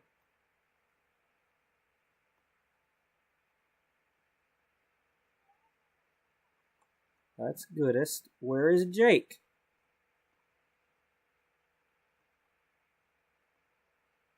It's not like we didn't have a visit from Grimm.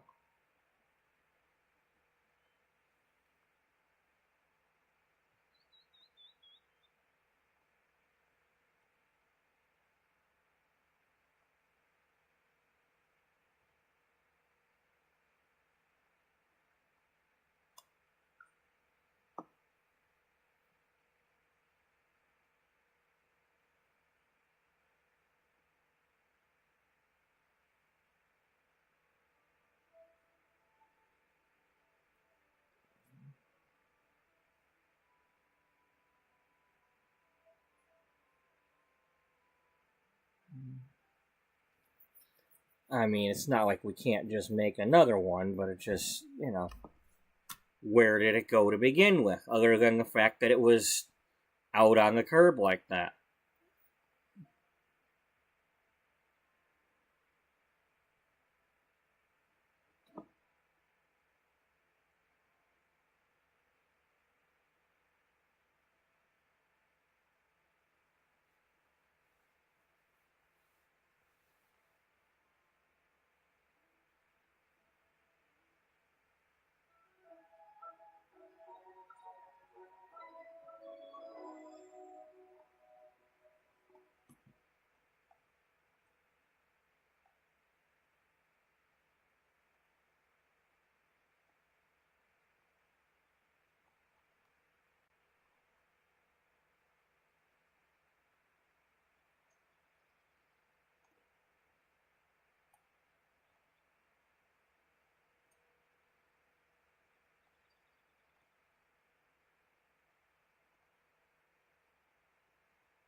I mean, I know I have the option to put something in my inventory and all that, but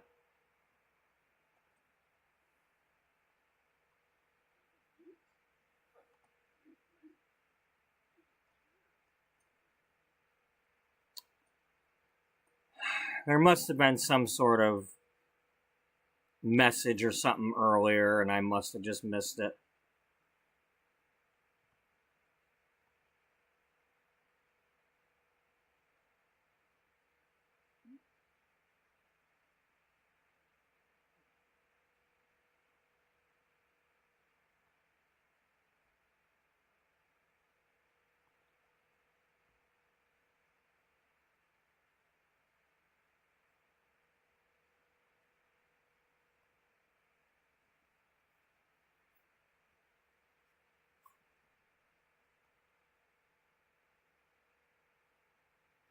Well, obviously we've lost him because he's not on here.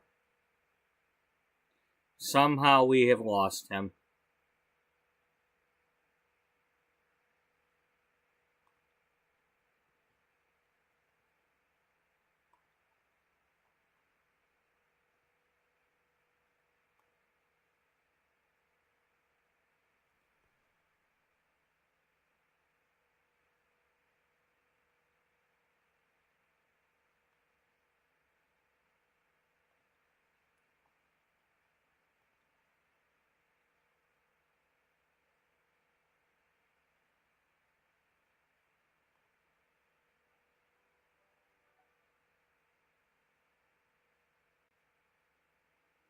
Well, they're not gonna. They don't show up as a rescue anyway, so.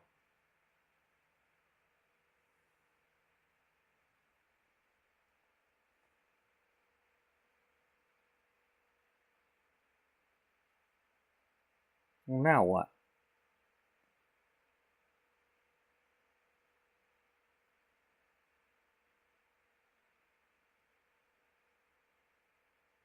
Hello?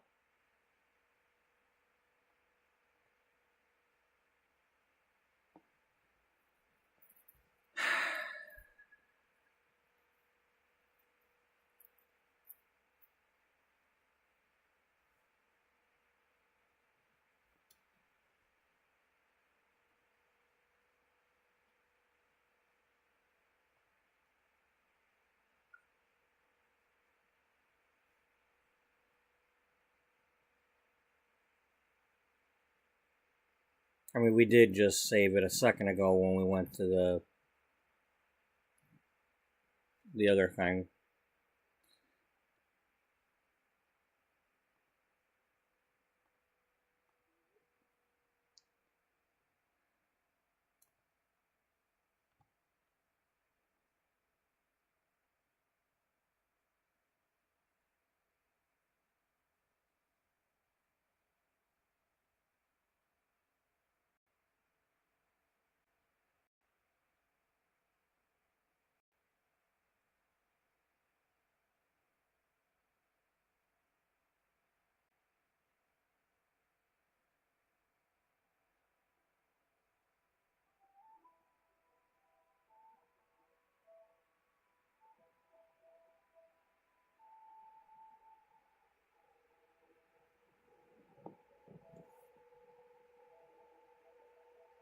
Yeah, I don't know what happened. I'll have to watch back the episode or something if it matters. But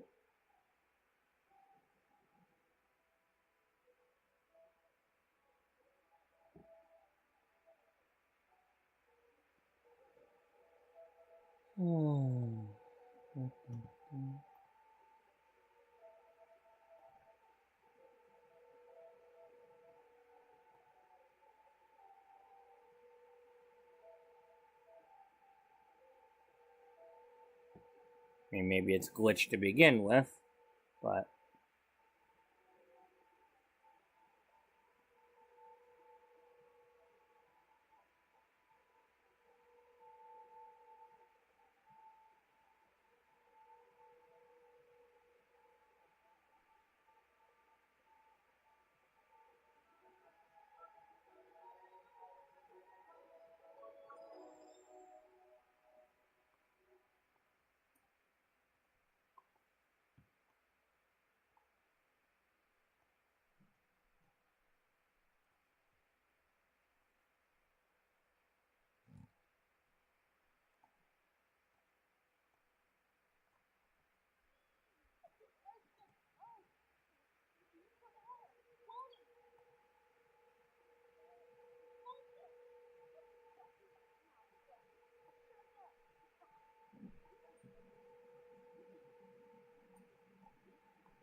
Oh. Oops. Ah, the floor beast is sweaty.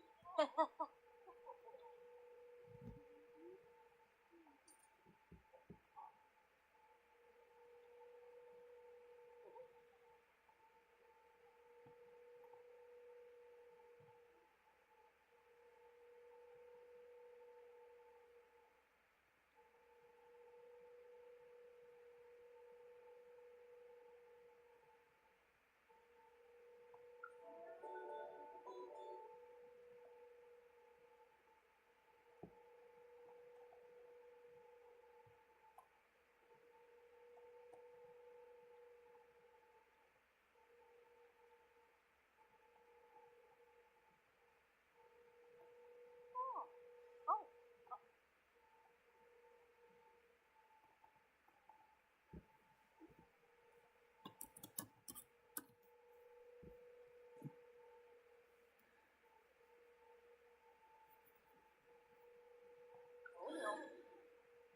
ah, roaches.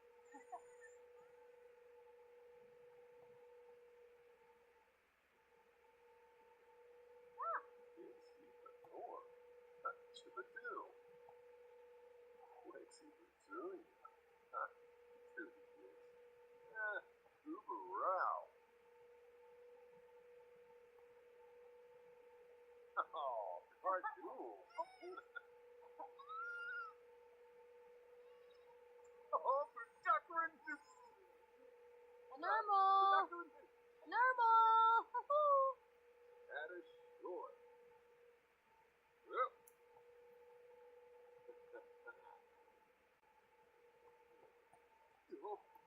Oh, holy.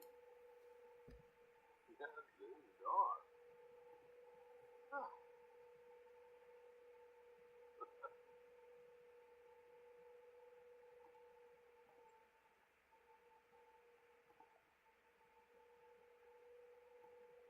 Judah?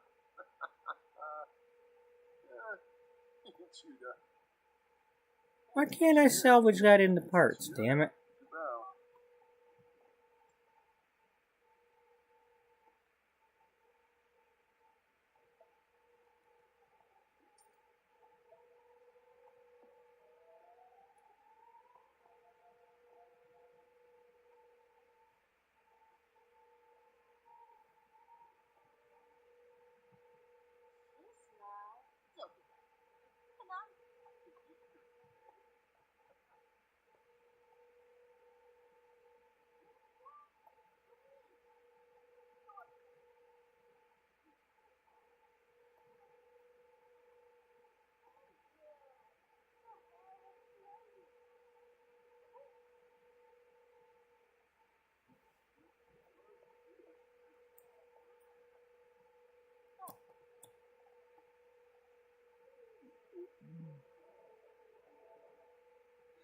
Damn it.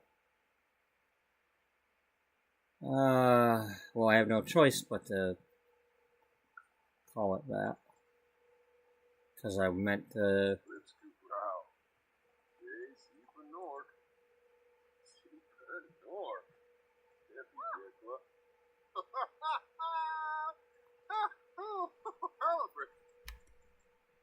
Normal crop. Oh, beach. Yes, for no bad. Mooch, beach, big stuff. Sir.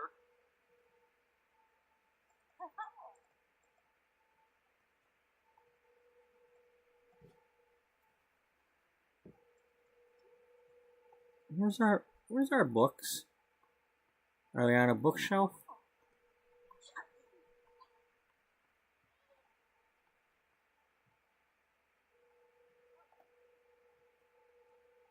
I don't know. It just doesn't matter.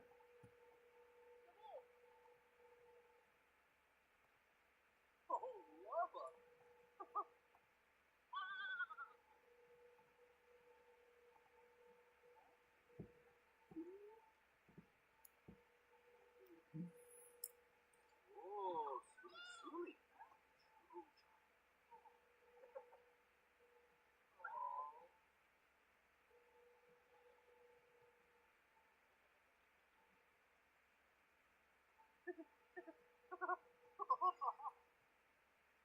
That is sure. Yep.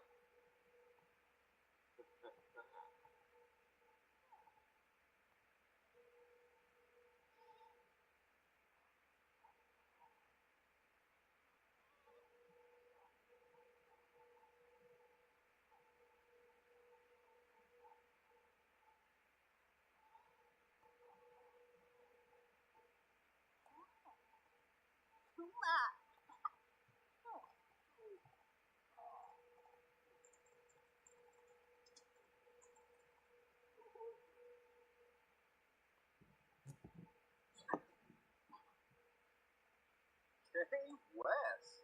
Chame Sturka. Orphan. Kabura.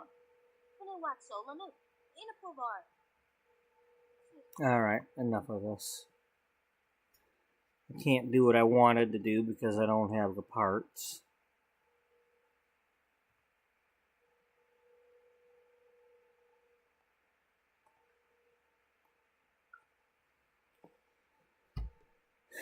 And I don't want to just cheat the money.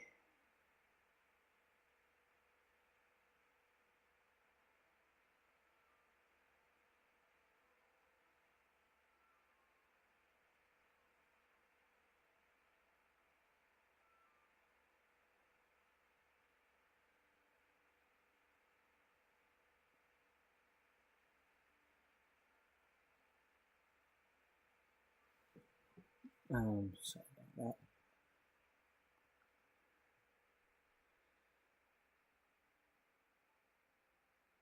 Are we ready to do the thing with Wally yet? And Misty?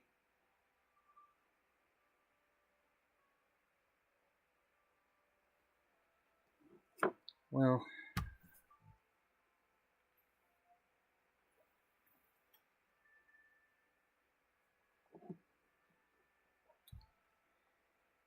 maybe she goes to see Caroline first. Before she goes home. Or calls Caroline to meet her somewhere. Maybe at the bar here.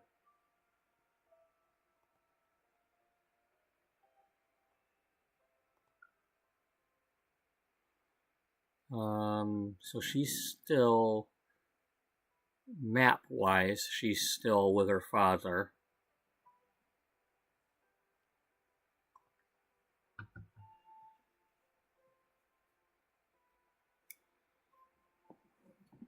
Okay.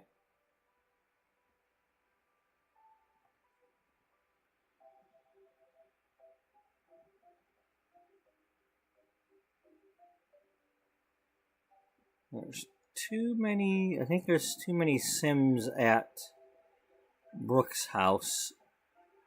Yeah, because there's 4 adults and 4 babies. so she can't go there and move in.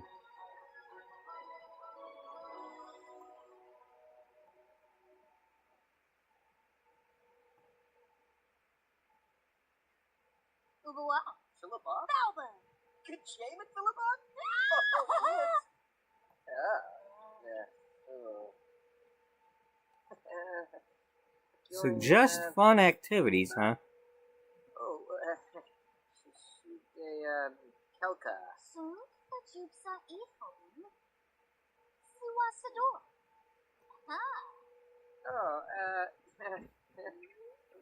Free day, John Louis. East,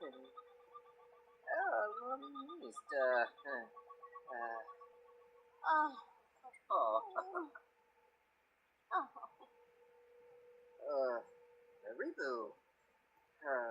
What is your, dude, problem? Oh, because they're distant. Alright.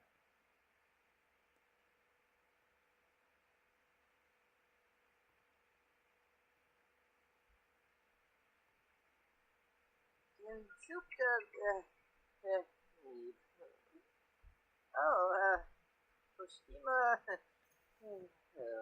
Quasnar Goob. The thing he's a scorpson. Dayul.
Okay, it's middle of the day. She doesn't have a job.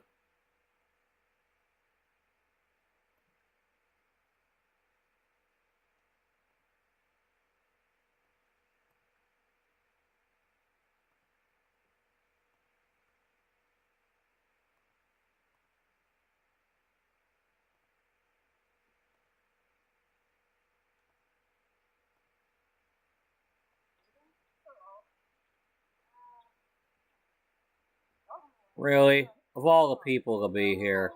Come on now, Beatrice.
Where do we want her to meet?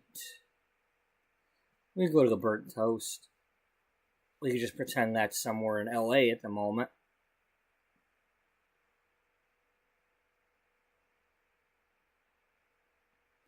Or... well, no, that's up in that area.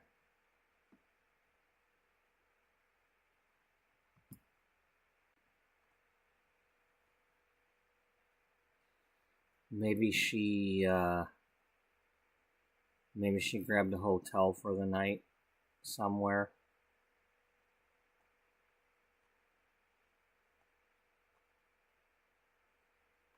Maybe she's scared to go home right now because of what she did to Wally.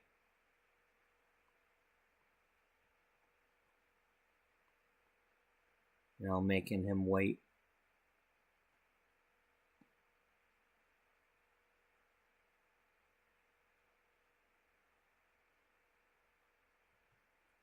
She probably feels horrible about it.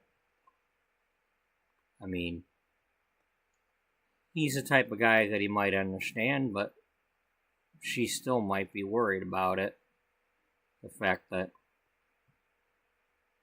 you know, she didn't really stand him up or anything, but, you know, she just, out of nowhere, left town right before the wedding.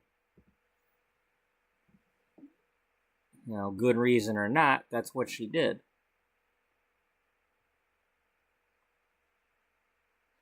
I mean, there are men out there, or people, that would be assholes about it.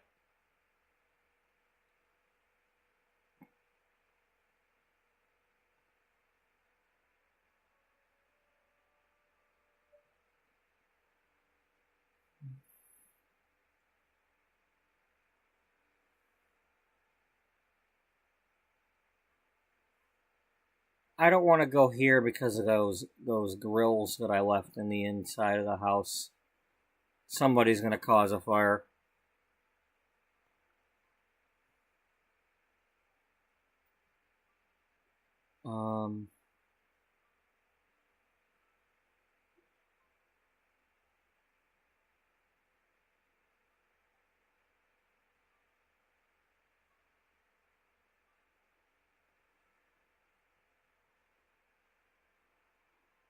Thrift store? Maybe. Park? A park somewhere?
Okay, so she's gonna...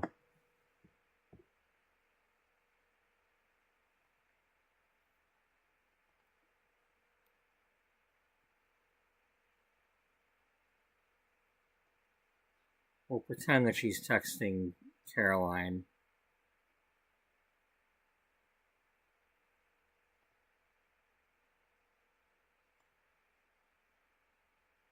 To tell her that she's back in town, but she doesn't want to go home yet. And tells her where she's staying.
Do I have to go on a vacation here?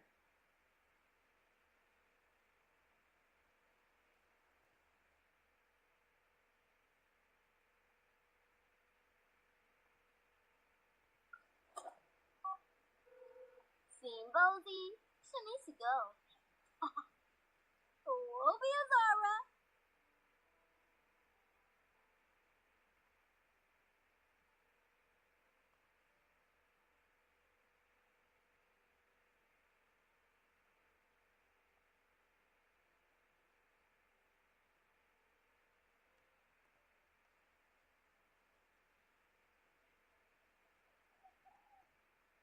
Oh, there we go. Or maybe not. Well, anyway, hey Caroline, why don't you come here?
birthday. Oh, shoot. They thought I was odd. So what happened? No face, please.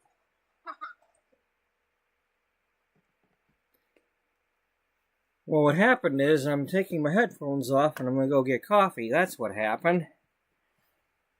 Really? That's not a good story.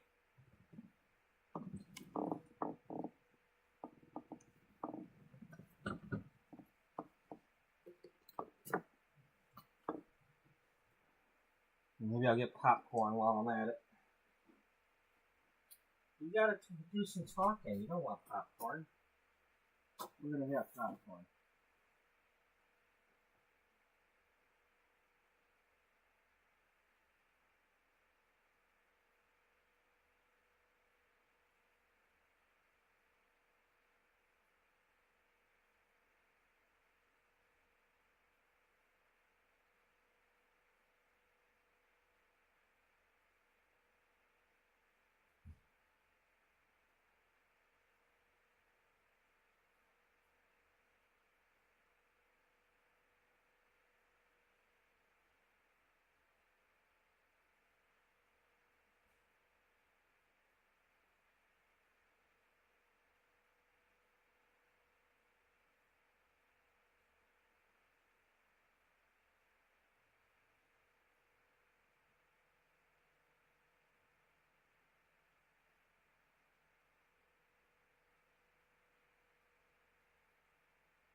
Okay.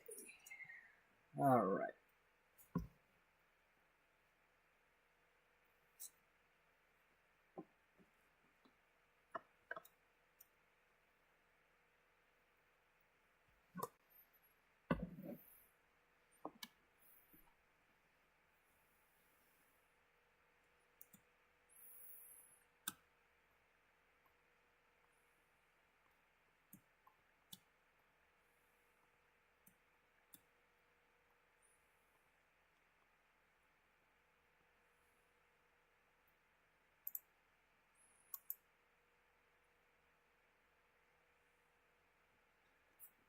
Okay.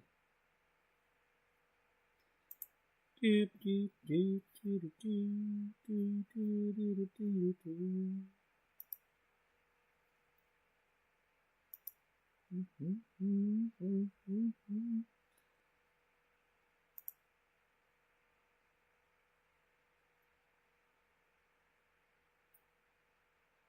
No, that's not good. Hopefully he's alright.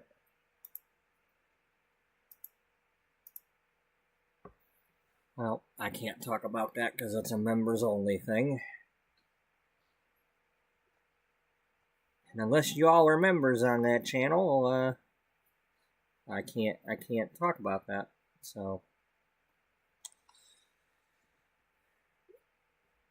or I shouldn't talk about that. Anyway, so here we go. Caroline is here to see her.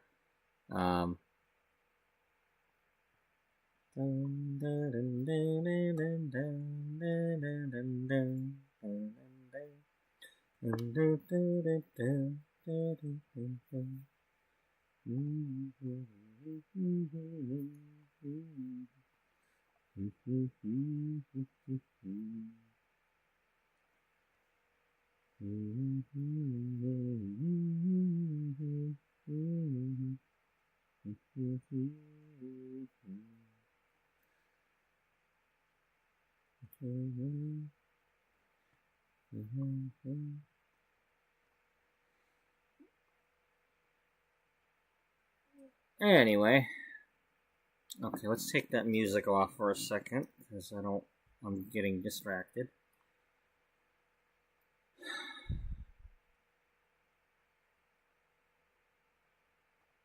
So what happened?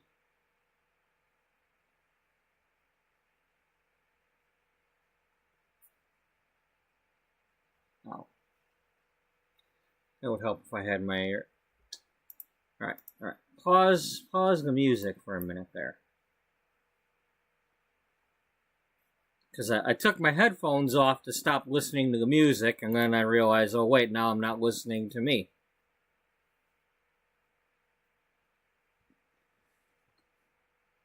You know, I'm kind of dumb sometimes. And the other times I'm stupid.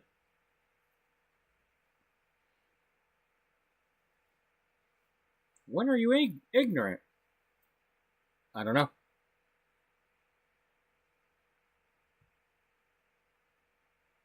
So all the time, I guess.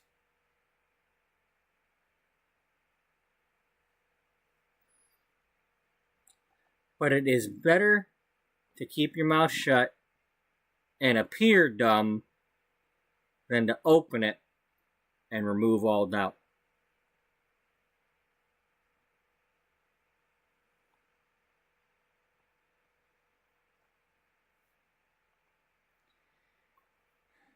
Okay, let's try this again. So, what happened? He called you and you just jumped in his truck? Well, he texted back.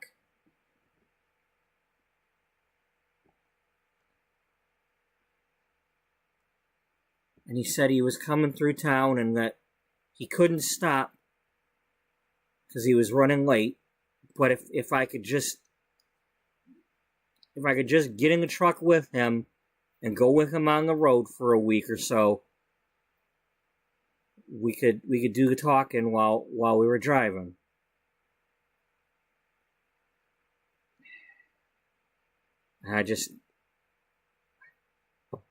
I had no choice. You know, I didn't want to wait around and have my mother interfere with me seeing him or go through the wedding without him or whatever was going to happen. I had to take the chance. You know, I haven't seen my father in years.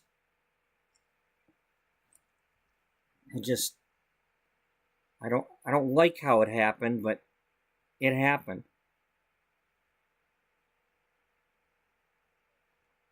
Well, yeah, it happened, and well, we were all thrown for a loop there. I mean, at least you left the note.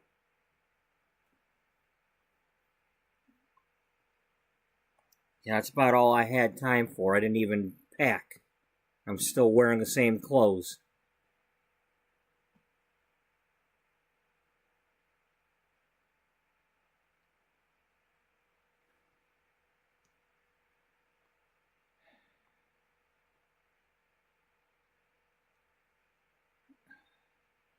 I'm almost afraid to ask, but how did Wally take it? Is he mad at me? I don't know if he's mad at you or not. I mean, I think you're lucky it's him and not some other guy.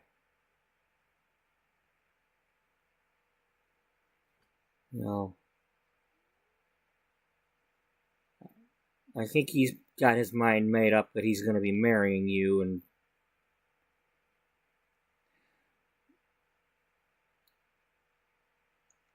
he just wants to get to that day.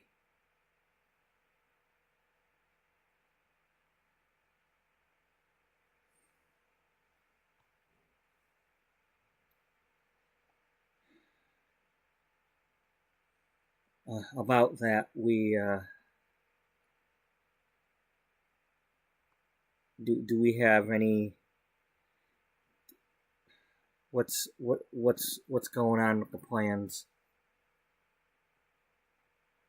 Well, the plans are that we don't have a venue.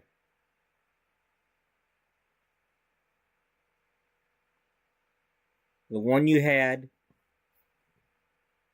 took our money, and they don't have any future dates available. And at the moment, we don't have enough money to get another venue on short notice. So I don't know what we're going to do.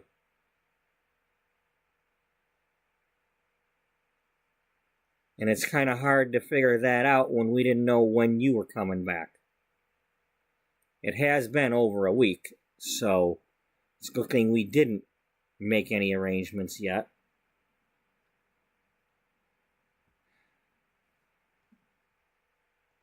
I'm really sorry. I know you are. And if it were any other reason, I'd be really upset with you. But I know that if it was my dad, I'd need to see him too.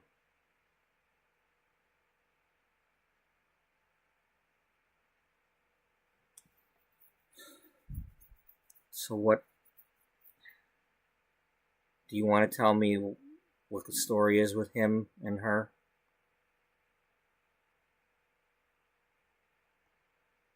Well, first let's get out of here. I don't really like being here.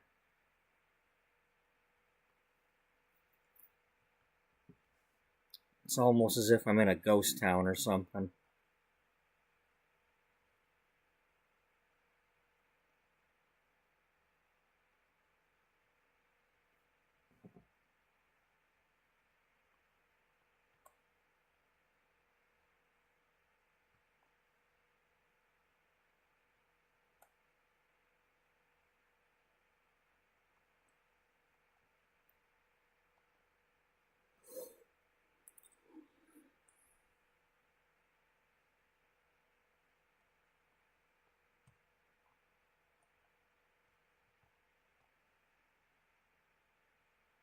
Oh, Simon.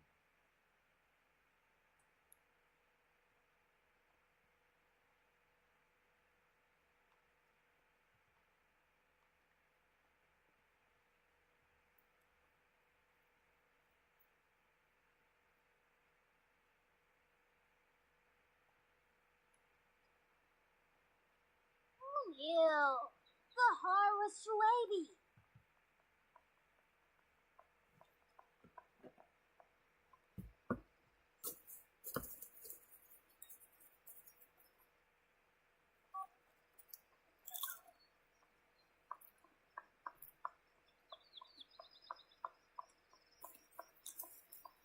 Mona Sarah? Evelyn?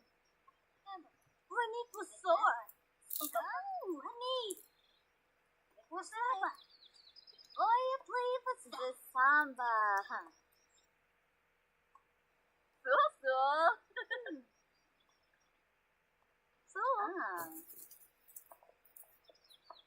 Mubaz Shaden. No poison perhaps. Fadu. Leave. Hannes Fadu. Liver.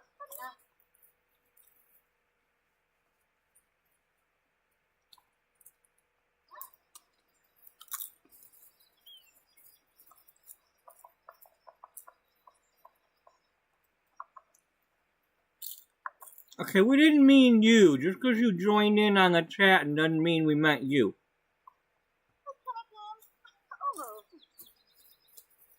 Damn it.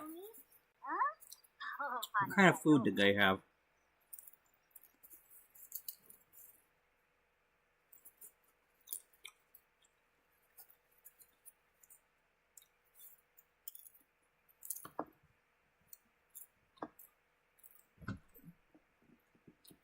Talia style.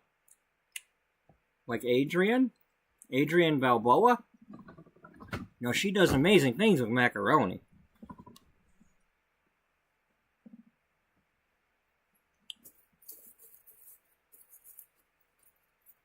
What does she do? Bend it like an elbow? Yeah.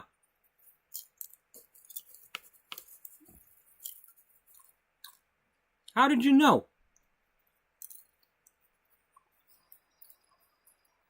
Rinshoop, Quetzal Plus, Huspa. Honshi. Ah, Oh, is it me? Much appreciated. Hoopatay! Doroy! Let's be Northward. Axala, Eva Glash. Oh, Waboose.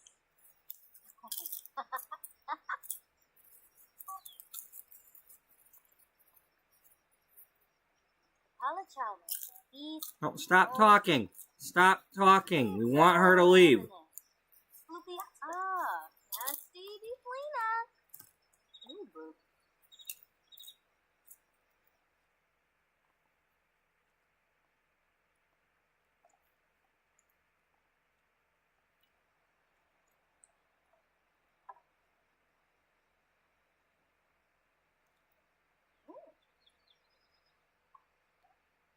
You tore the Melboy? Huh. Just a put. Okay.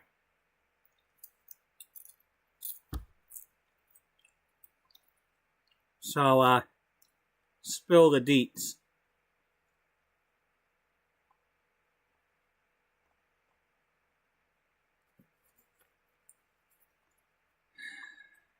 Well, I'm definitely going to have a talk with my mother.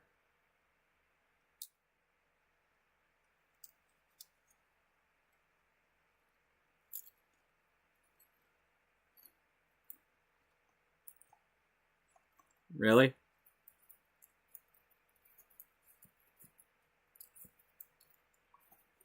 So,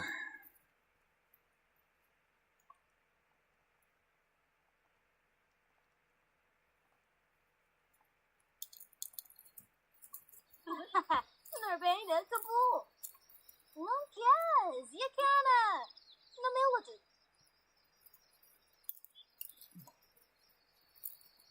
Zagalazi. Sapis. Kemis. Snupachana. Sort of. Ah, Crazo. Yiflawanor? Ha. Yakana Namit. Yabal Neshawaka. Damsy.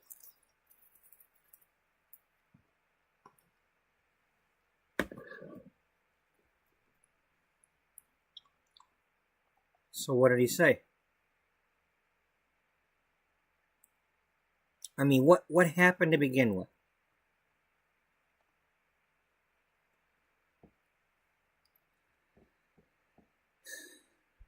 Well, he didn't tell me right away. I had to. We went we went all the way to Texas and back a couple of times before he finally decided he was going to talk to me.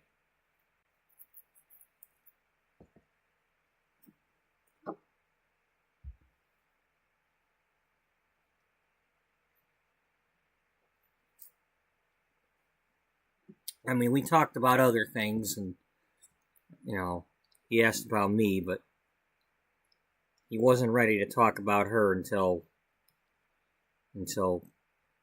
finally we pulled over at this little roadside park in Utah. Now these old train cabooses and train cars.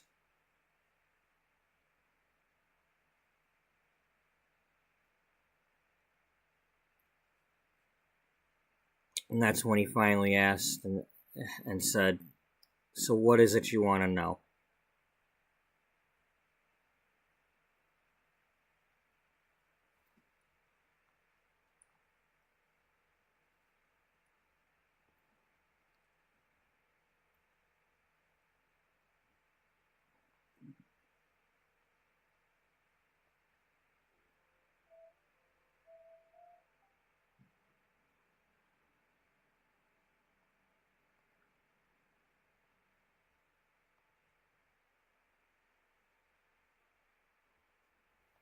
We'll just go there, all three of them, and then hide her somewhere.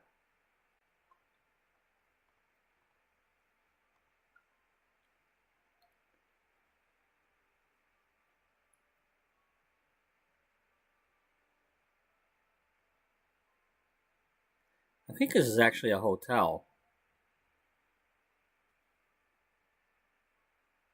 Not in the game, but in real life.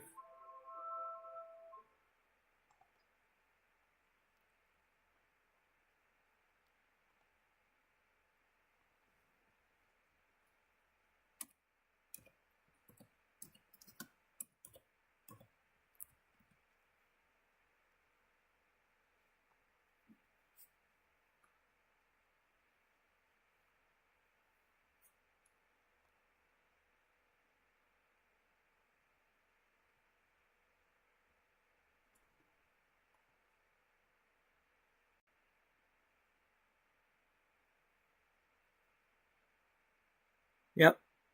Yeah, you can actually sleep in those. Now I didn't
Testing.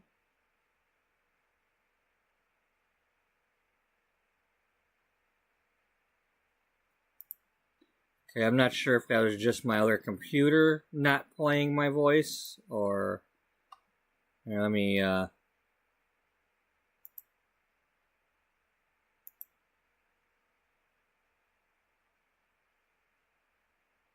gonna listen back to it and see if I was actually... if y'all were actually hearing me.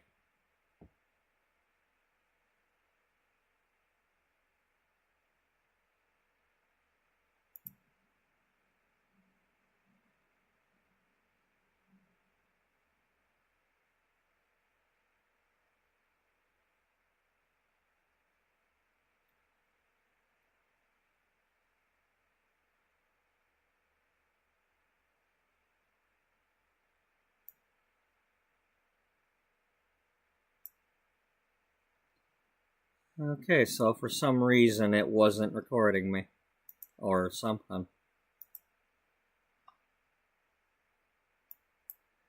So I'll have to redo that. At least I think I do.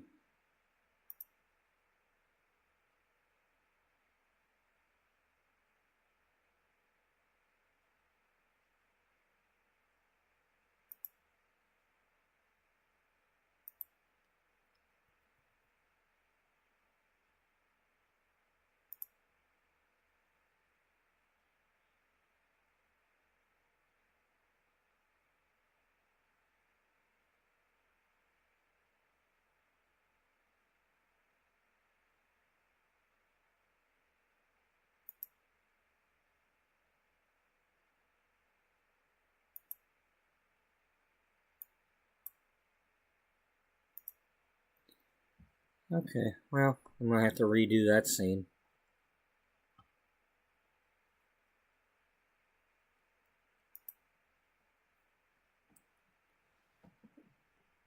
Because when I try to play it back, it's whatever they were saying here, I'm not hearing it.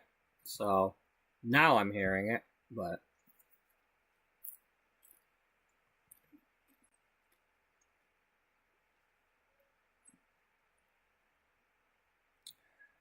so what do you want to talk to me about? What do you want to know?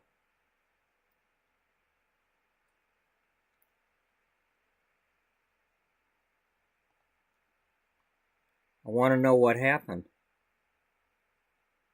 Why you been away so long? How come you haven't even come to see me?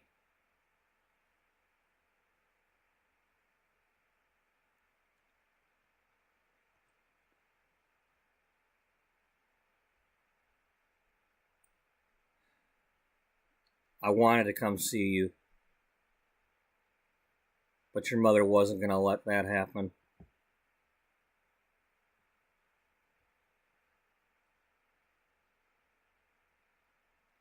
She thinks I cheated on her.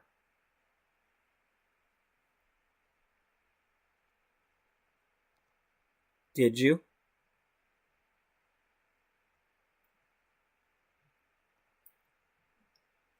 I've never cheated on anyone.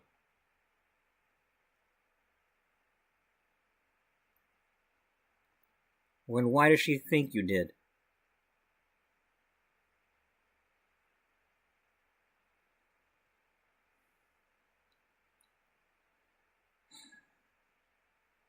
Your mother's got one part of the story right. I was driving my truck. Her best friend got into my truck.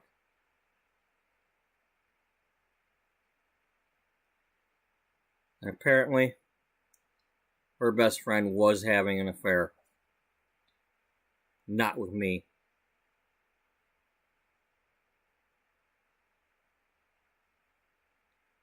She was cheating on her husband.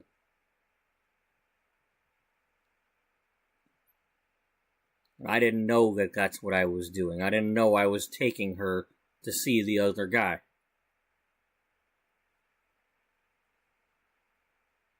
I thought I was taking her taking her to a job or to see one of her friends or something. I thought I was just being a friend, helping out one of your mother's friends to get a ride.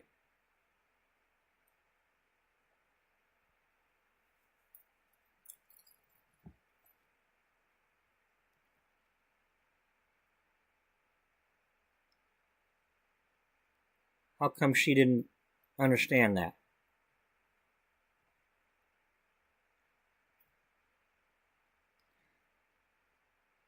I didn't know until afterward. That's what she was doing.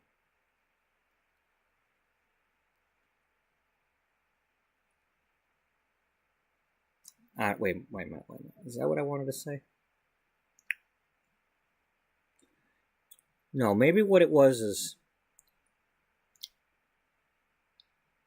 that same day when he gave the friend that ride,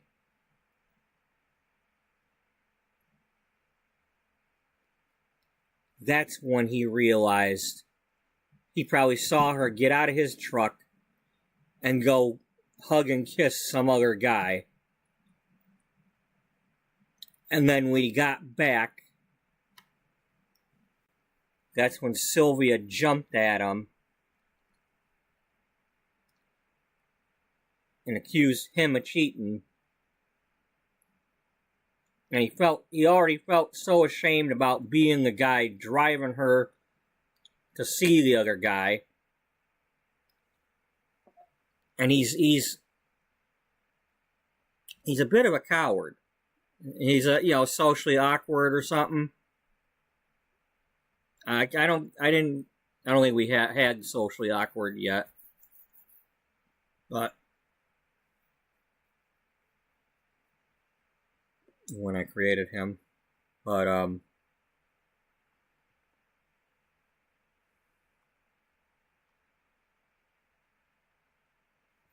he loves Sylvia so much that he just can't, he can't bear the thought of arguing with her to begin with. And it's catching him off guard that he's being accused of cheating on her. Much like Bridget being accused by Byron out of the blue.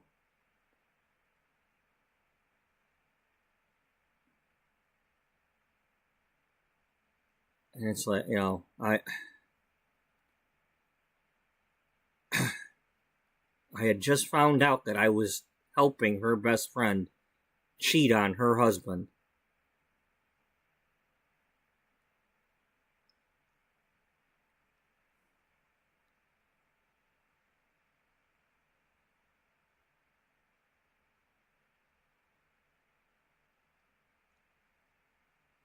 And the fact that I got home and she thought it was me.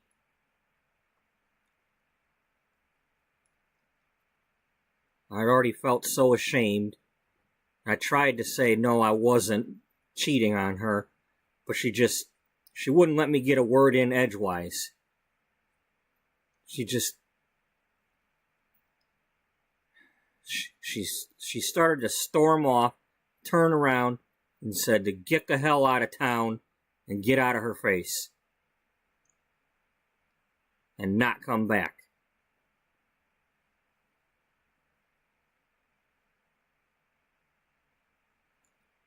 I couldn't argue with her. It hurt too much to argue with her.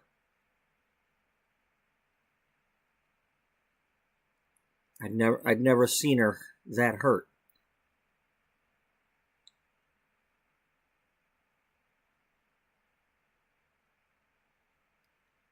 And she felt it was I that had done it to her. And I didn't know how am I supposed to explain to her that I hadn't done that when she doesn't want to believe it? How do I prove it? Her best friend is cheating. Not with me. but she is cheating.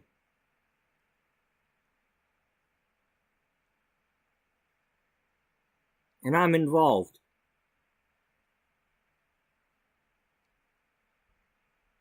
I didn't know I was involved, but I'm involved. And if she's cheating on him with her, if she's cheating on him with that other guy, then they might as well believe she's cheating with me too.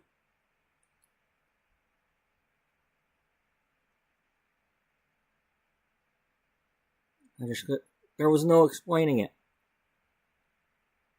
Your mother had put her foot down and said, leave town.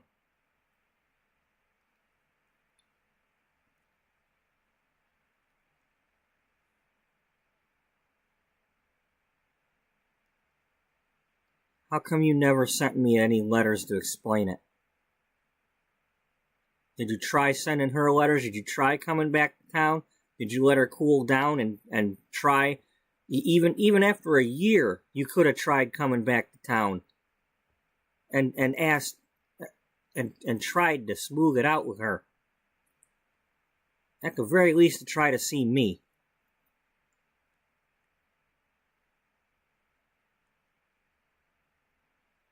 Now, how many years has it been? Was it 10? 15? You couldn't come back to town?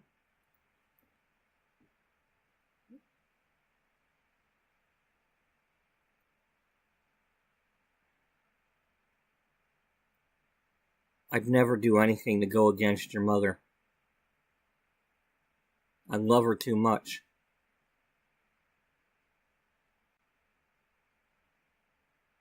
She said to leave town, so I left town.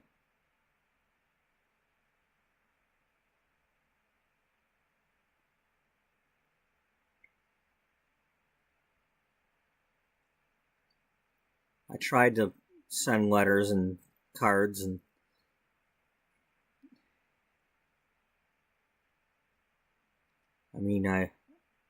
I'm assuming that's how you somehow contacted me. You must have gotten that recent one.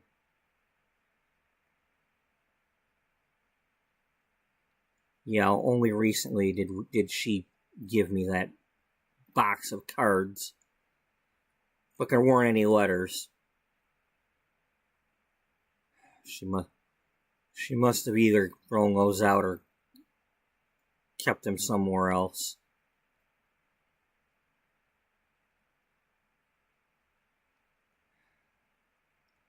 I did write you at least one letter to tell you where I was and what I was doing.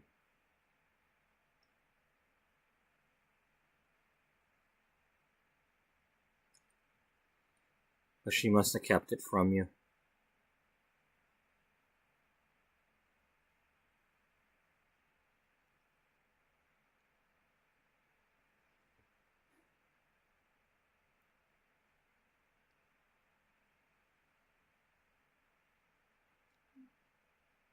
I'm sorry, kid. I'm just too much of a coward. I can't bear to,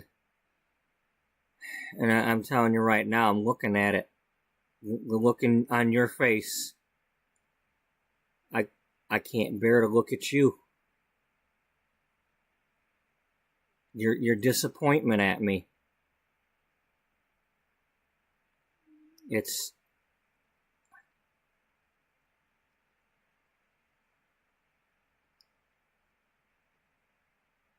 you at least believe me, don't you?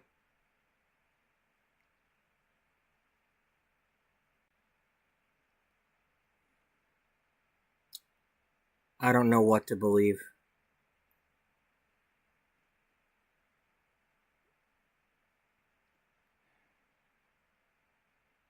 But if you really didn't cheat on her, she needs to know that.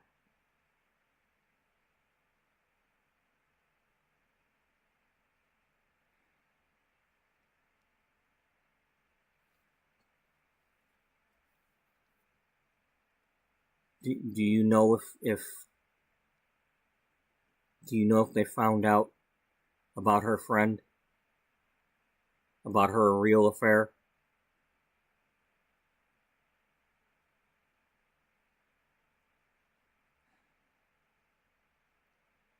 I don't know because I don't remember Mom talking to her friend after that.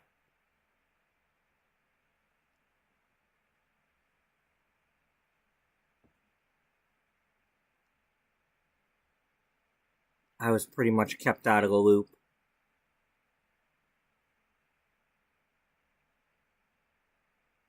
Yeah, I suppose you would have been.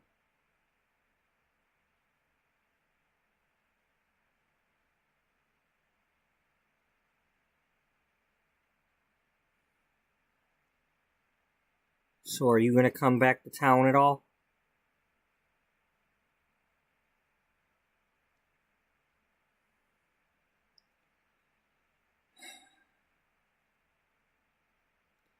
So you're getting married, huh?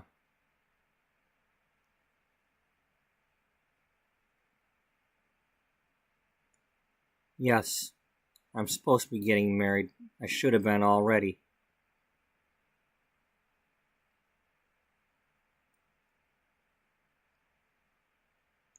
But here we are.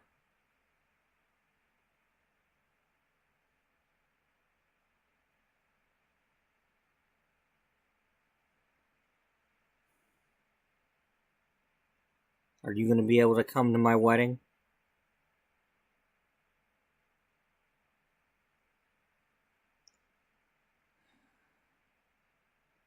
You know, I'd really like to, but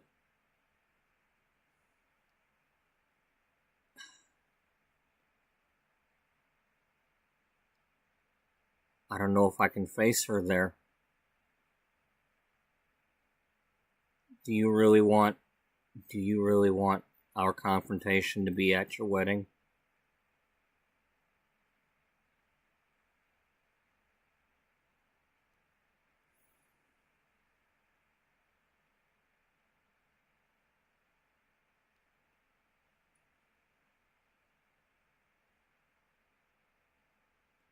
I want you at my wedding.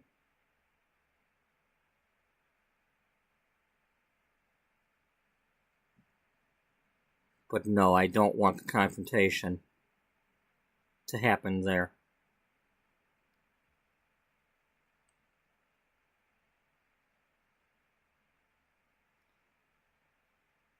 Do you still love your wife?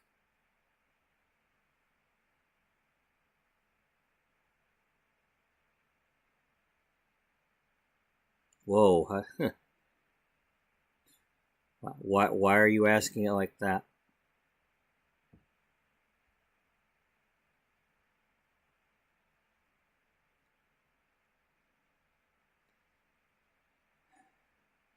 Well, I'm trying to go into couples counseling. You know, I write a lot of articles, but I want to do it for real.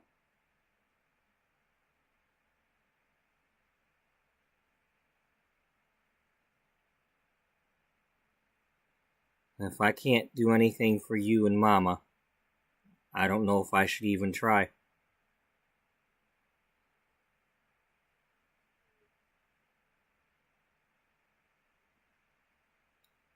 Do you love her?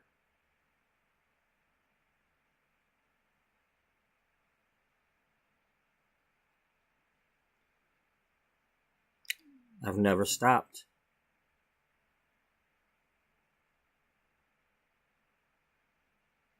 Have you told her that? In every card and letter I sent her.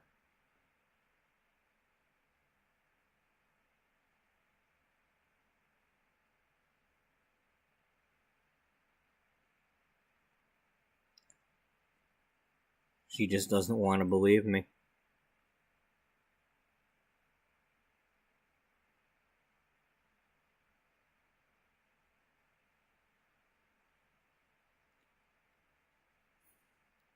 I know that your wife can be stubborn.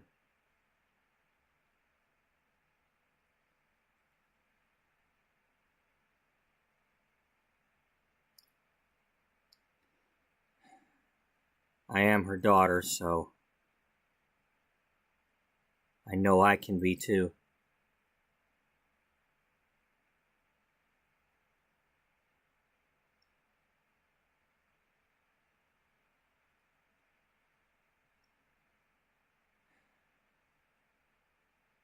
I'm going to see what I can do about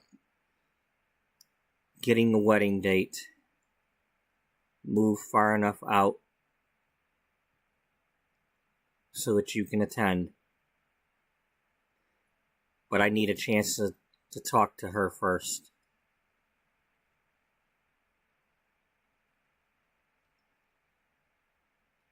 Whether you're coming to town as a friend of her, or an enemy, or a stranger, I need you to be at my wedding.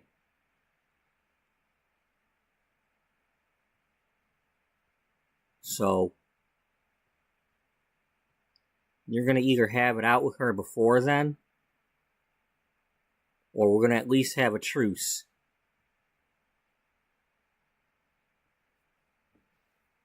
There will be an understanding that you will be at the wedding.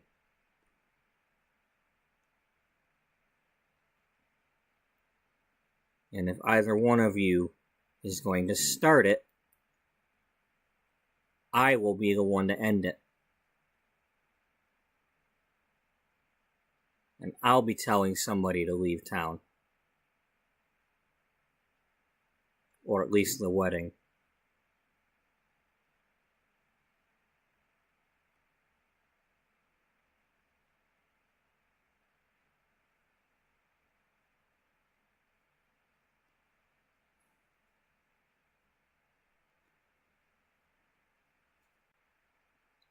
So, what does your truck driving schedule look like? Do you ever get any time off?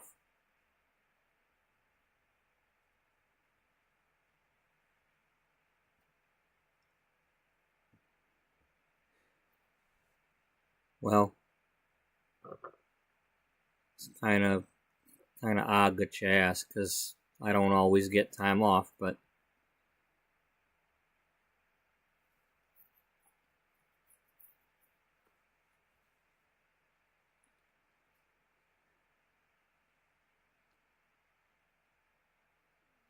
I do have some time coming up.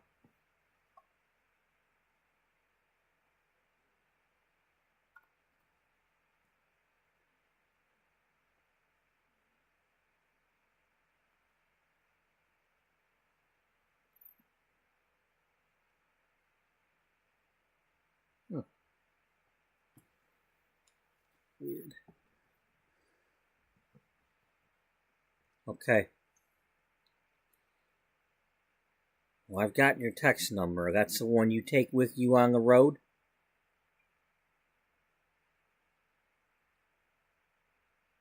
Yeah.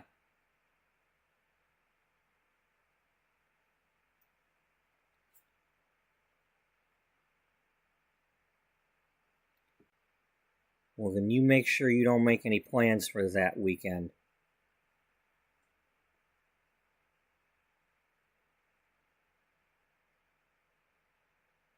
Because one way or another, I'm getting married then. And you need to be there.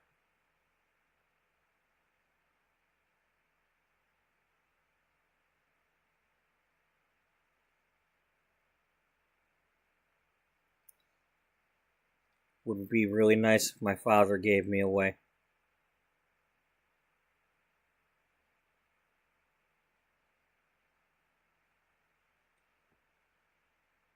Yeah,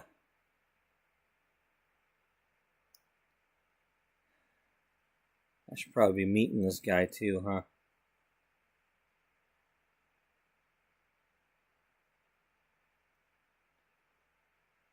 That wouldn't hurt.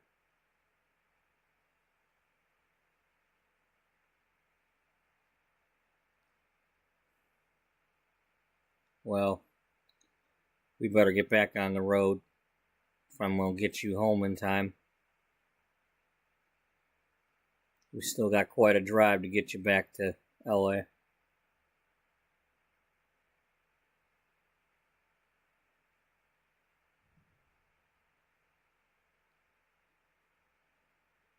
Yeah, we do.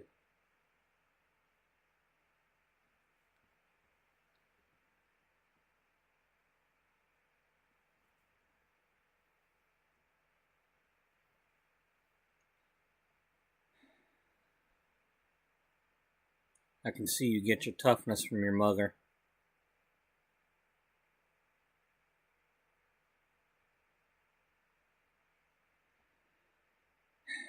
Dad, don't sell yourself short.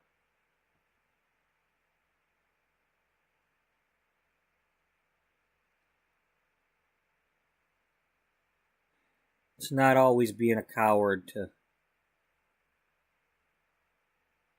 run away from a fight.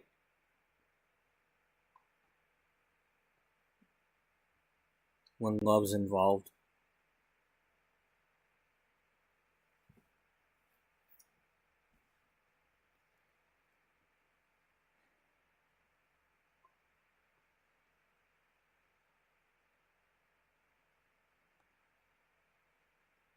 So what you're saying is maybe I was man enough to walk away?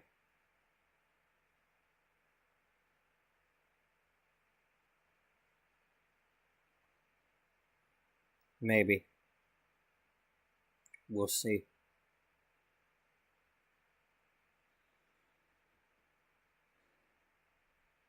But you're going to need to be man enough to show up.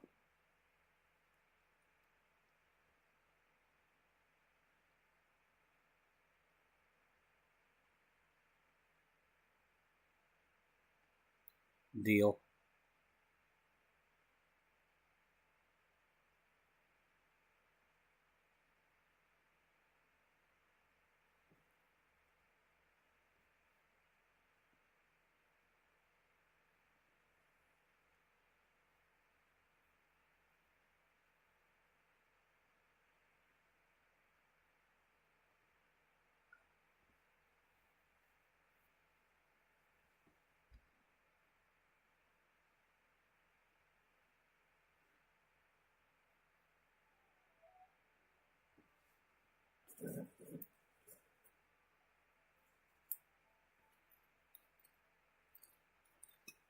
Sure does go a lot quicker when I don't faff around with the pie menu.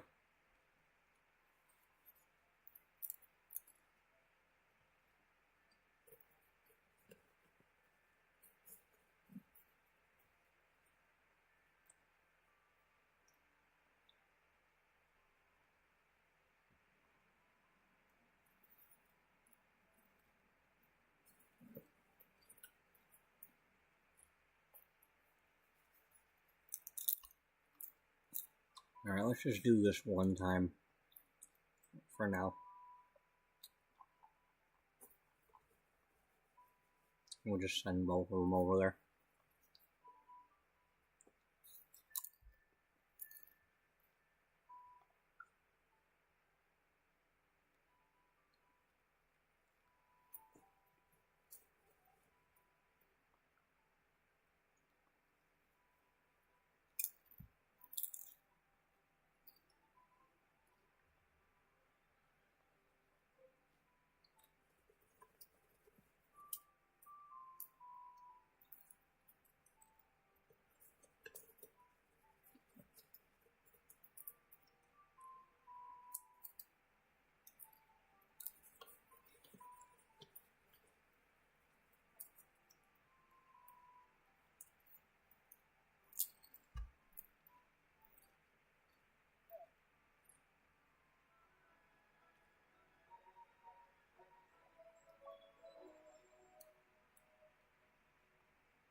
Dana's here.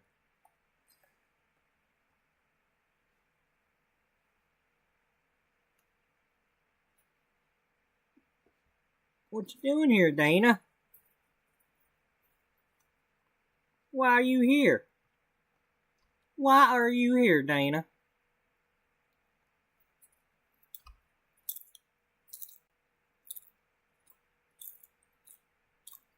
We didn't have enough of you in the episode already? You jealous?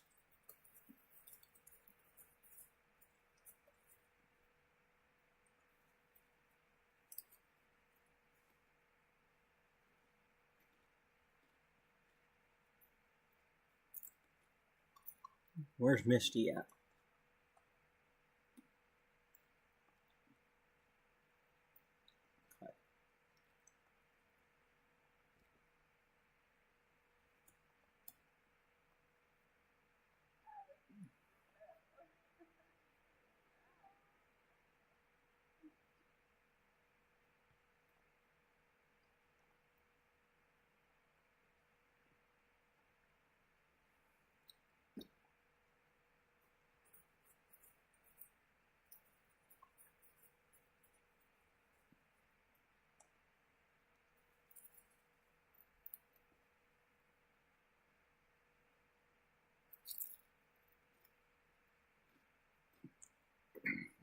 So Wally already had his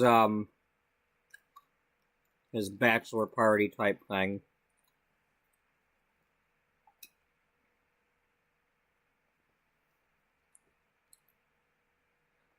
He's still got Natasha on his thing.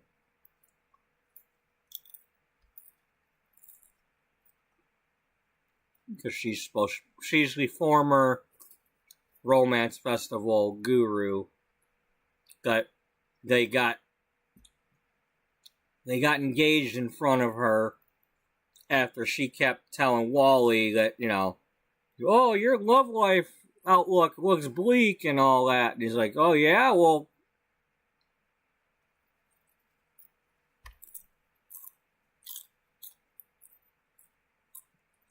and then he proposed to, but after his bachelor party, he bumped into Natasha by the basketball courts and all that. Well, he didn't bump into her. He just happened to be, he was drunk and fell asleep on the bench or something, and she found him there.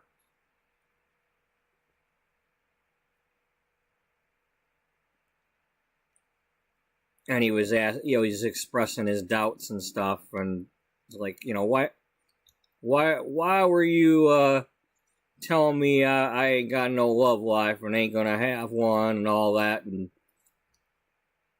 she's like, look, after all these years of how many times Misty went to that romance festival looking for love and crying because she couldn't find anybody, and I wasn't about to tell anybody anything if they weren't willing to fight for her.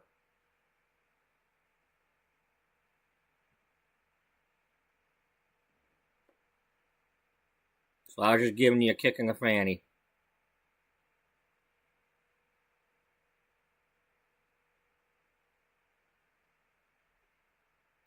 To put it short.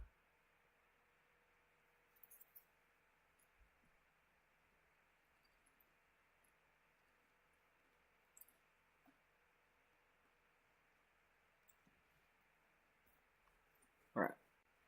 Caroline.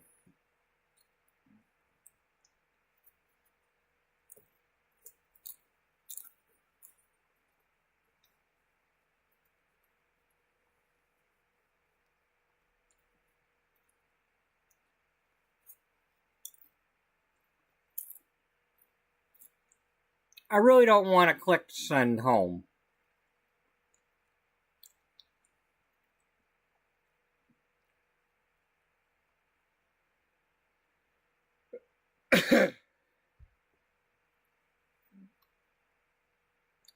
This is throwing me off, though.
You're on your own, Dana.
Can you believe that?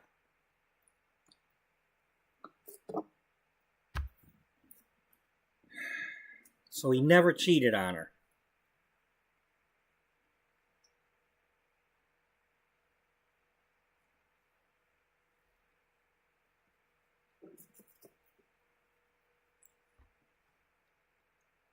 And he just left town and never came back.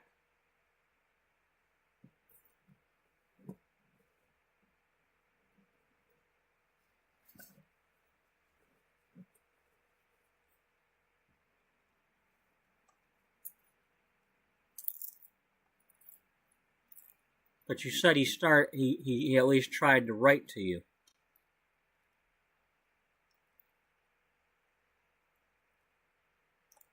Yeah, he did. Well, we already know that she hid the cards and letters, those cards from you.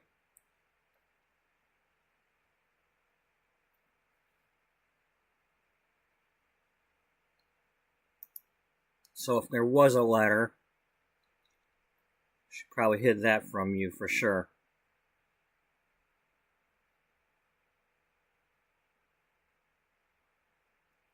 Might have even destroyed it.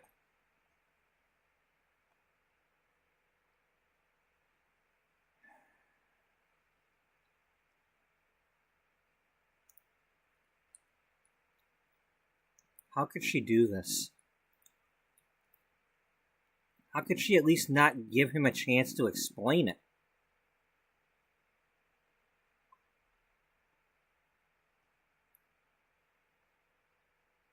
I don't know.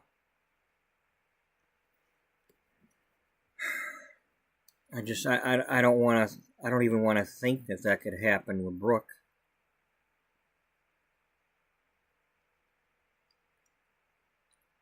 That I would accuse her of something, and she'd be so ashamed that she couldn't tell me that I was wrong, or so afraid of me. You don't think I could be that way, do you?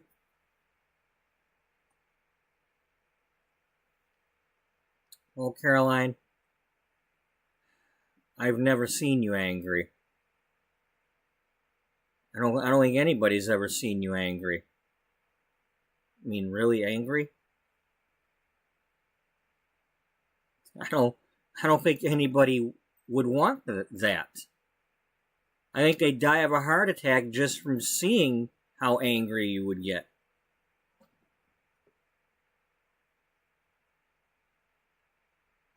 Oh, so now I'm like the Incredible Hulk? Well, we don't know. We've never seen you.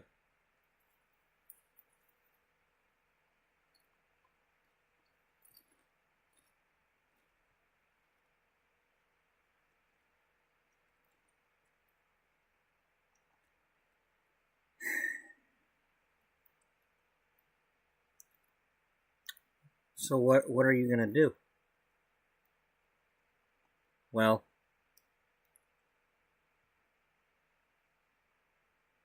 first, we're going to have to make plans for that, to have the wedding the weekend he's coming to town.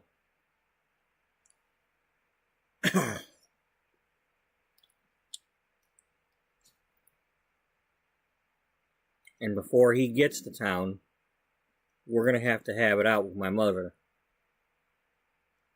Make sure she understands that it's my way or it's my way.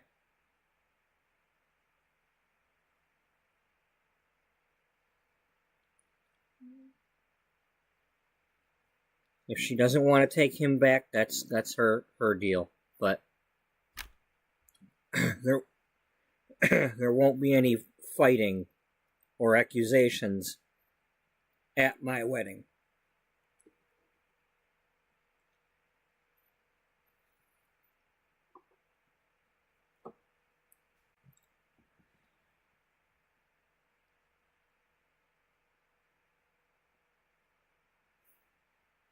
Do you really think she would take him back after all this time?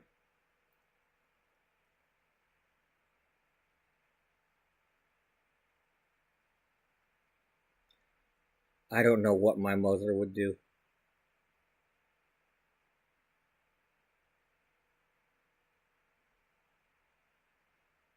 Like you, I'm horrified by the thought of ever having to deal with this thing with Wally.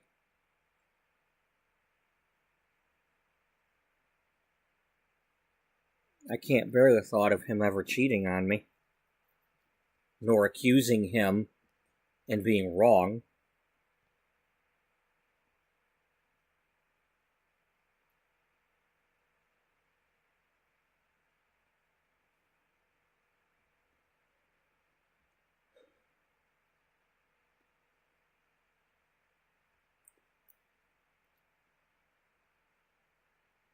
You think it's time to go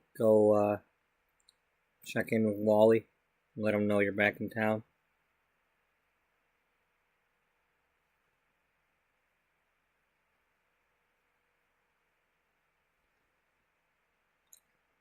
Yeah, I suppose we should.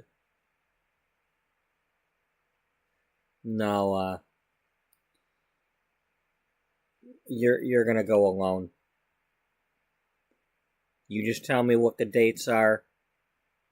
I'm gonna look into the venues and do my job. But you're walking to that house alone and you're gonna face Wally. You don't need me for that.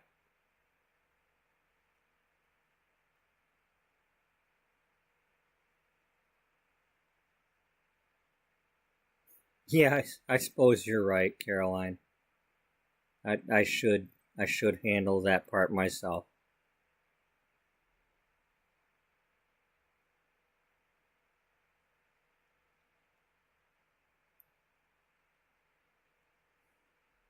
Just remember, it's Wally, and he loves you.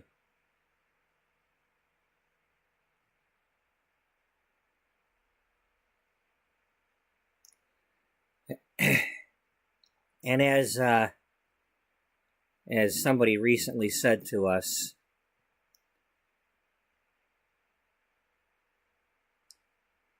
shit happens.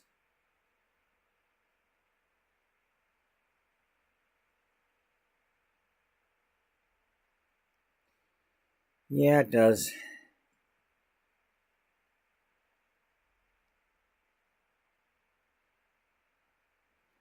Alrighty. Well,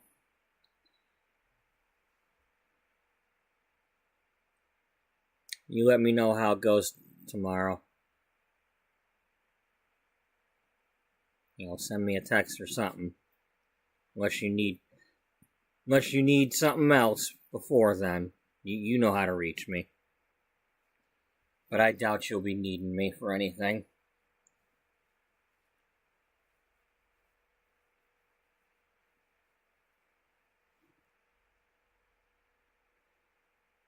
Yeah, I agree.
Alright, you go home to your babies and your wife.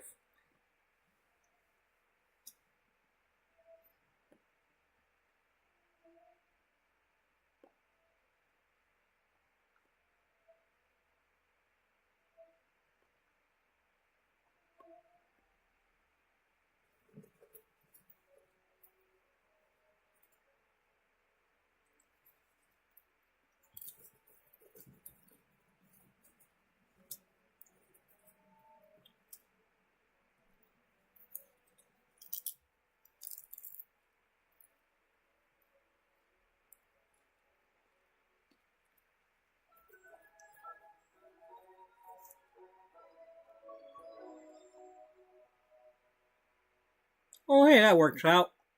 She's not in there yet.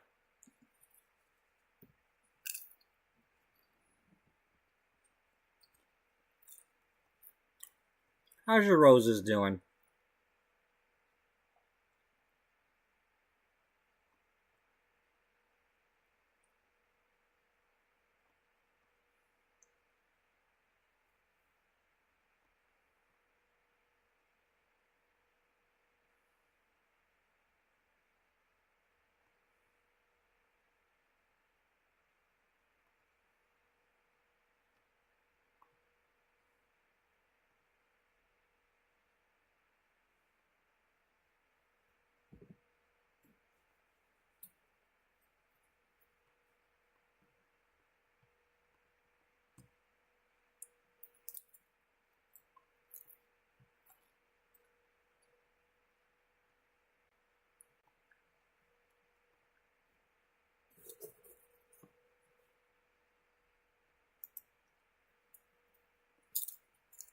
Okay.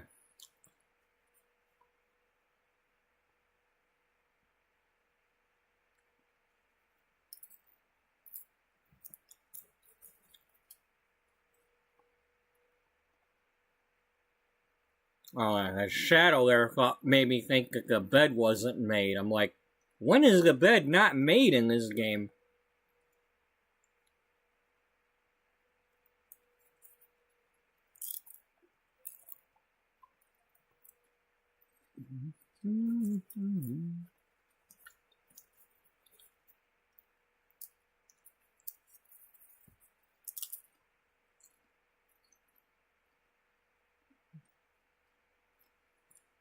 Alright, warm up my coffee. Come back and tie up this end with Wally. So we can get back to wedding planning and all that good stuff. I'll be right back.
You know, it's really funny.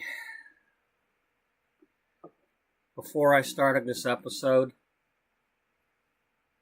I was thinking to myself, I was trying to find the episode where Dana had talked to Connie, her doctor.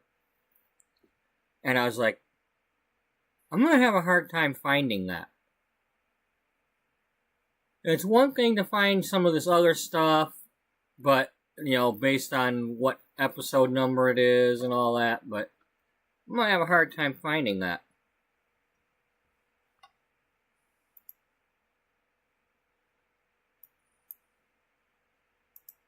And I just happened to find the one that we were doing with starting the June issue. And it just happened to be that episode. Or at least one of them when, you know, after that, when she was upset and went and chopped her hair and bumped it and just happened to, her doctor just happened to be at the Geek Con. And, you know, I didn't plan for that part. It just happened that way. I'm like, okay, we're running with it. Just like, you know, I saw in that episode, we were watching it earlier, after that first part of the meeting, when they all got up to drink their drinks, and they just happened to go into Beatrice's office with that drink, and the way that Dana was standing there in front of Beatrice, I'm like, oh, this is perfect. She's going to apologize to Beatrice. I'm like, I didn't plan on that part. It just happened that way. Now, and if you don't know what I'm saying, if you weren't watching earlier, we were watching the video from, I think it was episode 156, but it's, in this episode, we rewatched that. And just, sometimes, it's amazing how sometimes little things like that happen, and it was like, it was pissing me off, but I'm like, oh wait, this is good. I'll use this.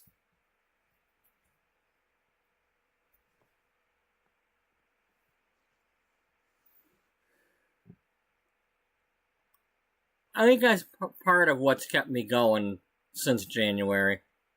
You know, these little things that piss me off, like the fairies showing up with their wings out, and, you know, I can't always go with that. But other times it like when Neil showed up at the bar when I had Byron there, and the game gave me what I needed. Maybe I wanted it to happen that way, but somehow the game gave me the character I needed to, you know, I mean, I really like, you know, when I was trying to figure out how they were going to argue with, when Bridget and Byron were going to argue, and I was trying to figure out what's going to start this argument. And it's like, and I had her looking through the fridge, and what's she going to make for him? And he had said, go in there and make me a sandwich, or a sandwich. And I'm like, I'm clicking on the stuff, and it's like, tuna sandwich, what if she doesn't usually buy tuna, and that's what's gonna set Byron off more, thinking, what is she making tuna sandwiches for Neil? What, does he like tuna?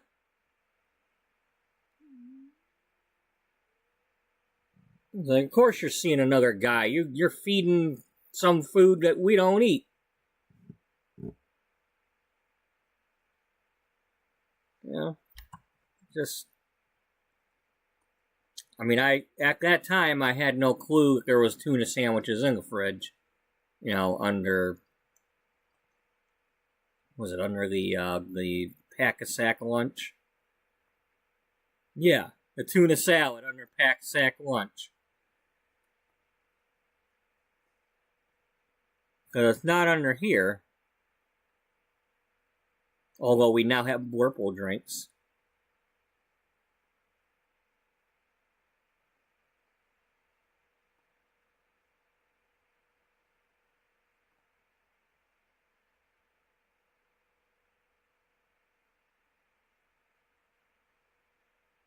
Oh, that's different.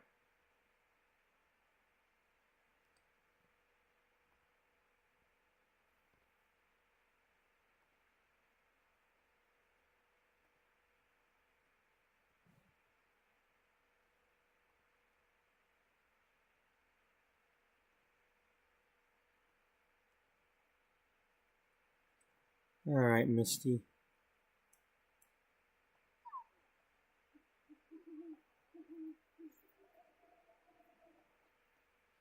So, if we're working on the June issue,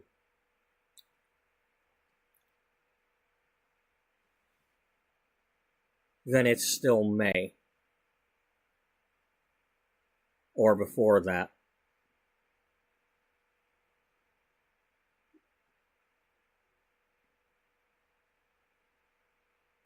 It's all this stuff that has happened in this series, even though this calendar just keeps going and going and going.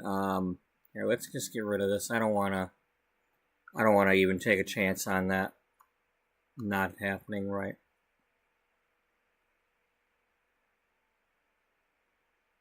But it's really it's going by how many issues we've put out. We started the series by finishing the March issue and going from there. So it's like, time-wise, for the magazine, it's only been like two, maybe 3 months for this whole series. Even though, you know, there's plenty of events that have happened. You know, people have had 9 months worth of baby.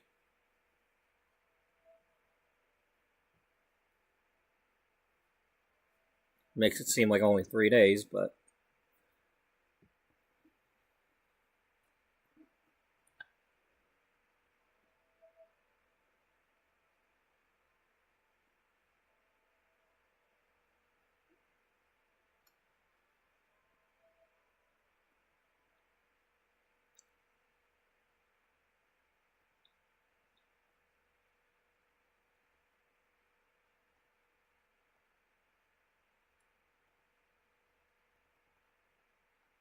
I wish I had the option of, you know, standing up, like click on here, go here.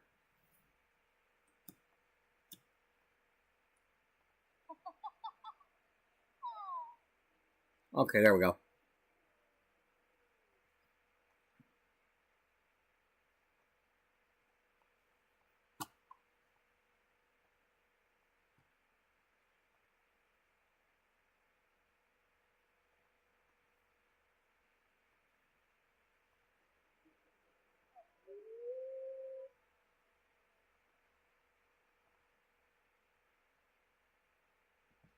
I forgot I had the free will turned on.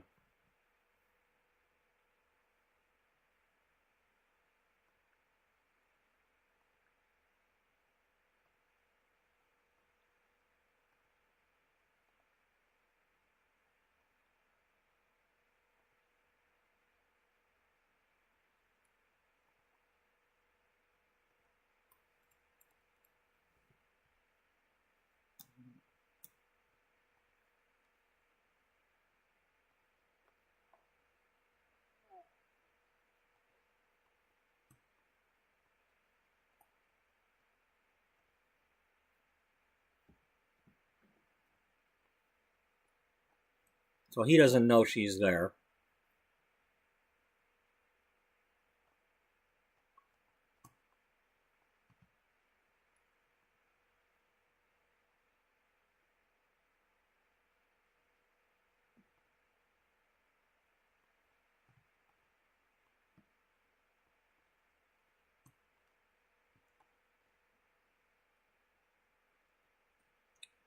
Maybe, no, we're not going to say that.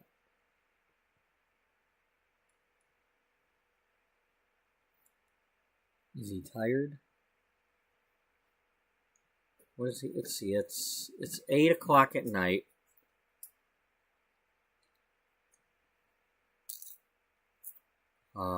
Maybe he had a rough day doing his construction job.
I'm trying to come up with what I want to do while I'm eating this popcorn.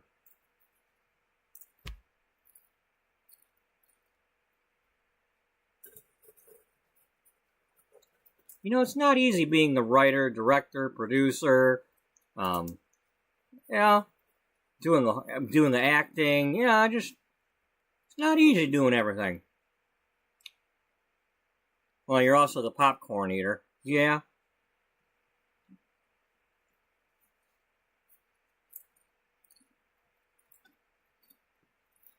Well, that makes me the Foley artist, too. Gotta add the sound. What? The sound of crunching leaves? Yeah. The sound of crunching leaves, you know, like popcorn and stuff.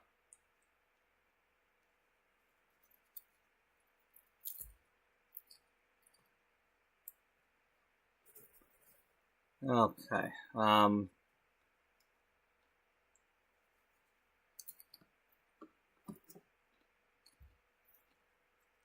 So, is he gonna walk right past her, or is he gonna is he gonna go, ugh, and like jump back like he's scared? I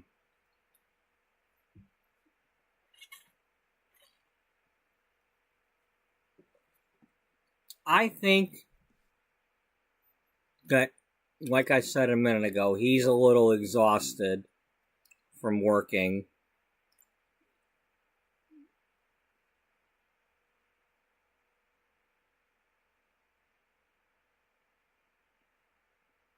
I don't know if he's had anything to drink or not. If he did, he didn't get like drunk. He might have just had a sip of something to relax.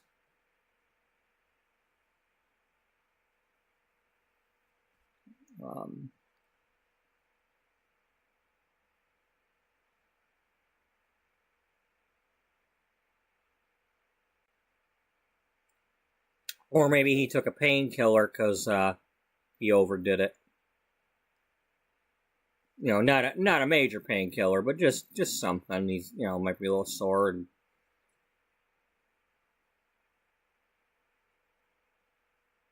I don't know.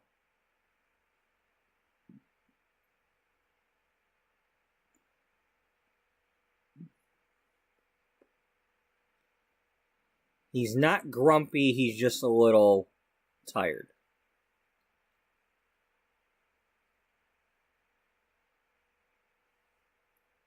kind of like his face shows that he's bored and he's tired. And it looks kind of like he's got some bags under his eyes or something.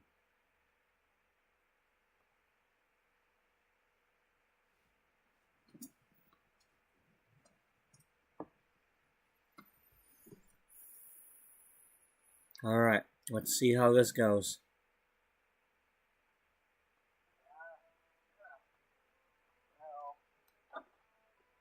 Oh, hey, how's it going?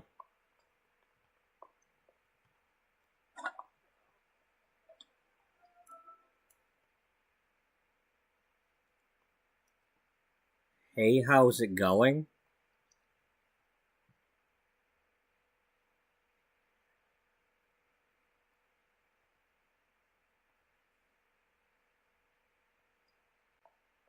I've... How's it going?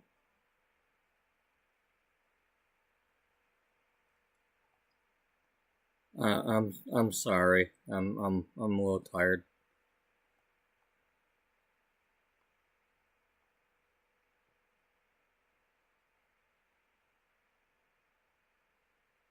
Did you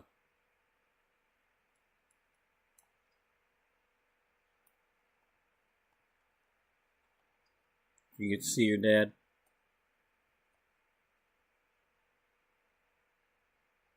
Yeah.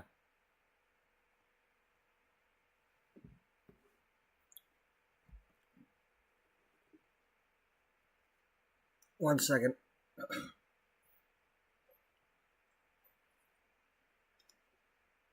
Popcorn.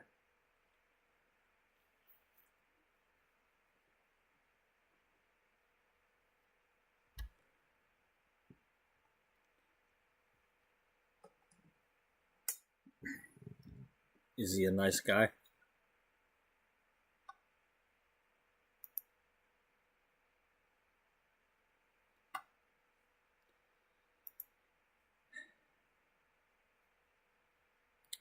Unfortunately for him, he's a little too nice.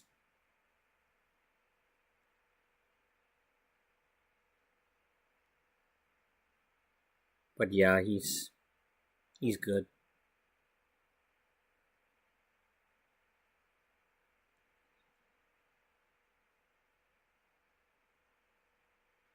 Did you have a good time? Did you get to see anything good?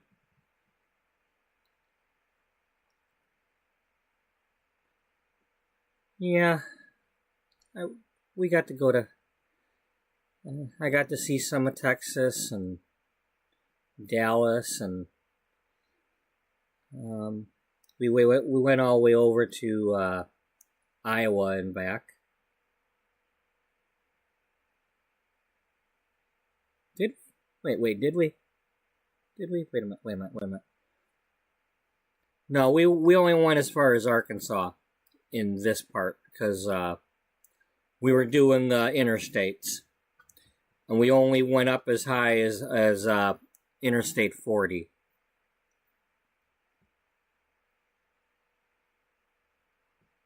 Yeah, we went all the way over to Arkansas, and got to see some of mostly the freeways.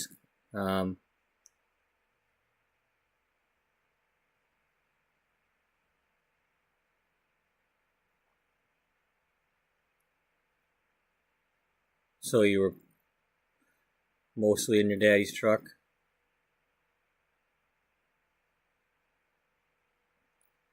Yeah. I mean, it's good for taking in the view. But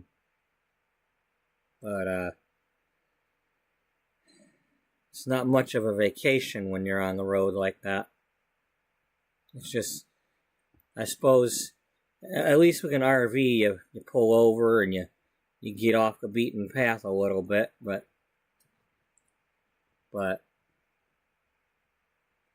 this is pretty much straight shots to and from the places.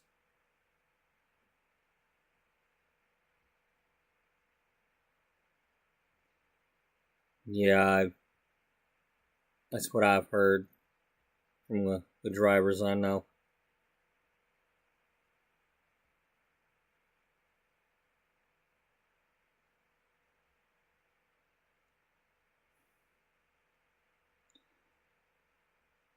So I'm not upset at all about it, but I'm sure you probably talked to Caroline first, didn't you?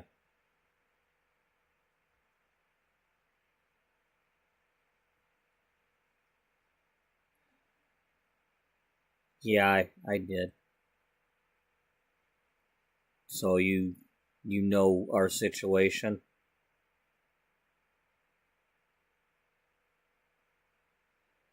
Yeah, we don't have a venue or a date.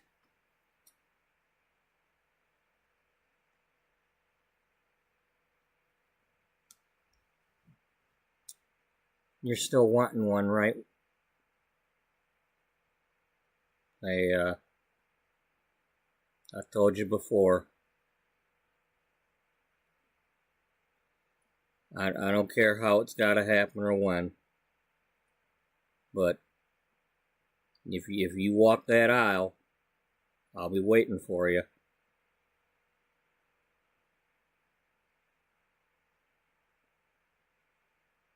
Well,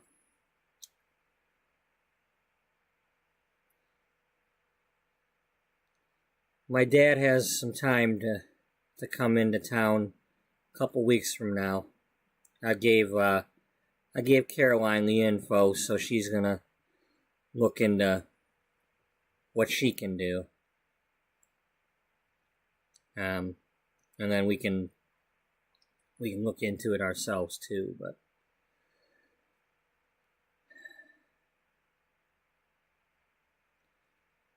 I'm gonna have to have a big confrontation with my mother, and I'm not looking forward to it.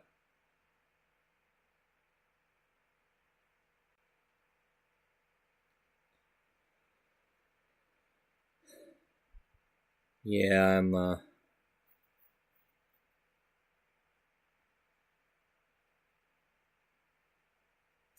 I don't think she's looking forward to it either.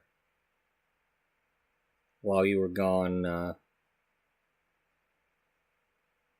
well, I read her Quack the Riot Act. I really gave her a piece of my mind.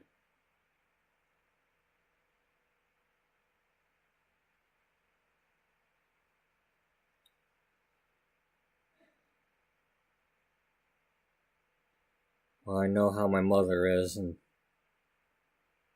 I must have took some doing for you, Wally. I'm sorry I put you in that position.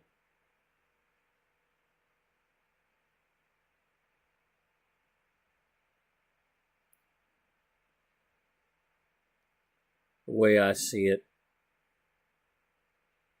she put herself in that position. I just happened to be the one saying the words.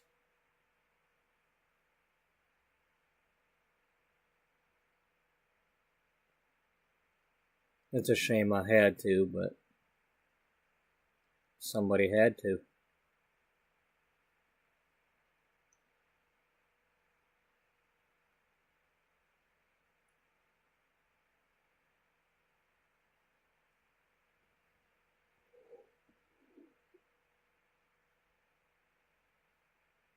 Okay, so before we go any further,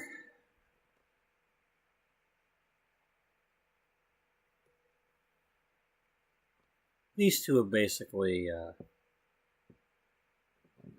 kind of back on track.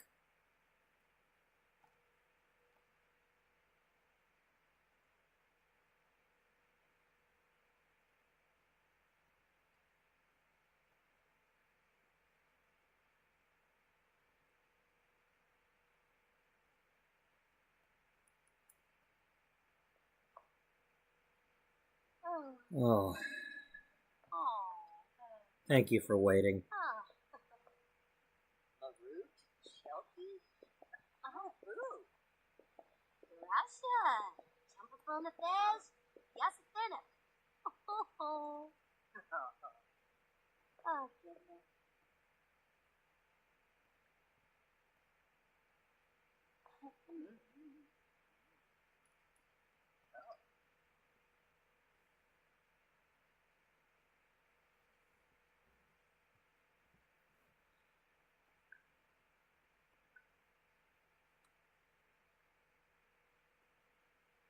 Okay, I want to find...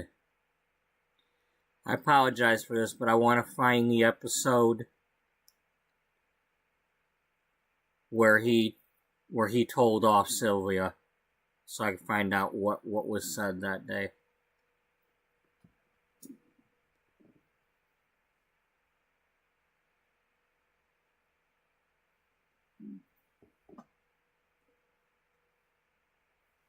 Now, I know that I was trying to have the wedding around episode 223, I believe. Because that was like the anniversary. So, let's go look for that.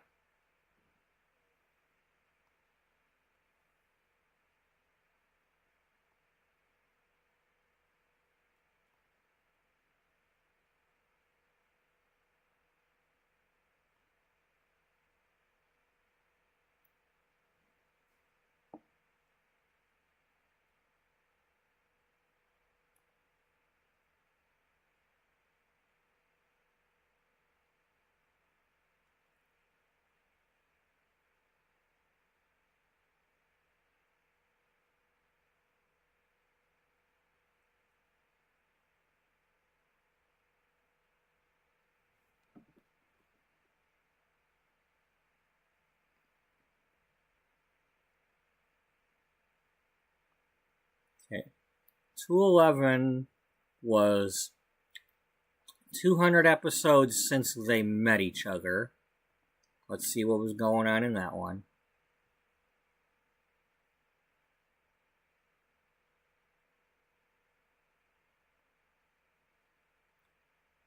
This is her finding out that her mother's hiding these cards and letters.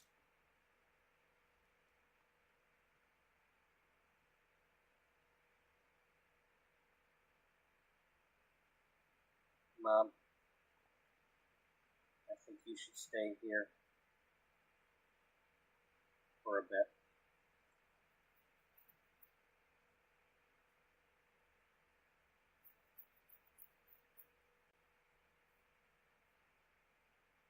I'm gonna need some time to myself.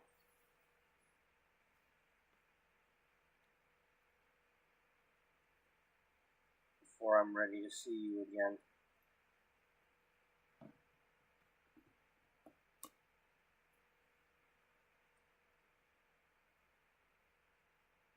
Well, it really hurts to hear that, but I suppose I have it coming.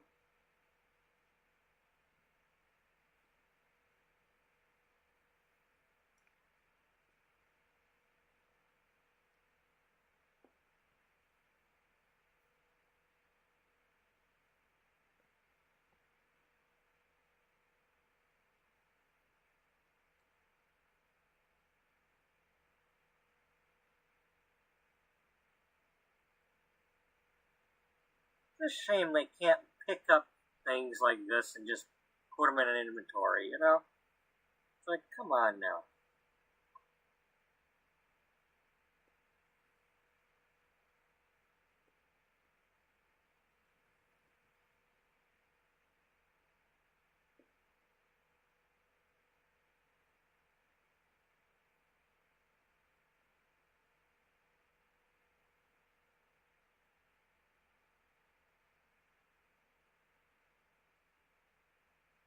Okay, so I think I was going to possibly have her come back from being on the road by episode 223. But then she wasn't back by then, or something like that. I apologize if there's a big difference between my talking now and the video volume. So to those who are watching right now, so it is episode 211. And my plan was, for the last few weeks, to do the wedding today. It's not going to happen in this episode. So I'm doing plan B.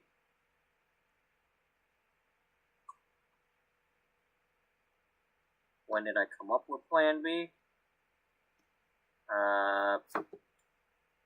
Maybe yesterday, maybe today, maybe a little of both.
We're going to pretend. We are? Yeah, we're going to pretend.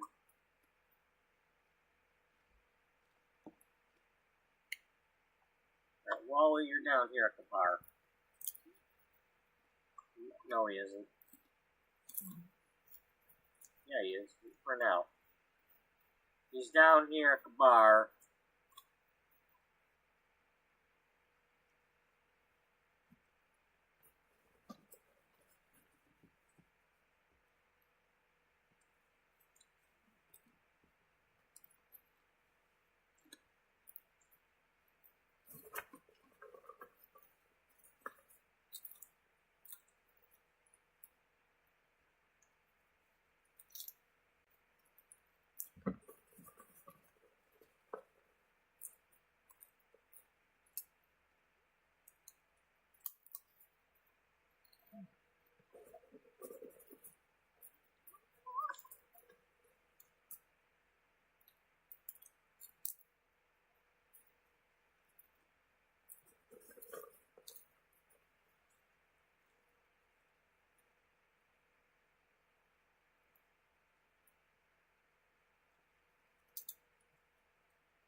Okay.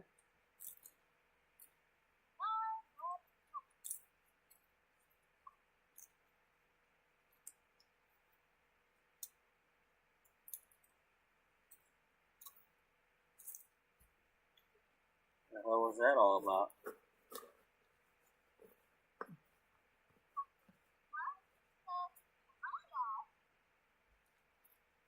Hey, what the hell kind of drink you want? I'll make one, you stinking... No, that's not what she said.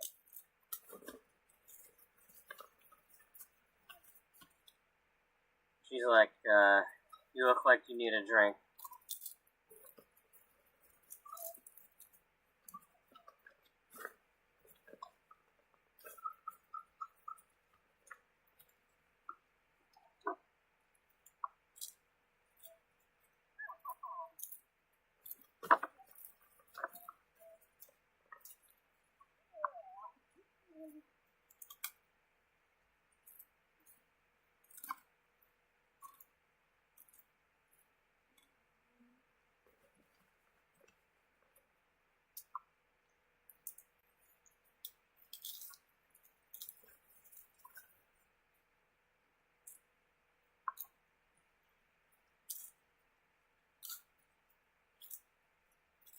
Thanks, Caroline.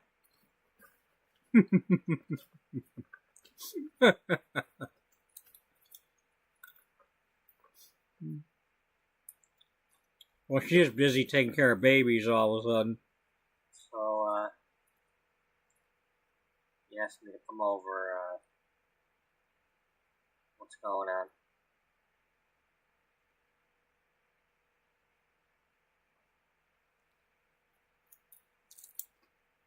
She knew where he was.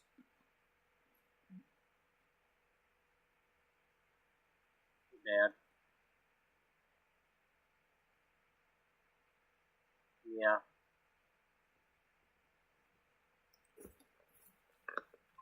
And he's been writing to me for years. He's sending me cards.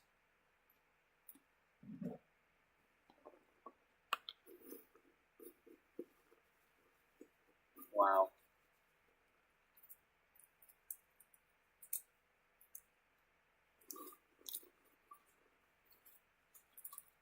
Yeah.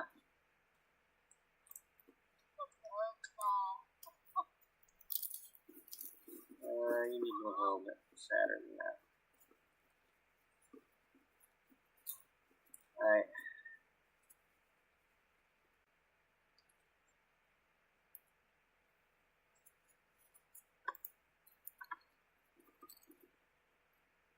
She said that he cheated on her with her best friend. And that she made him leave town.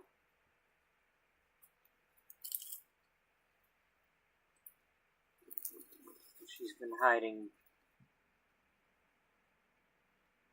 these cards and letters from me all this time. But she didn't open them and she didn't read them.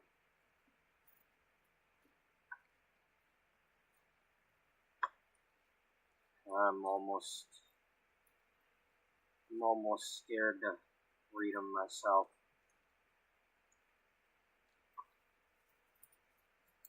But you're going to, right? Yeah.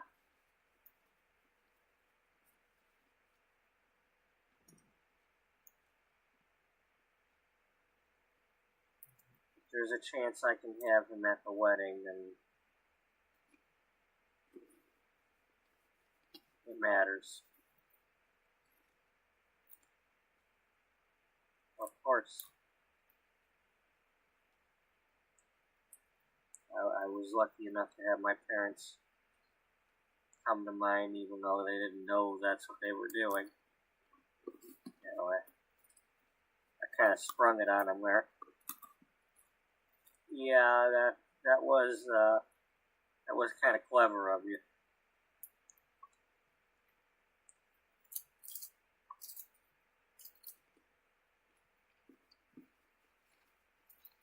I'm glad they're supportive. It means everything to me that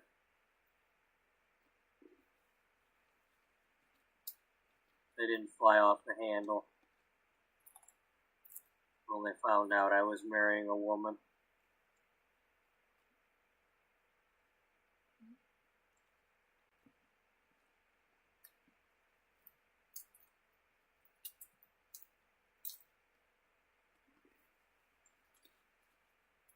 She is a great catch.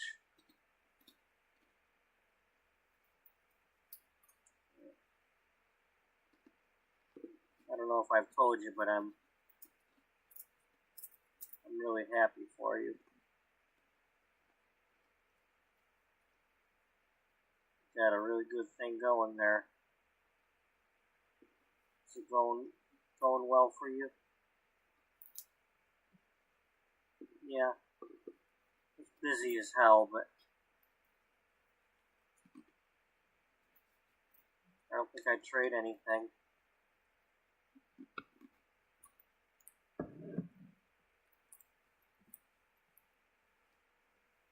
You know, 4 babies all at once is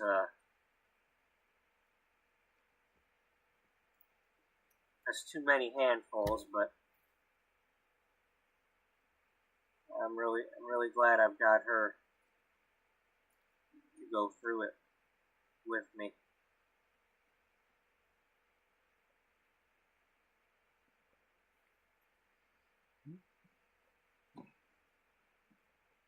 I'm sorry I haven't been around more. I really should be helping you. Well, it's okay.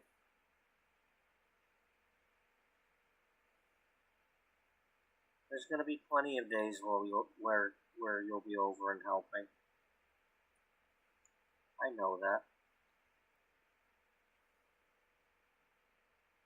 I'm sure it won't be too long before you'll be needing some help of your own. If you're ready for that.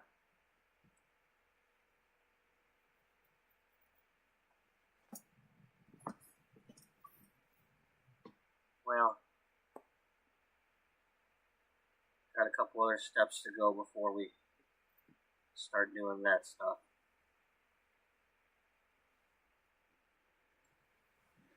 Have you read any of the letters yet?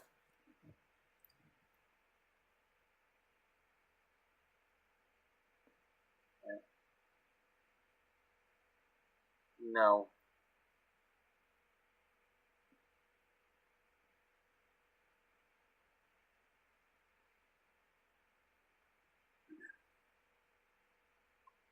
Are you ready to?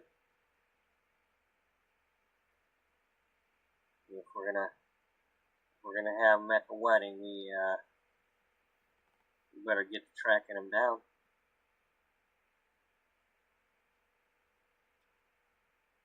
Yeah, I guess you're right.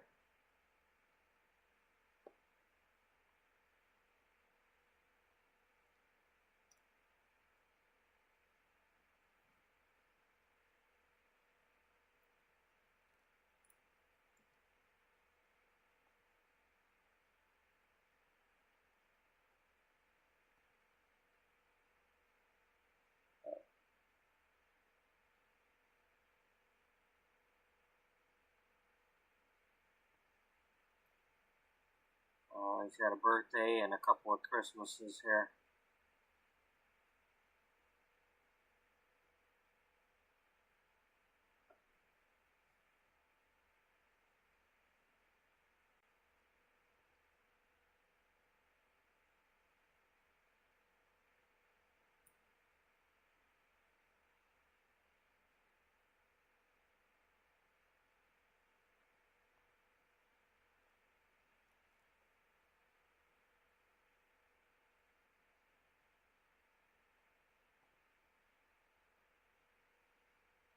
You start doing the reading, and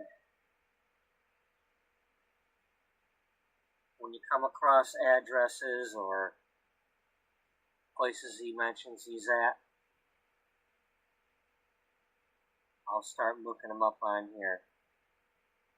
We can it'll make a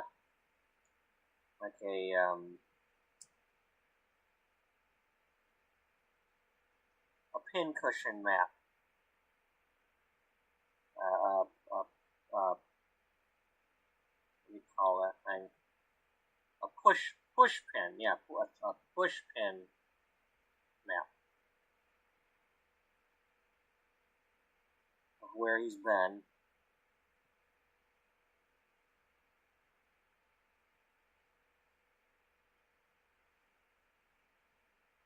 I'll be right here if you need me to hear something.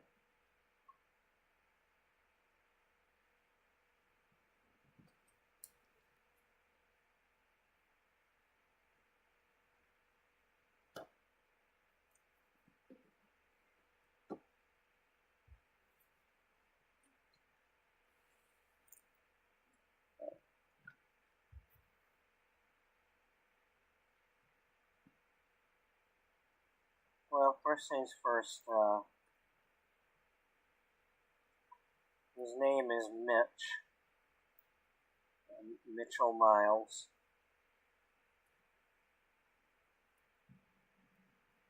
Okay, let me see if I can find anything for that name.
Well, looks like he's,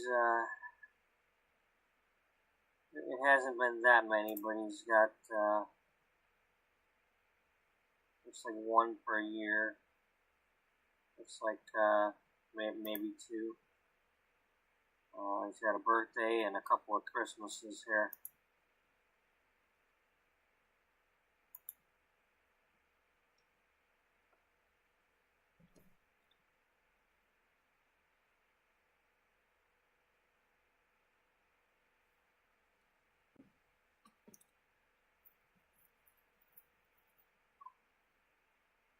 So it looks like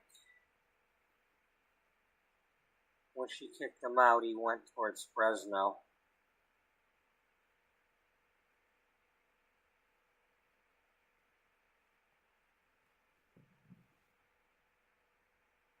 And he headed up towards San Francisco.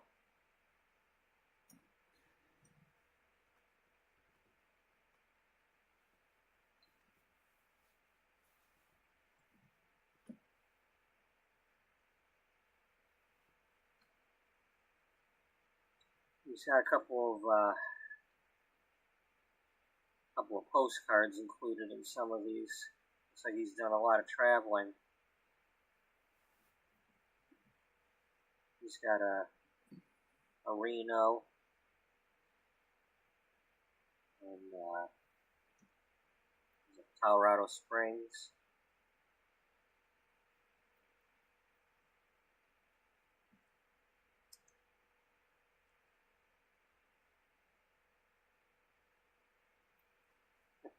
He's got one from Roswell, New Mexico.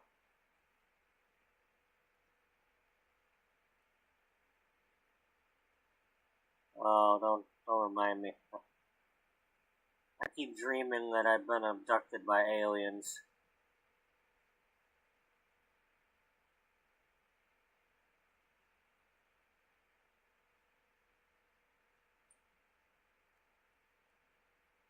Yeah, I know what you mean. Those are weird ones.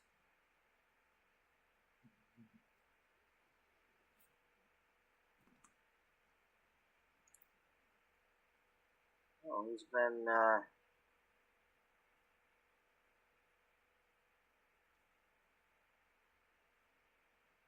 been to St. Louis.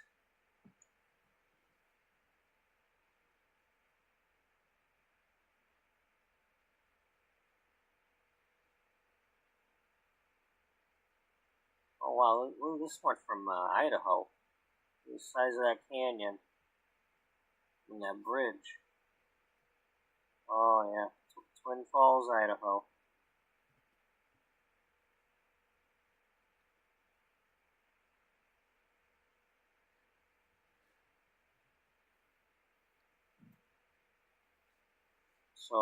So is anything telling you where he's at?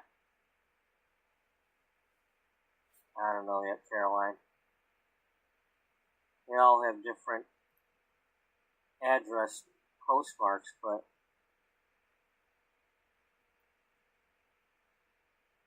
I think he was just sending them from the road.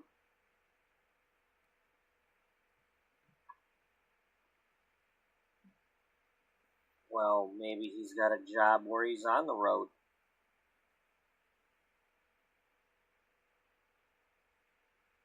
Yeah, that would make sense.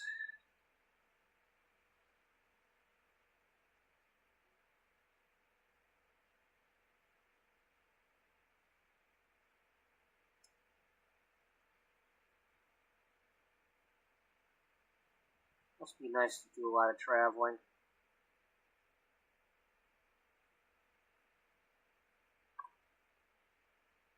Yeah, I don't know. I wonder if I'll ever get to do any traveling now that I'm so busy. Well, I'm sure when I get old enough to walk around and listen a little better, there's plenty of places you can go.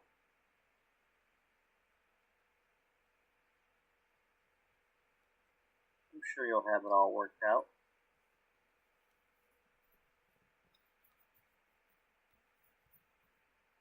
Yeah, it's not so far away, is it?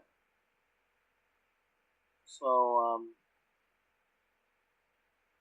figure out which one's the latest one and where he might have been. Well,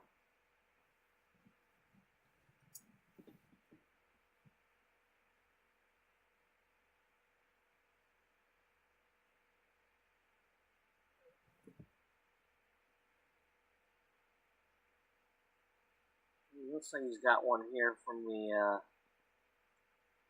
San Diego Zoo.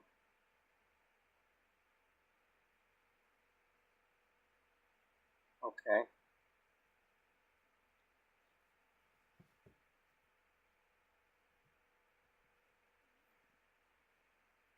Here, I found something for you.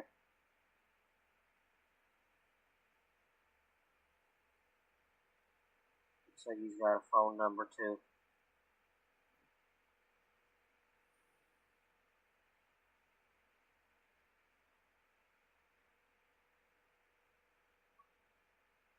I don't know if I'm ready to actually talk on the phone yet.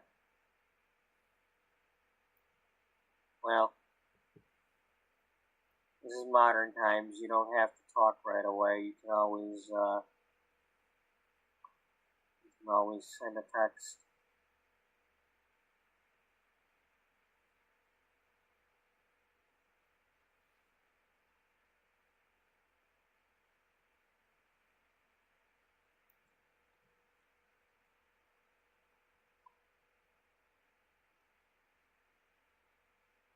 Well, even that's kind of difficult.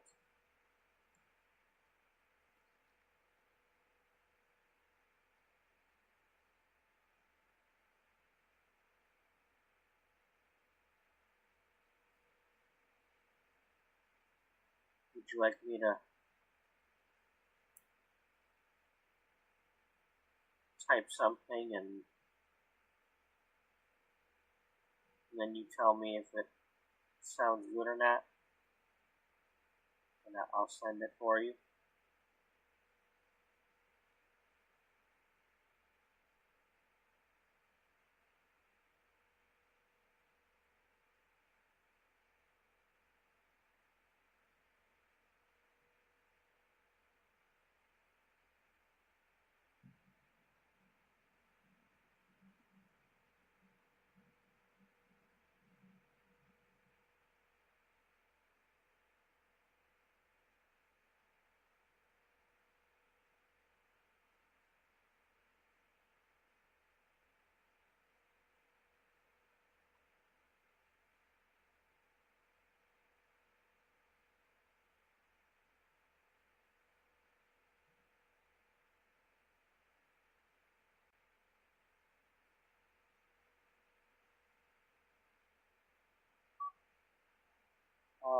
I'll just type this out real quick.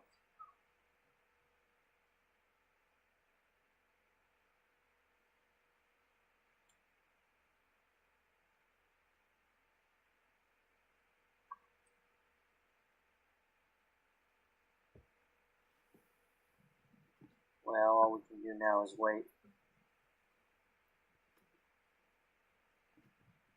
Have you thought any more about what you want to do for the wedding? Kind of bachelorette party you want? where we should do the rehearsal dinner? If you're up for talking about it.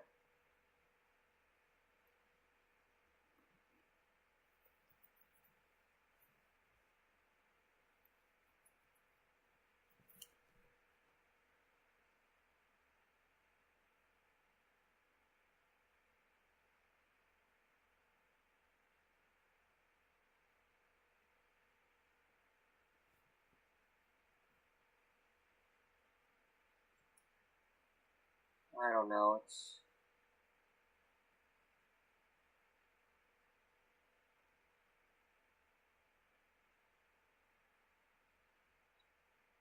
getting to the point where I'm wanting to just say, surprise me. Oh no, you ain't getting out of this that easily. I mean, I'm doing my best to plan it, but I need you to have some ideas.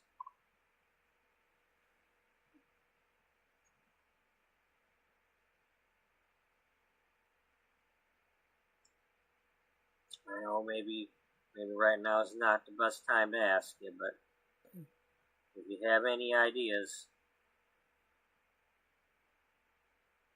well, you know I'm kind of short on time, so I'm doing my best. Yeah, you are, and I appreciate that.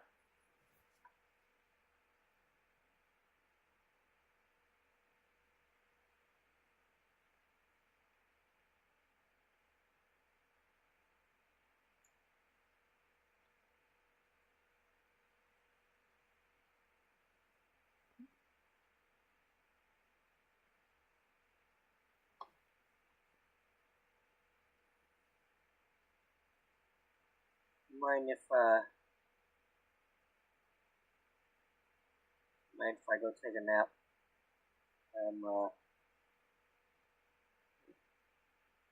Kids were up all night. It was really hard to get them to sleep. I'm dead tired. Oh no, you go right ahead.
Oh, I remember now.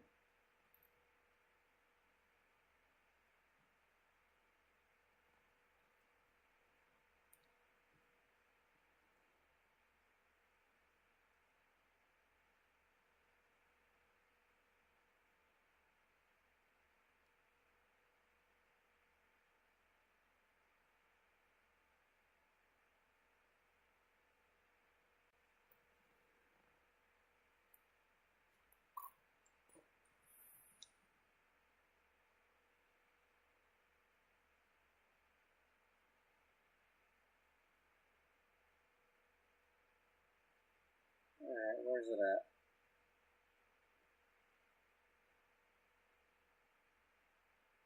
I sworn it was in here.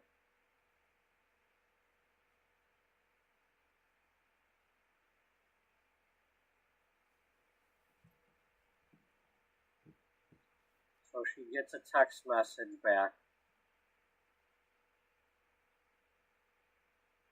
She gets up.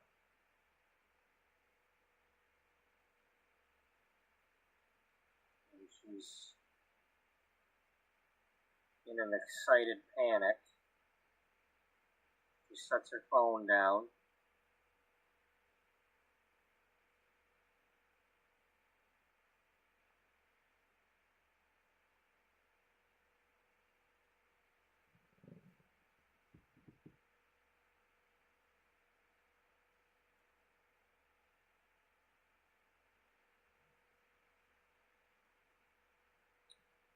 She goes to write something.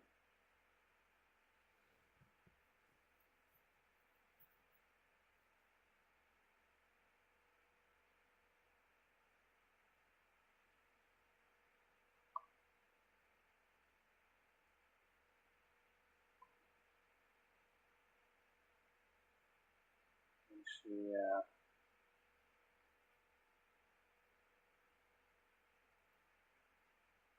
leaves a piece of paper on the table.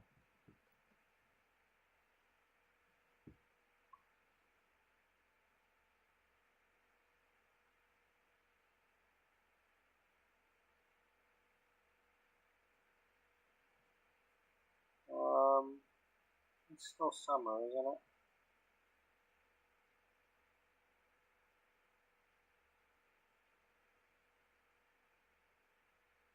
No, it's fall. But it's still California.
Alright.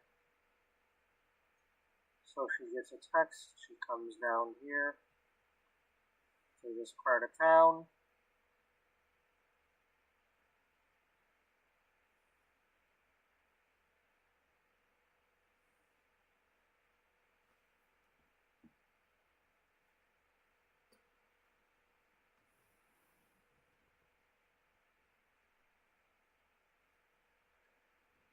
So she basically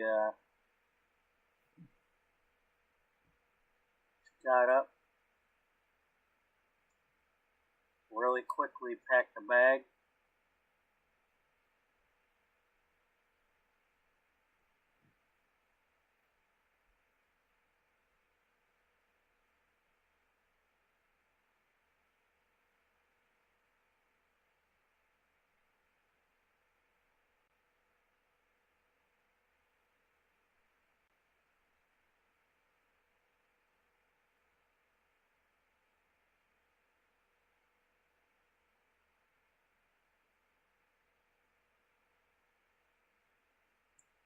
She leaves a note on the table.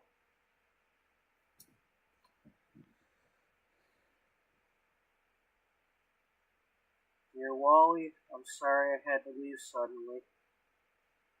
I'll be back next week to explain. I'll still be walking that aisle. Just not today.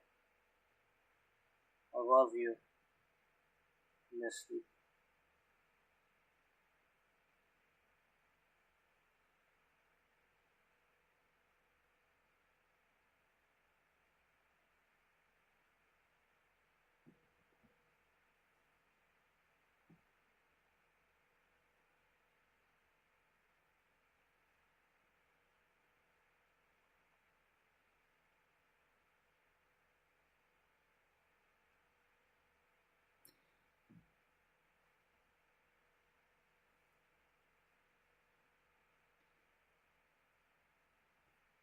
Alright, so before we get any further here,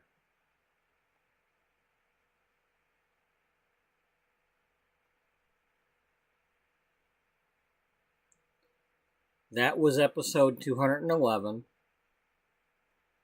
We're currently in 292. Yep. She is officially back from the trip that she just jumped. Her dad pulled over, picked her up. She got in that truck, didn't take her keys or her phone with her, and only left that note. And she was gone for more than a week. Just a little bit more, but it was more than a week.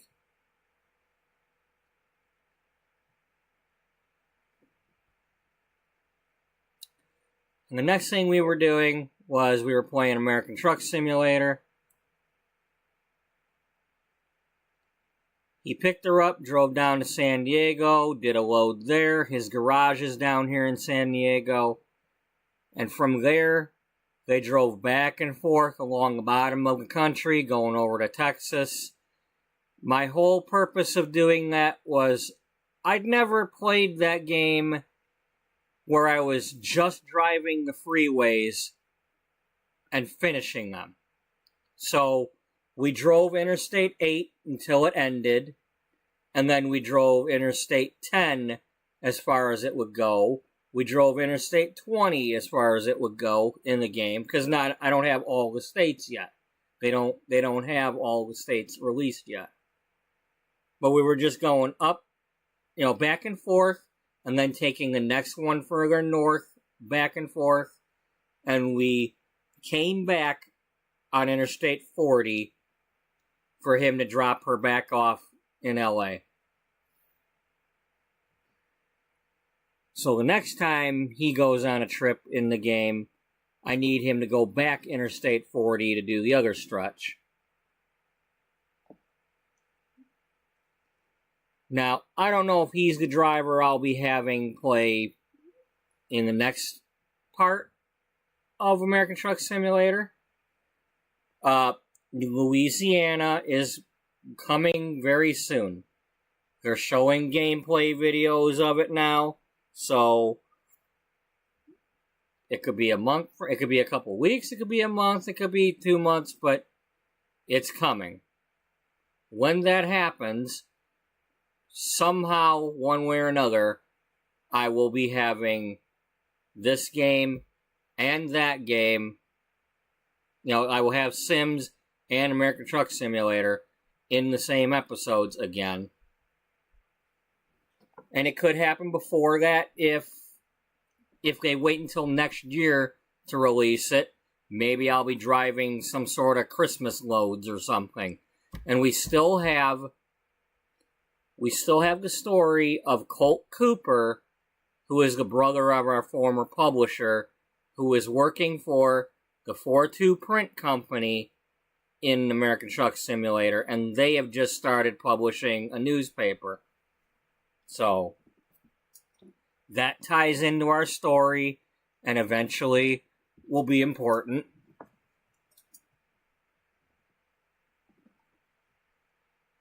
I don't know how exactly yet, but there's a possible tie-in with that. Just depends on how things go. But yeah, see, we played some Truck Simulator.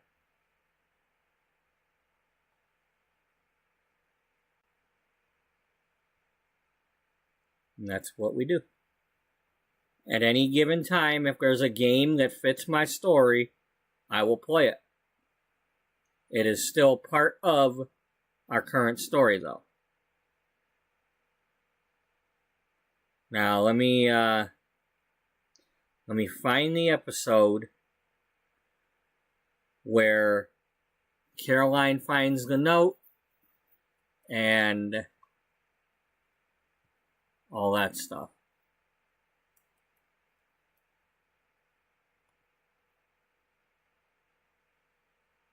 Wally, you're not home yet.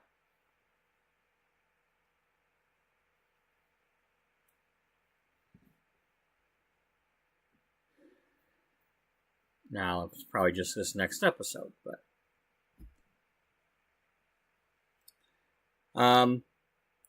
I will have to go to bed in a little bit here because I'm working at 8 a.m. and it's going on 1 a.m. So Yesterday's episode. We're just doing this little bits here to close off this episode today. We were following up with what happened 2 episodes ago when Misty was outside here with her mother doing flower arranging, getting ready for the wedding. She asked her mother about her father. Like, Mom, can you tell me about Daddy? And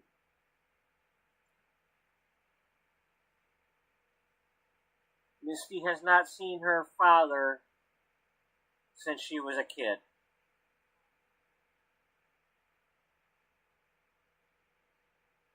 The gist of the conversation is Sylvia, her mother, says that her father cheated on her with her best friend, and she got mad at him and told him to leave town. She made him leave. And he did. And over the years, her father has tried writing her, sending cards and letters and things, and Sylvia's been collecting them without opening and reading them, but collecting them nonetheless and not giving them to Misty. Until yesterday when she finally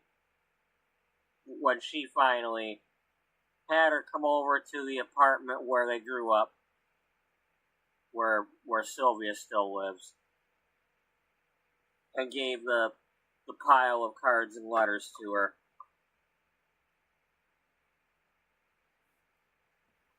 Okay, let's skip through this.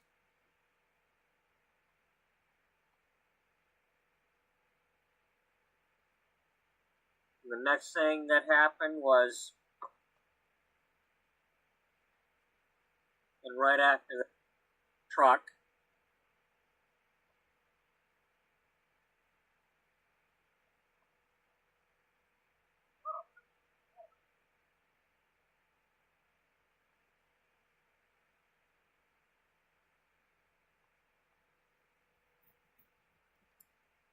So Caroline wakes up from a nap.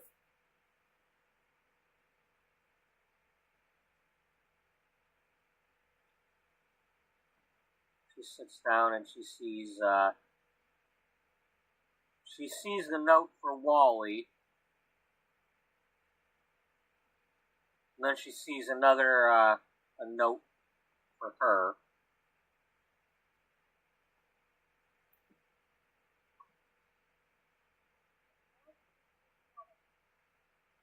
I didn't write this one out, but this is like a long one. Basically telling, and she was hopeful that Caroline would get her note first before Wally comes home, and luckily she has. But Caroline, my dad came to town, and I'm with him. I'll have to try to explain later, but I'm going to be gone for a week. We'll have to postpone the wedding until I get back. And she might have left some other instructions, but I don't know what yet. But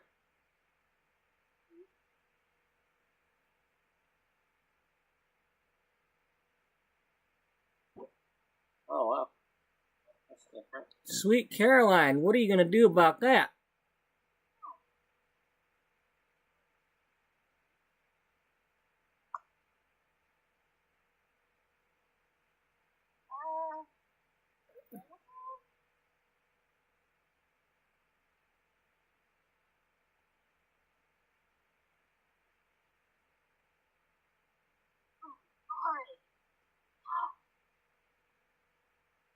So that kind of miffed her because she's been working so hard on this damn wedding, and she understands. I mean, she's happy for Misty, but she's been putting so much work into this wedding and trying to do the catering and the cakes and all that stuff and the planning, and it's like now she's got to scramble to postpone it. And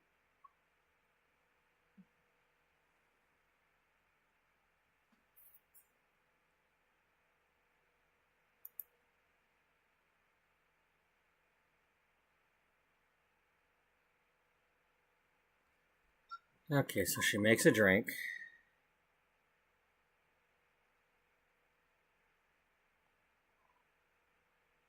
And then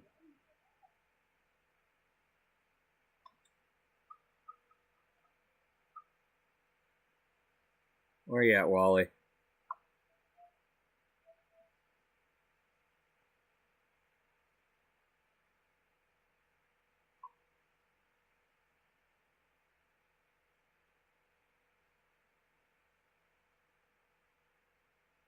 Well, where did she go? Where's she at?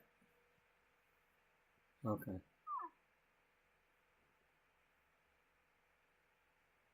so Wally comes in.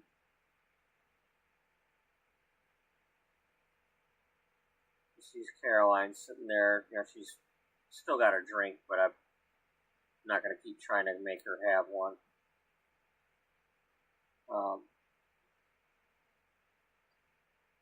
And Caroline.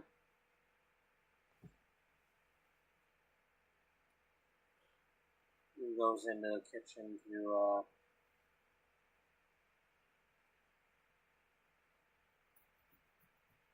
have a glass of water.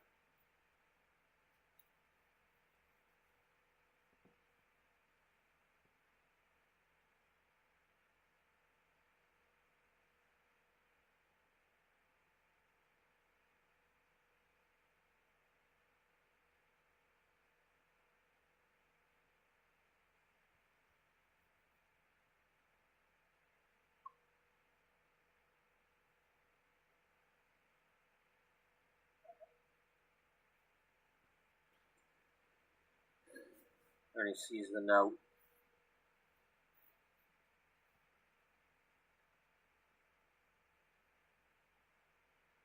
Oh, should have flew.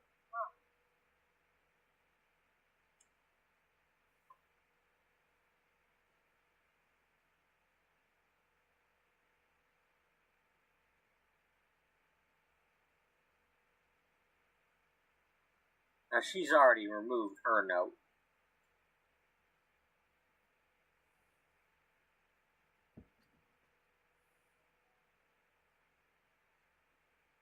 So, you see this note?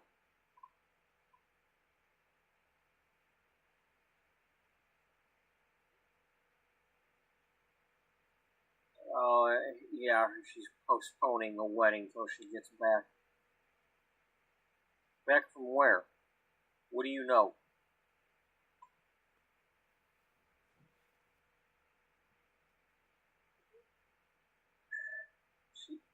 She must have heard from her father. I think she's with him.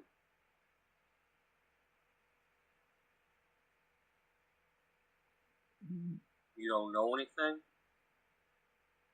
How'd she get in touch with him?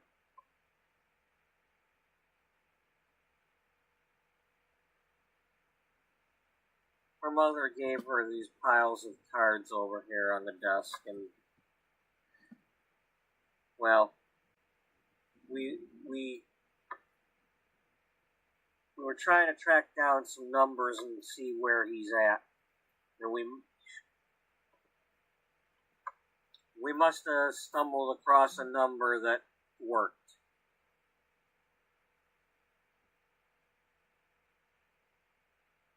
I don't know. I'm assuming. Excuse me. Yeah.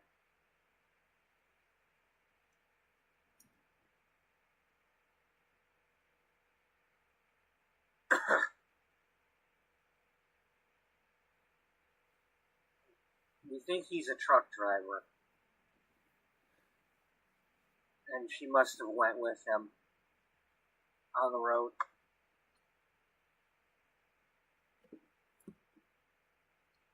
I was sleeping when she left.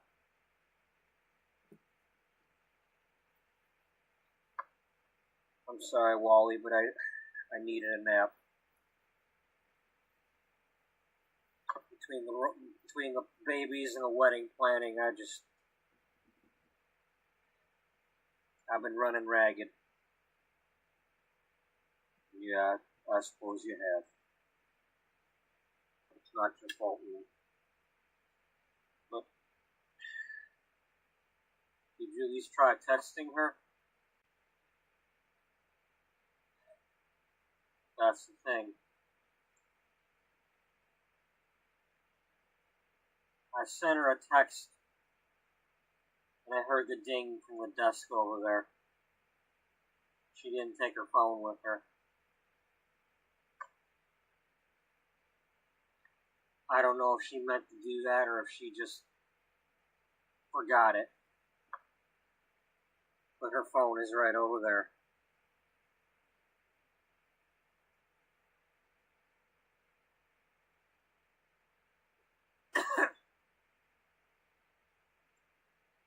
Look,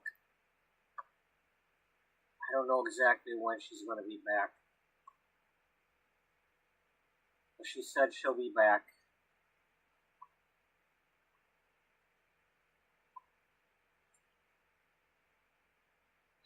I'm going to have to see about keeping these arrangements going as best I can. I don't know if we're going to be able to keep the same venue for the ceremony or the reception, but I'm going to have to try to at least see what I can do. But in the meantime, I'm going to have to let everybody know that it's postponed. If you could help me out with that and let your folks know. Yeah, I'll let my family know. Wally. She's not leaving you. She's just seeing her dad, that's all. She hasn't seen him since she was a kid.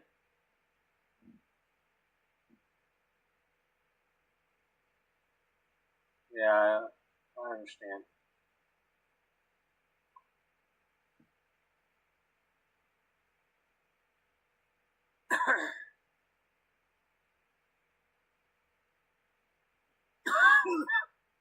So, Misty is away with her dad, traveling on a long haul truck drive across the southern border at the moment. She's currently in Tucson, Arizona.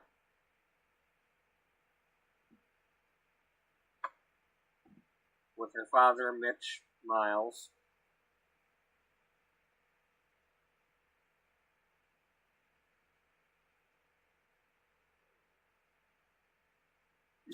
Now, I apologize if anybody was excited to see. Okay, the rest of that episode is more truck driving.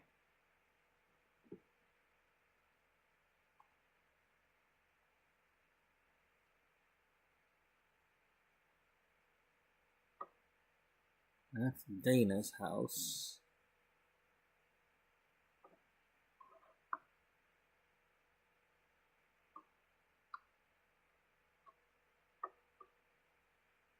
Testing.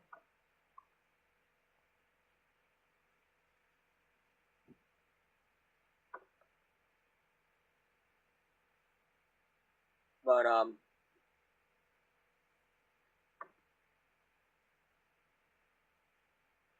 me put in the playlist link.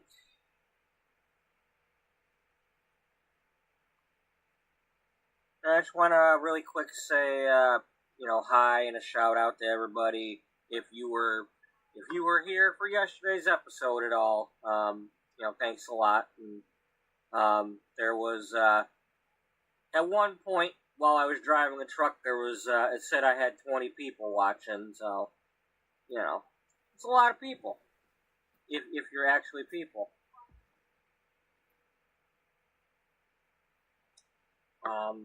But regardless of how many that was, still, if it's even one person, thank you for tuning in for however long it is. I do appreciate that.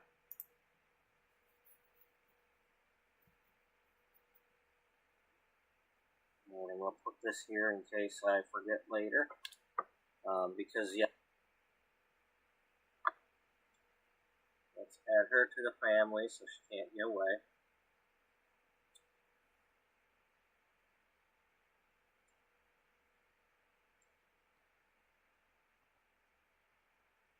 Well, she is kind of into gardening and stuff, so, that's probably something she can wear. I don't even remember if I gave her that or not, but she's wearing it, so.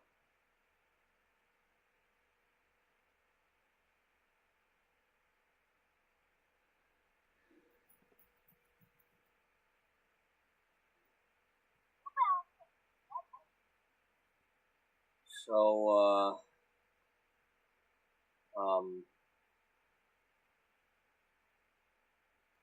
what's going on? Well, apparently she found him.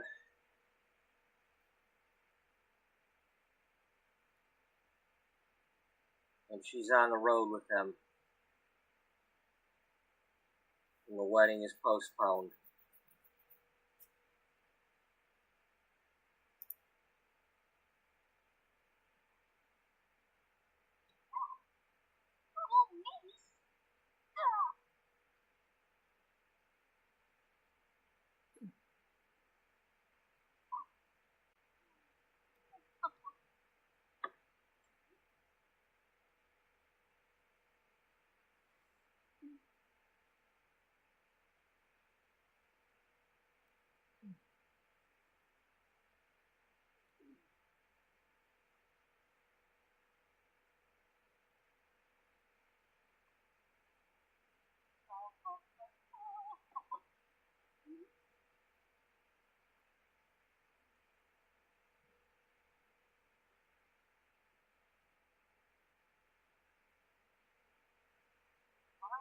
Come on. The hell? Yeah, that's right. Why does it always take so long?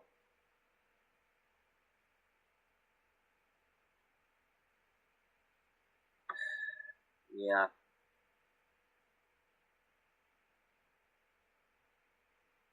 I'm sorry, you all.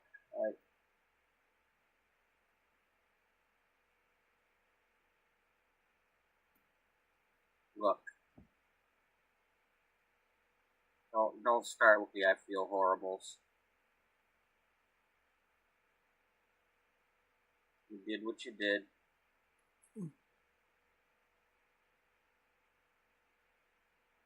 It's done. You hid the cards and letters from her.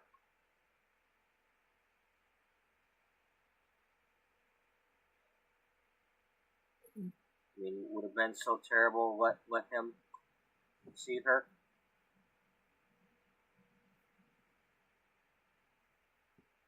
He's not a criminal, is he?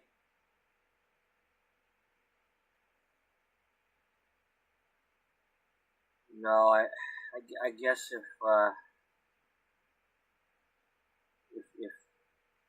cheating was a crime, then we'd have some overfull prisons, but no.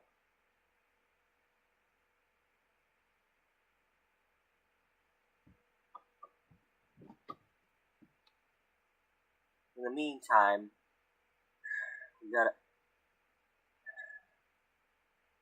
I'm over my head here. I can't. I was barely holding it together with this wedding. We're gonna lose the venue. I tried contacting them. They said we paid the deposit. They don't have any dates available to change the wedding. Everybody's booked, and we paid for that spot, and that's our spot, and we either show up or we forfeit the money. And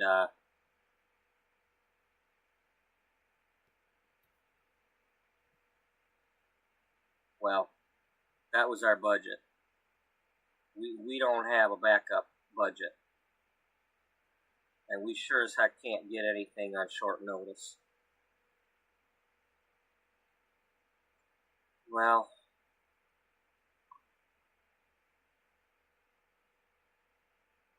we'll work it out.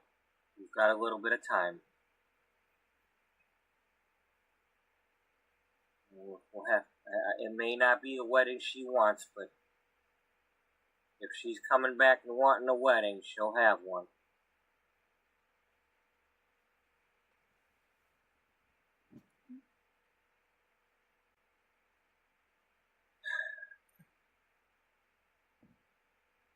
Look.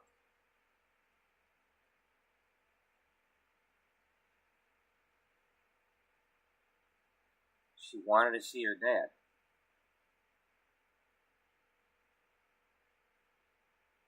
Yeah.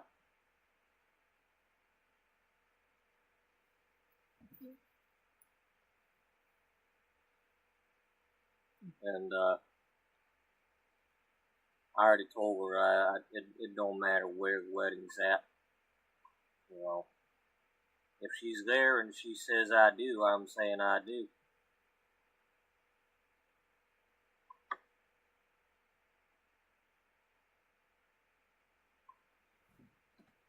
I'd marry her in a phone booth.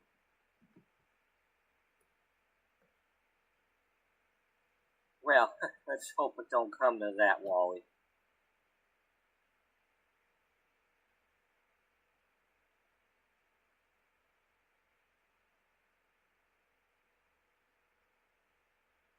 You two in your tight spaces.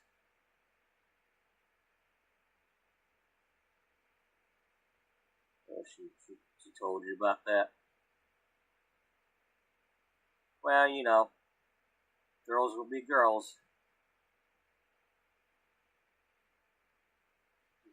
She couldn't resist telling me, especially after Well, she was happy when she met you.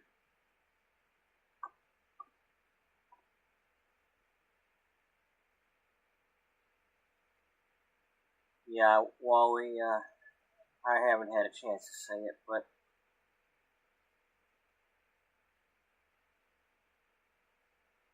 you do seem like a pretty good guy, and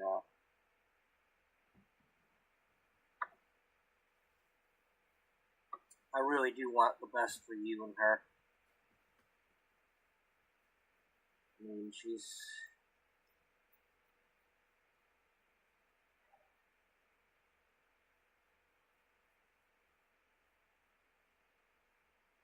a walking heartbeat.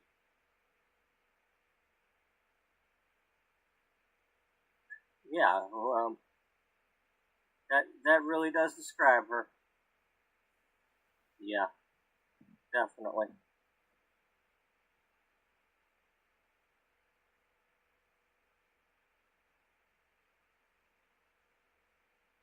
Yeah, she's not only a walking heartbeat, but she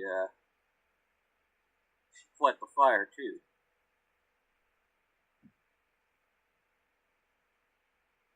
Oh, don't remind me.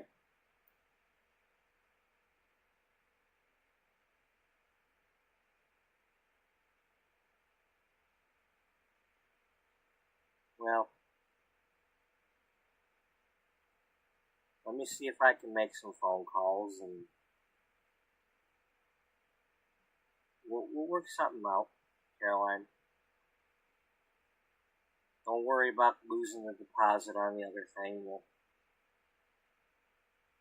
You know,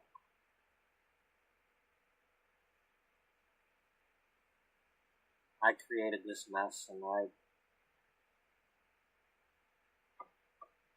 I'm gonna help fix it.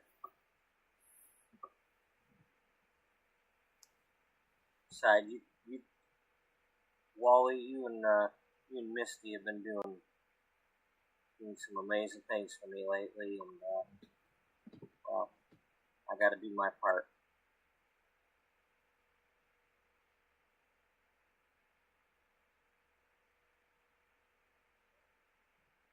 Oh, and I'm gonna need you to do me a favor here, Caroline. What's that? I want you to take a couple of days off. Why don't you go home and hug them babies and get yourself some sleep if you can. Or if you need some rest, you go ahead and just take a few more naps here while you're at it. So you do whatever you gotta do.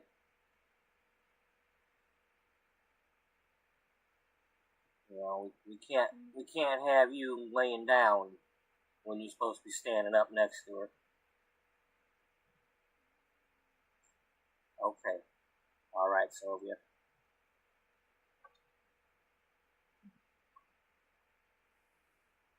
I'm sorry about this thing, folks. It will never go away. I can't. As long as there is a button on a wheel on the mouse and all that, I'm never gonna stop doing that.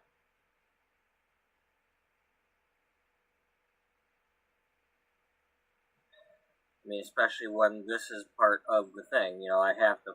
You know, if I could just do something else to turn the camera and all that, but you know, it's right there.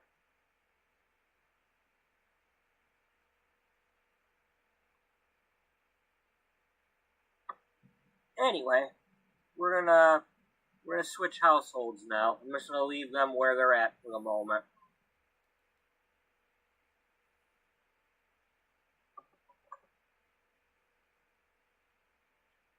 I think we're going to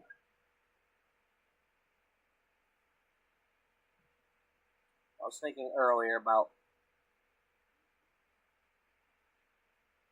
who I might want to reconnect with at the moment.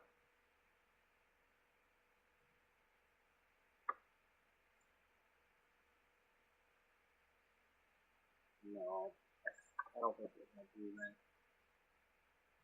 Anyway.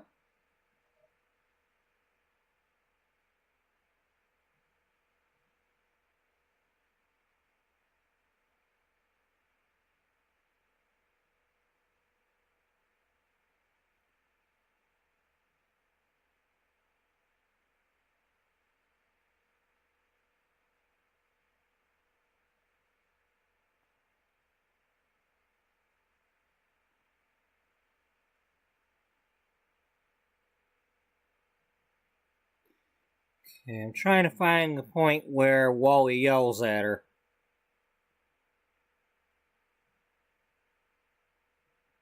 And then we'll be kind of caught up. Oh, speaking of which, well, here's, not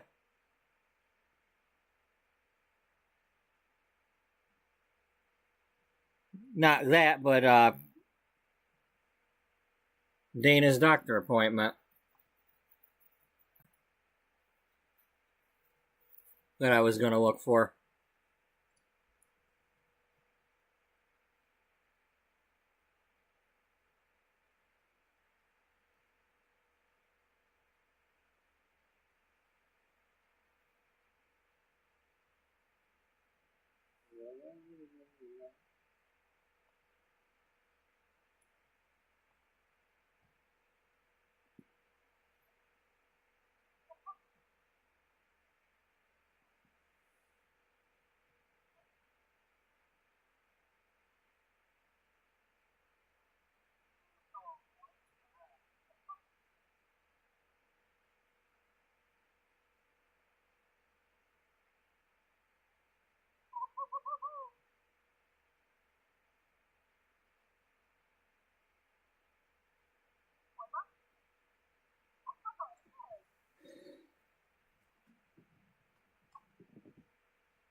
Radio. I'm gonna go get my coffee warmed up. Anyway.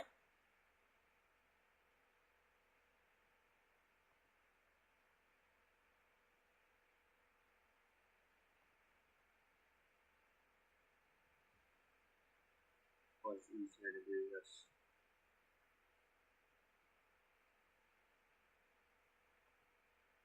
Man, she had to like sneak in the back door.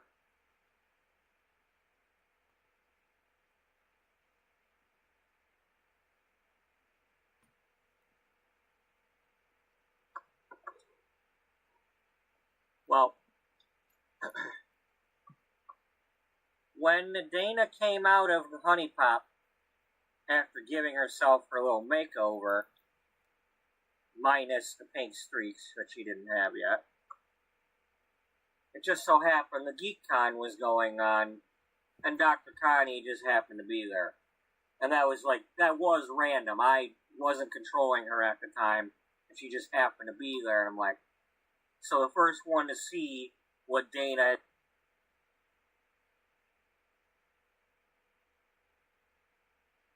We showed that earlier in this episode.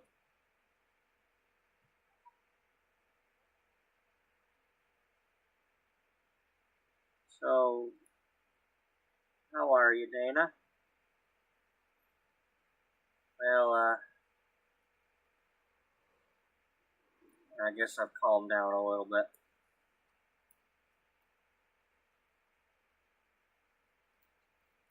How's Sydney doing? The usual. Hugging everything in sight.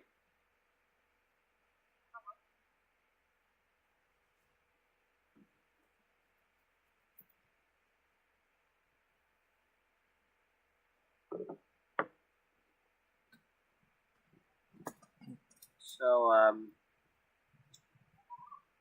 the GeekCon is in town again today. You plan on going to that? Well, it is my job to go to those things. See what everybody's wearing.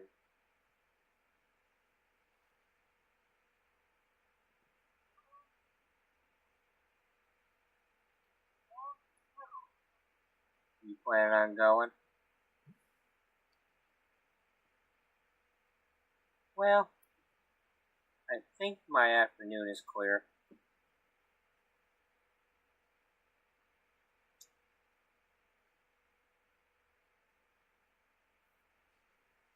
So, just gonna let you know that, for the most part, our first sessions, I've been kind of letting you ease into things here.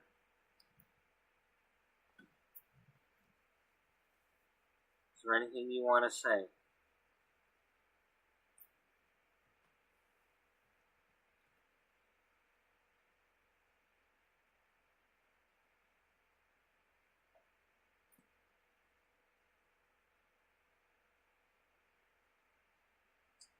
I don't know. I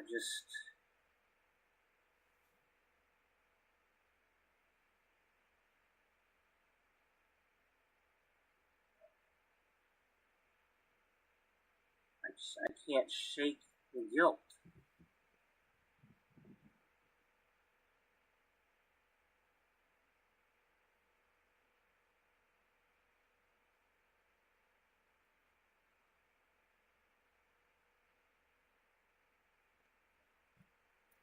I'll never see them again.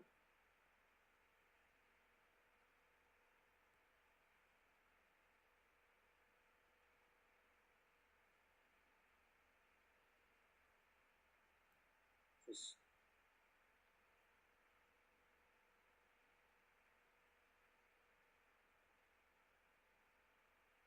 I keep wondering how it is that I'm not with them.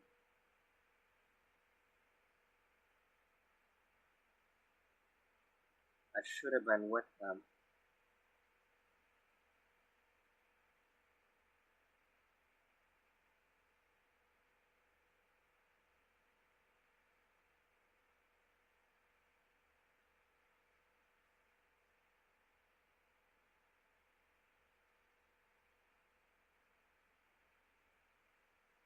My sister had everything going for her. She had the baby. She had the husband.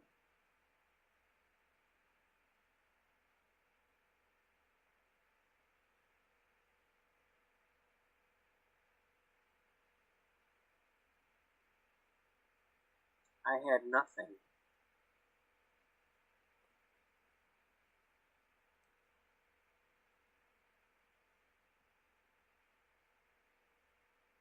It should have been me.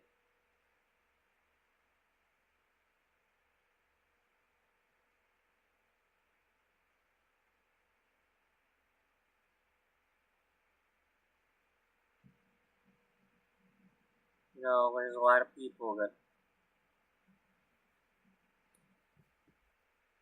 if you were to say that in front of them, they'd probably tell you that you can't think like that.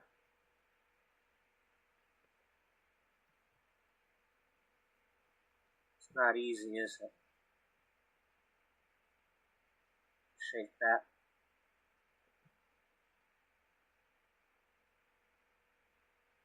No, it isn't.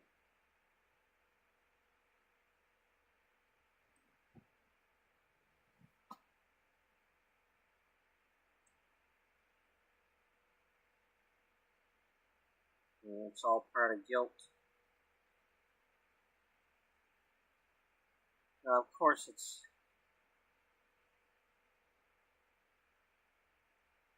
there's no way I'm saying that it should have been you. but I certainly understand your feelings.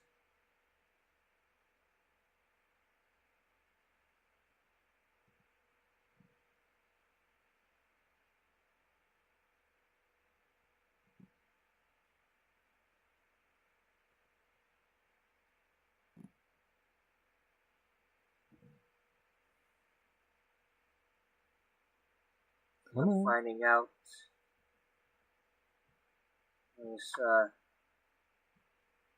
this firefighter lady from Arizona stopped by, and she's been doing an investigation.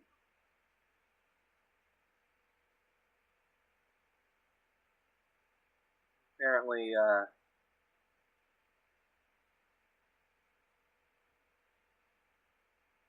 they didn't die from the fire, as far as she can tell. She's looking into whether or not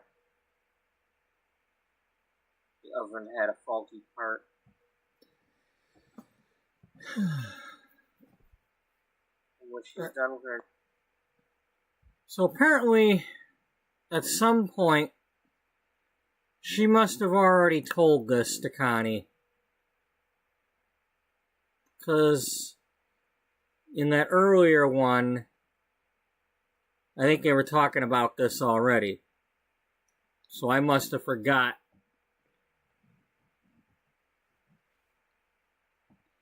Or maybe Dana's forgetting that she told her. But either way, I think Dana's already told the doctor about the faulty part and this investigation. It's possible that this has happened already. Investigation, she wants me to do the story. And I don't know if I'm going to be able to.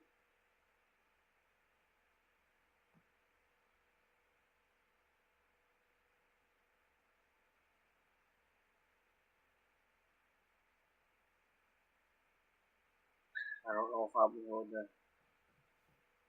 write about that. About losing my family.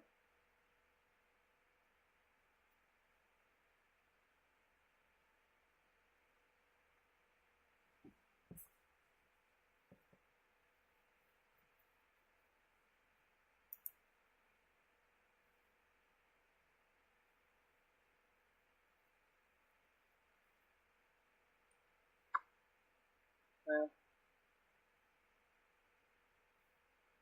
I'm sorry to hear that it was an accident.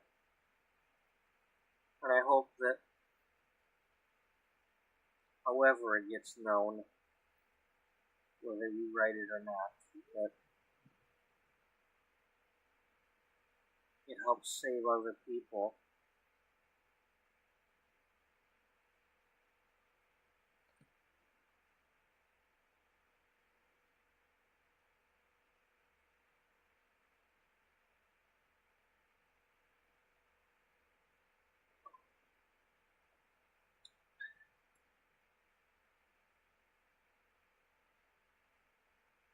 Have you thought about what I said last time? Are you ready yet?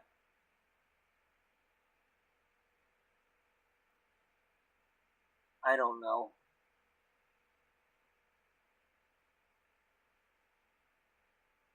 I don't know if I'm ready to do that.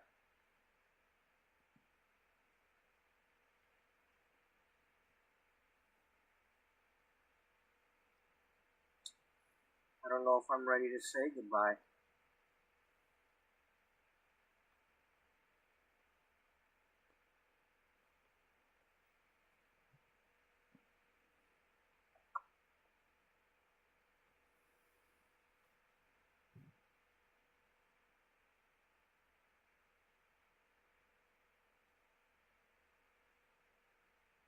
Well, I still feel you're making progress.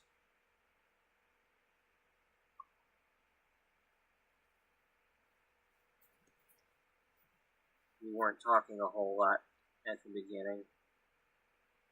You've at least opened up a bit.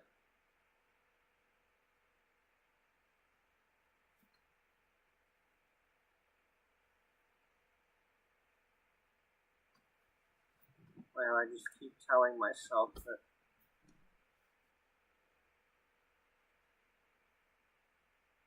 I gotta figure it out. Sydney.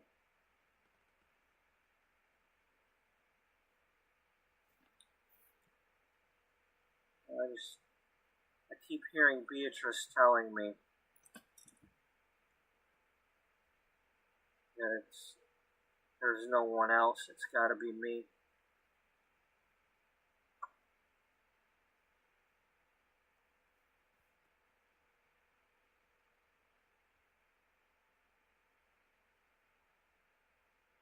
I remember how scared I was.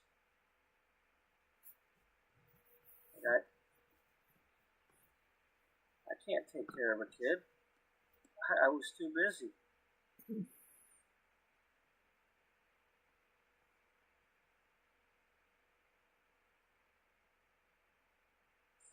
Somehow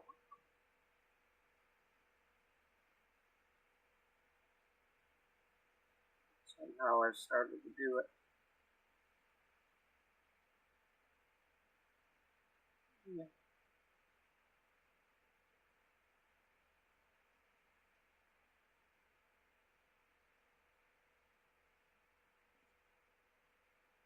You're figuring it out.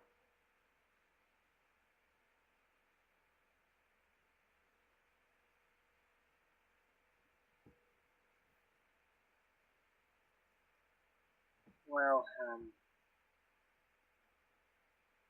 that's our time for today.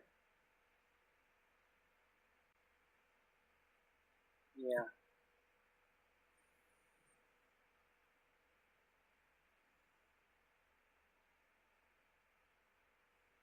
I suppose I'll see you in a little while. Yeah.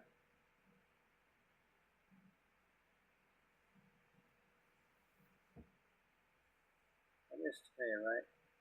Well, and then I start, I believe, at 8 o'clock the next day.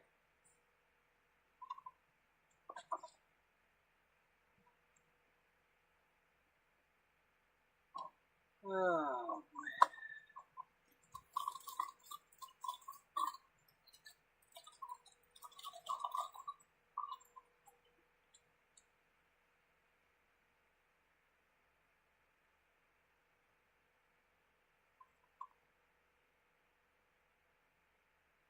Okay, then we play the truck thing.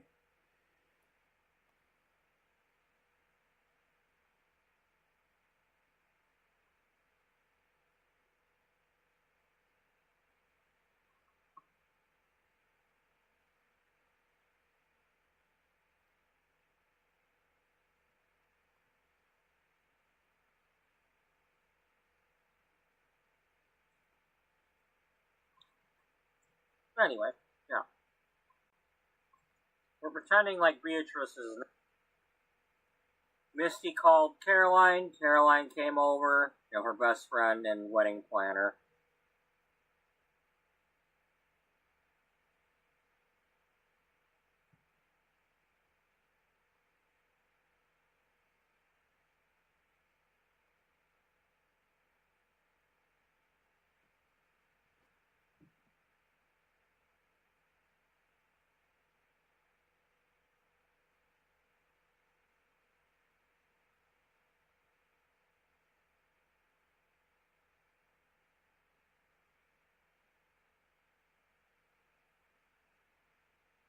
Wait a minute.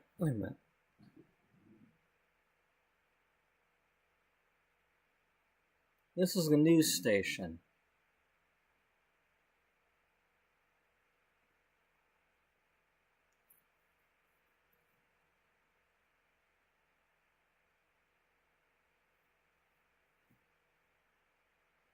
How am I getting off track here?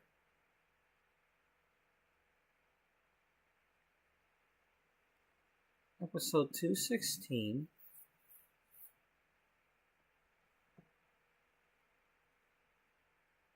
Yet earlier we were talking about the news article featuring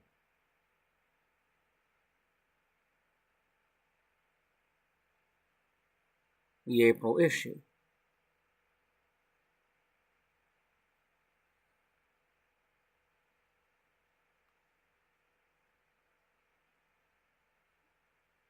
I don't get it. Well, what did we do with this?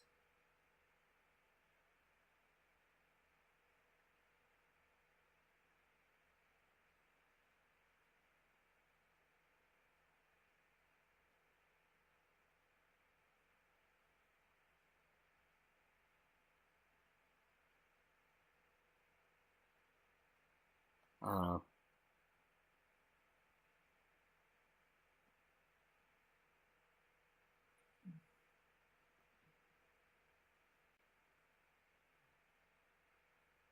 Starting to confuse myself, but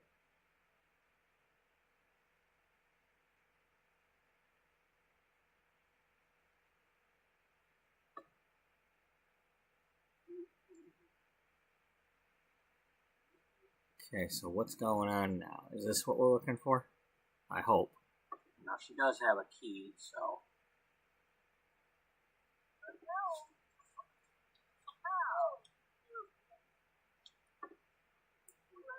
Hopefully I didn't mess this up and, like, redo this and...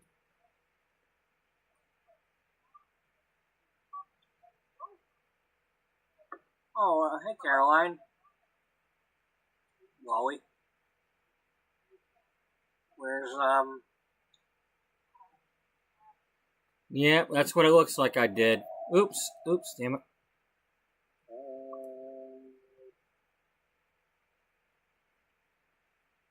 Yeah, the problem is she ain't going... So apparently I did this scene more than once. Because this is the time when he yells at her. Unless it's been a week and she was supposed to be back.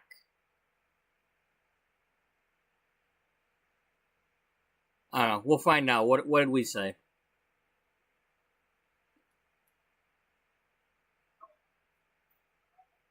That's really the question. Where indeed?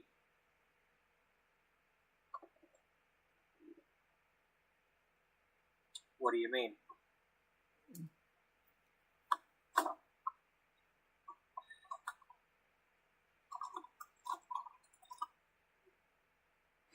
Put the damn crackers down already. Pardon me. Refill my bowl here.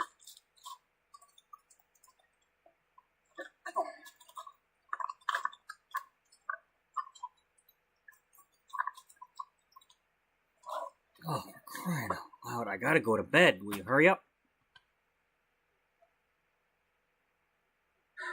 Well, you gave her the box of cards and letters.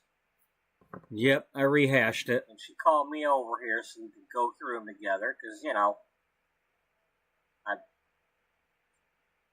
don't know what you thought she would do, but that's what she did. And apparently she found him.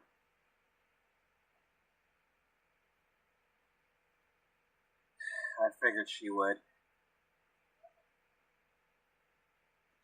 Only this time, No, I don't know what Wally he read did, her the but- riot act.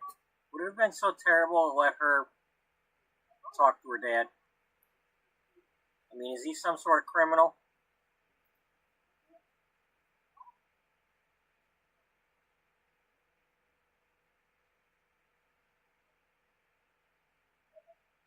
No, he's not a criminal. Not that I'm aware of. So what did he do that was so wrong? Did he really? Did you catch him cheating on you?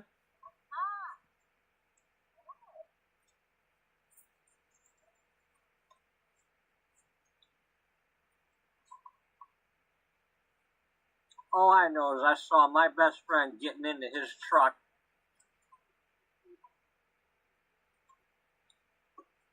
And they drove away.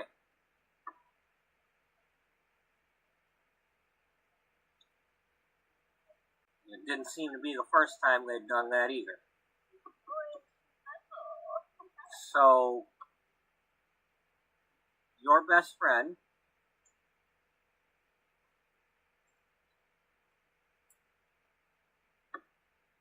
got into your husband's truck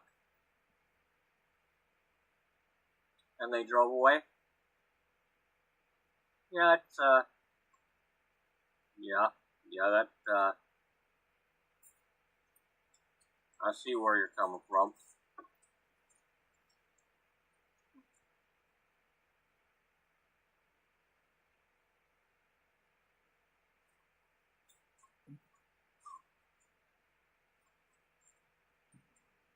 You know, my best friend was married too.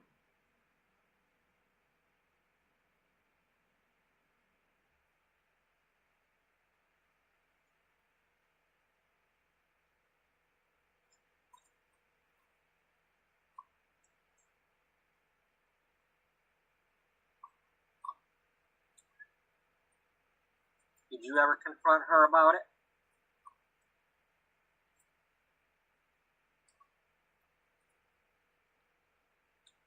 Oh, she left town before I had a chance to.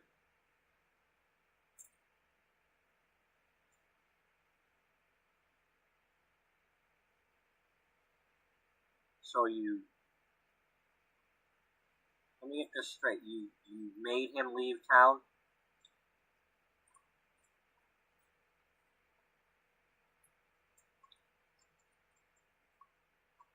I didn't want him anywhere near my daughter. His daughter? My daughter.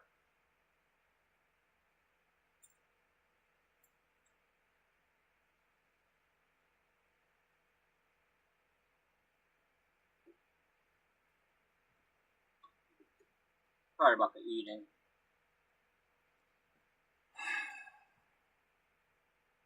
Can you eat a little quicker?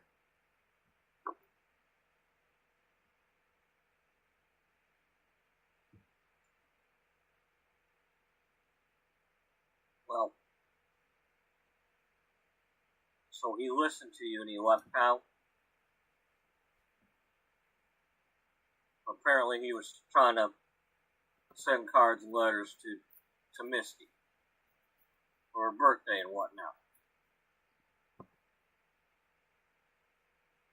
You holding anything else back from her? You got any cards and letters that you didn't give her?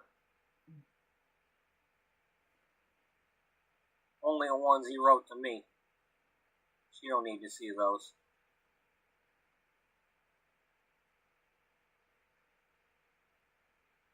Swearing up and down he didn't do a darn thing. I saw what I saw. So you divorced him and he left town, left you the house or the apartment? Oh no, we ain't divorced. He hasn't bothered to show his face around town enough to sign any papers.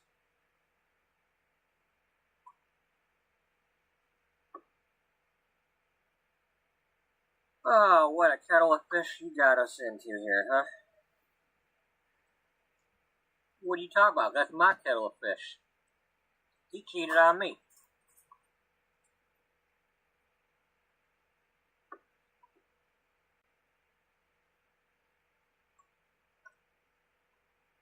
Well, I don't know how to say this, but we got a problem. Yeah, the problem is she ain't gonna be back in time for the wedding. Yeah. And even if she does come back, we've lost the venue and the deposit. We have nowhere to have this wedding. We don't have any money.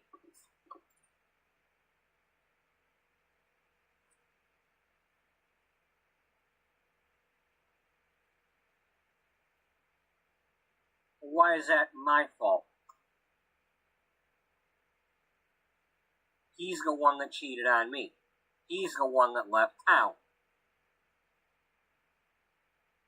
Now, whatever he's doing out there, driving a truck or whatever, that's his business.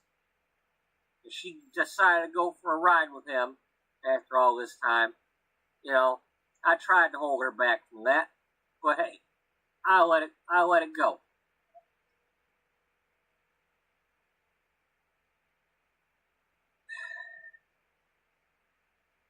You know, I've had some rough times with my dad at times, and my mom, but I'm sure glad they didn't do anything like that.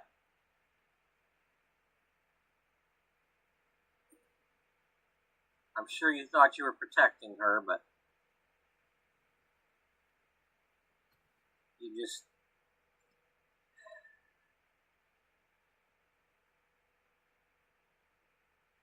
Hey, Missy's a big girl. She can handle herself.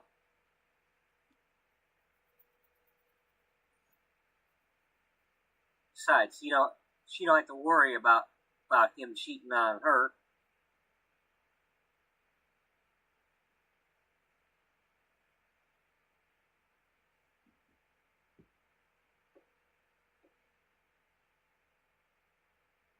Oh, Sylvia.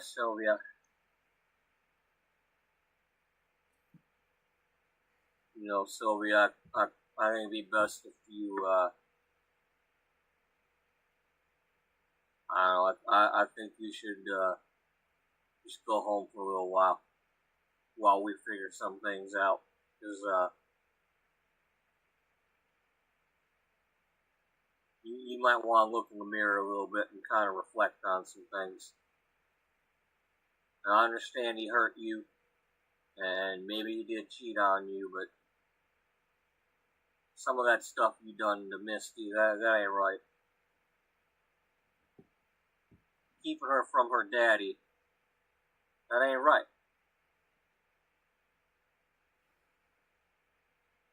There's plenty of daddies out there that do a lot of mean things to their kids. But unless you know something mean that he done to her, other than listen to your wishes and leave town, well, all I know is you seem to be the one that did the mean thing here. You took her daddy away from her. He took himself away by cheating on me. He neglected his family, trying to get in the pants of my best friend. You know, trying to get up under her skirt. Yeah, I think it's time for you to go. Yeah, you need to go, Sylvia.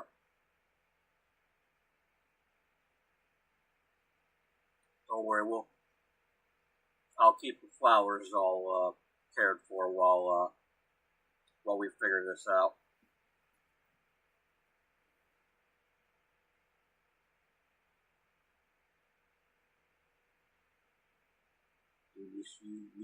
You need to figure out.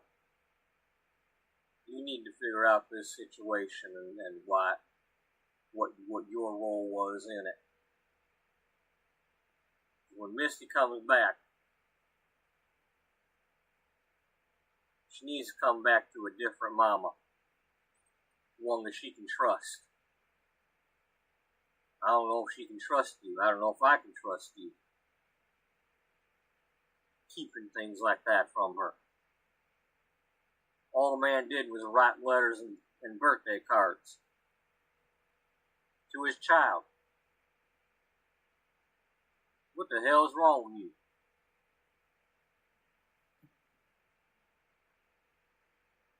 Well, I guess you're right. Maybe I should go find out what the hell is wrong with me.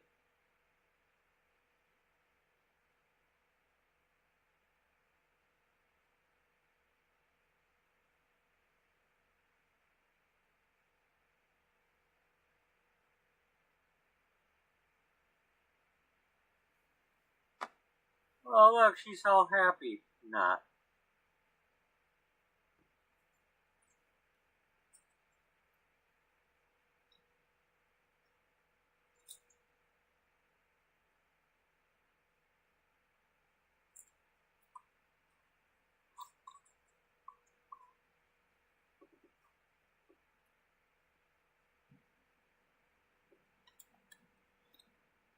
Oh, Lord, man, what a kettle of fish I made.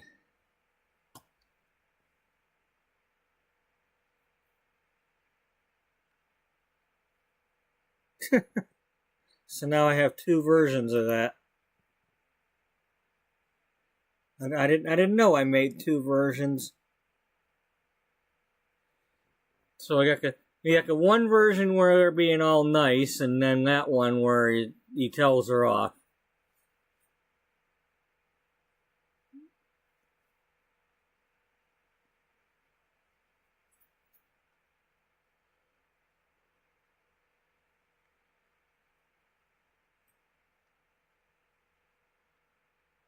Well, I suppose we're gonna have to mash that up.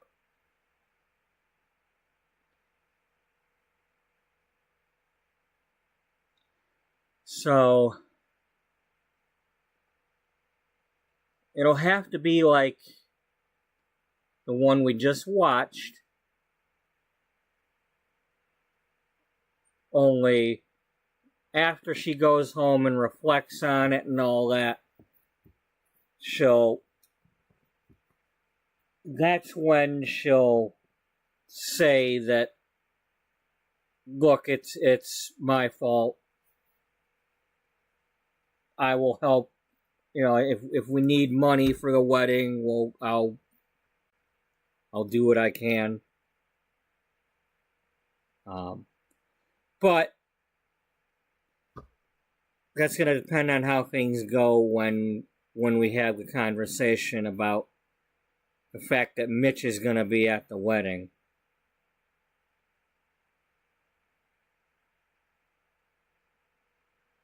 And that she needs to either reconcile with him or at least have a truce with him so that there's no fighting at the wedding.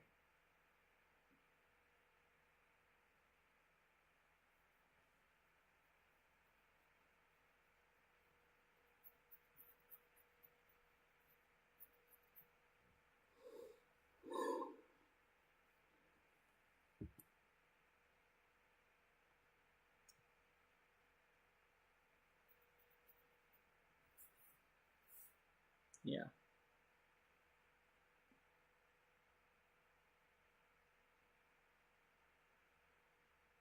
Because I definitely want the part where she needs to go home and reflect on it and blah, blah, blah. And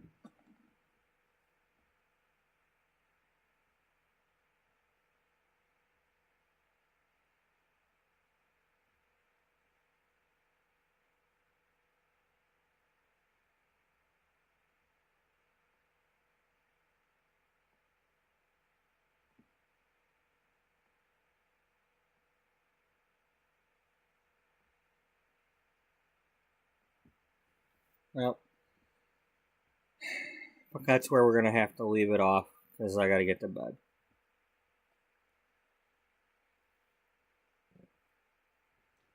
I'm working 8 to 4 today and tomorrow. You know, so Thursday and Friday, that's being today and tomorrow, I work 8 to 4, and then I'm off on Saturday.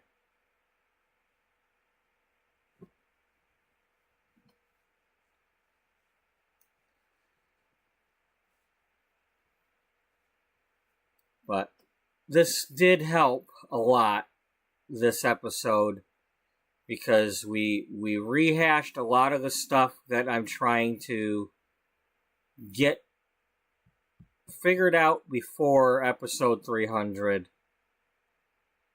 which is still looking like next Thursday, unless we have it's if it's one episode per day, it'll be next Thursday.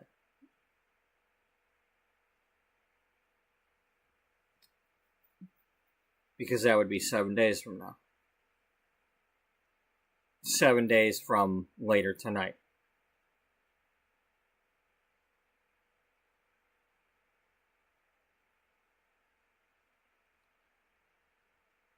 So.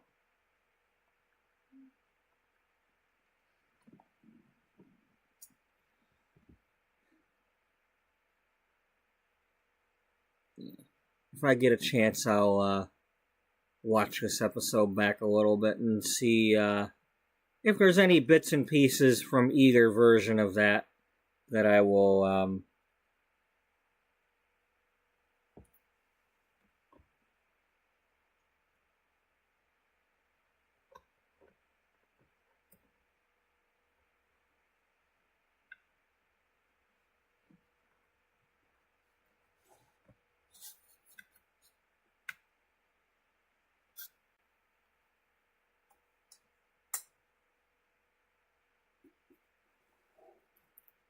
Oh, is that what happened?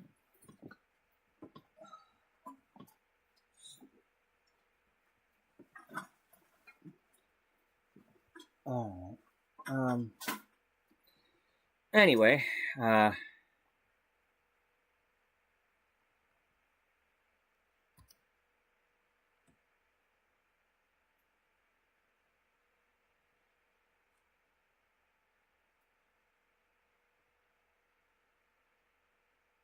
oh, I guess I put the wrong number on one of these.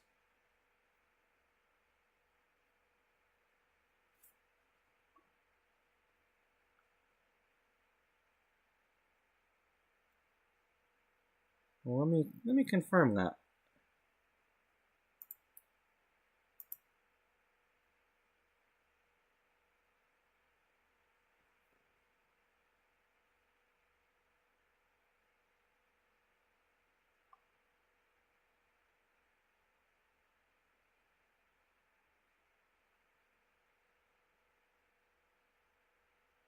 Yeah, I must have accidentally went forward a number on one of these save files, because we are on 292 right now, and then tomorrow's would be or later today's would be 293. So, yeah.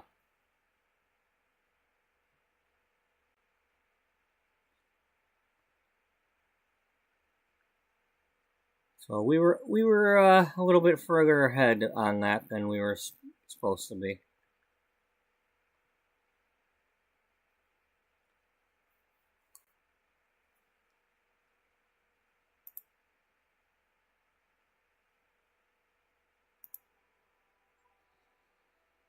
But that is going to do it for today's episode.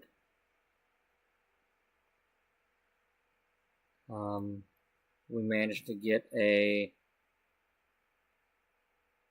9.5 hours. That's not bad, considering I got a little bit of a late start.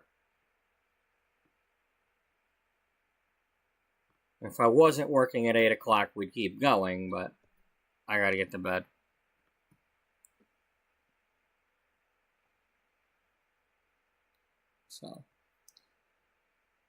So yeah, what I figured out was I definitely want to work some more on the wedding issue for June before we go on to July. We can still work on July and get an early start on it, because that's all part of what Jocelyn wants to do anyway, with all these new writers and such contributing. So, bigger project means starting earlier. But yeah, we need to, and I'll need to look in to see if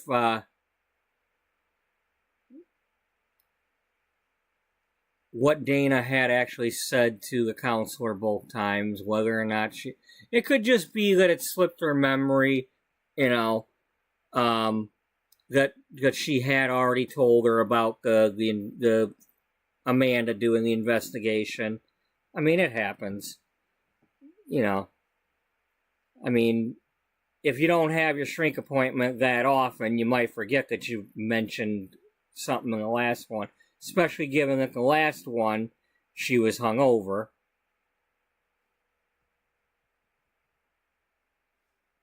So, I mean, I don't speak from any experience with that. I haven't gone to a shrink, and I've never been hungover, but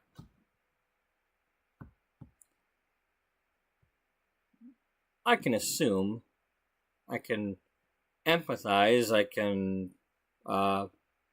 I certainly know what it's like to forget things.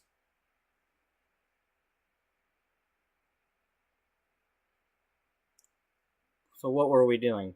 we're ending the episode. Oh yeah, now I remember. Alright, so, thank you to those who were watching today at all. Thank you to those watching in the future. You're appreciated as well. Thank you to those who enjoyed enough to where you're going to want to watch some more. This was a neat episode because we were watching the parts where I did a lot of dialogue. I don't always have dialogue episodes. For the last few days, we've been doing digging in the ground with our bare hands, and just that's been kind of boring, but sometimes we gotta do the things. I mean, it's not much different than, when, was it this episode or yesterday's episode when, I think it was yesterday's, when Potato was asking me if I wanted to play the Palia. And,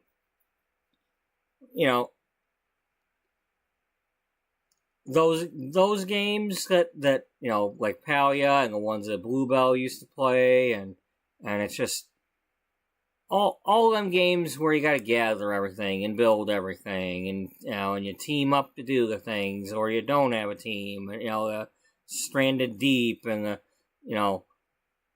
all of that stuff. You gotta do the things. You have to do the grind. You have to do the things. And it just, this game has a grind. I do the grind when I have a reason to. So, anyway, hopefully when you're watching a certain thing, you're enjoying that certain thing. And if you are, you're under no obligation to like the video, but if you want to, go ahead. Nobody's under any obligation to subscribe either. I'm not harping on that stuff. I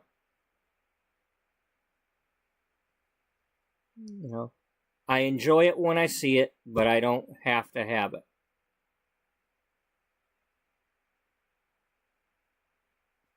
Okay. So, thank you all for being here and watching. I hope everybody has a good night and a good day.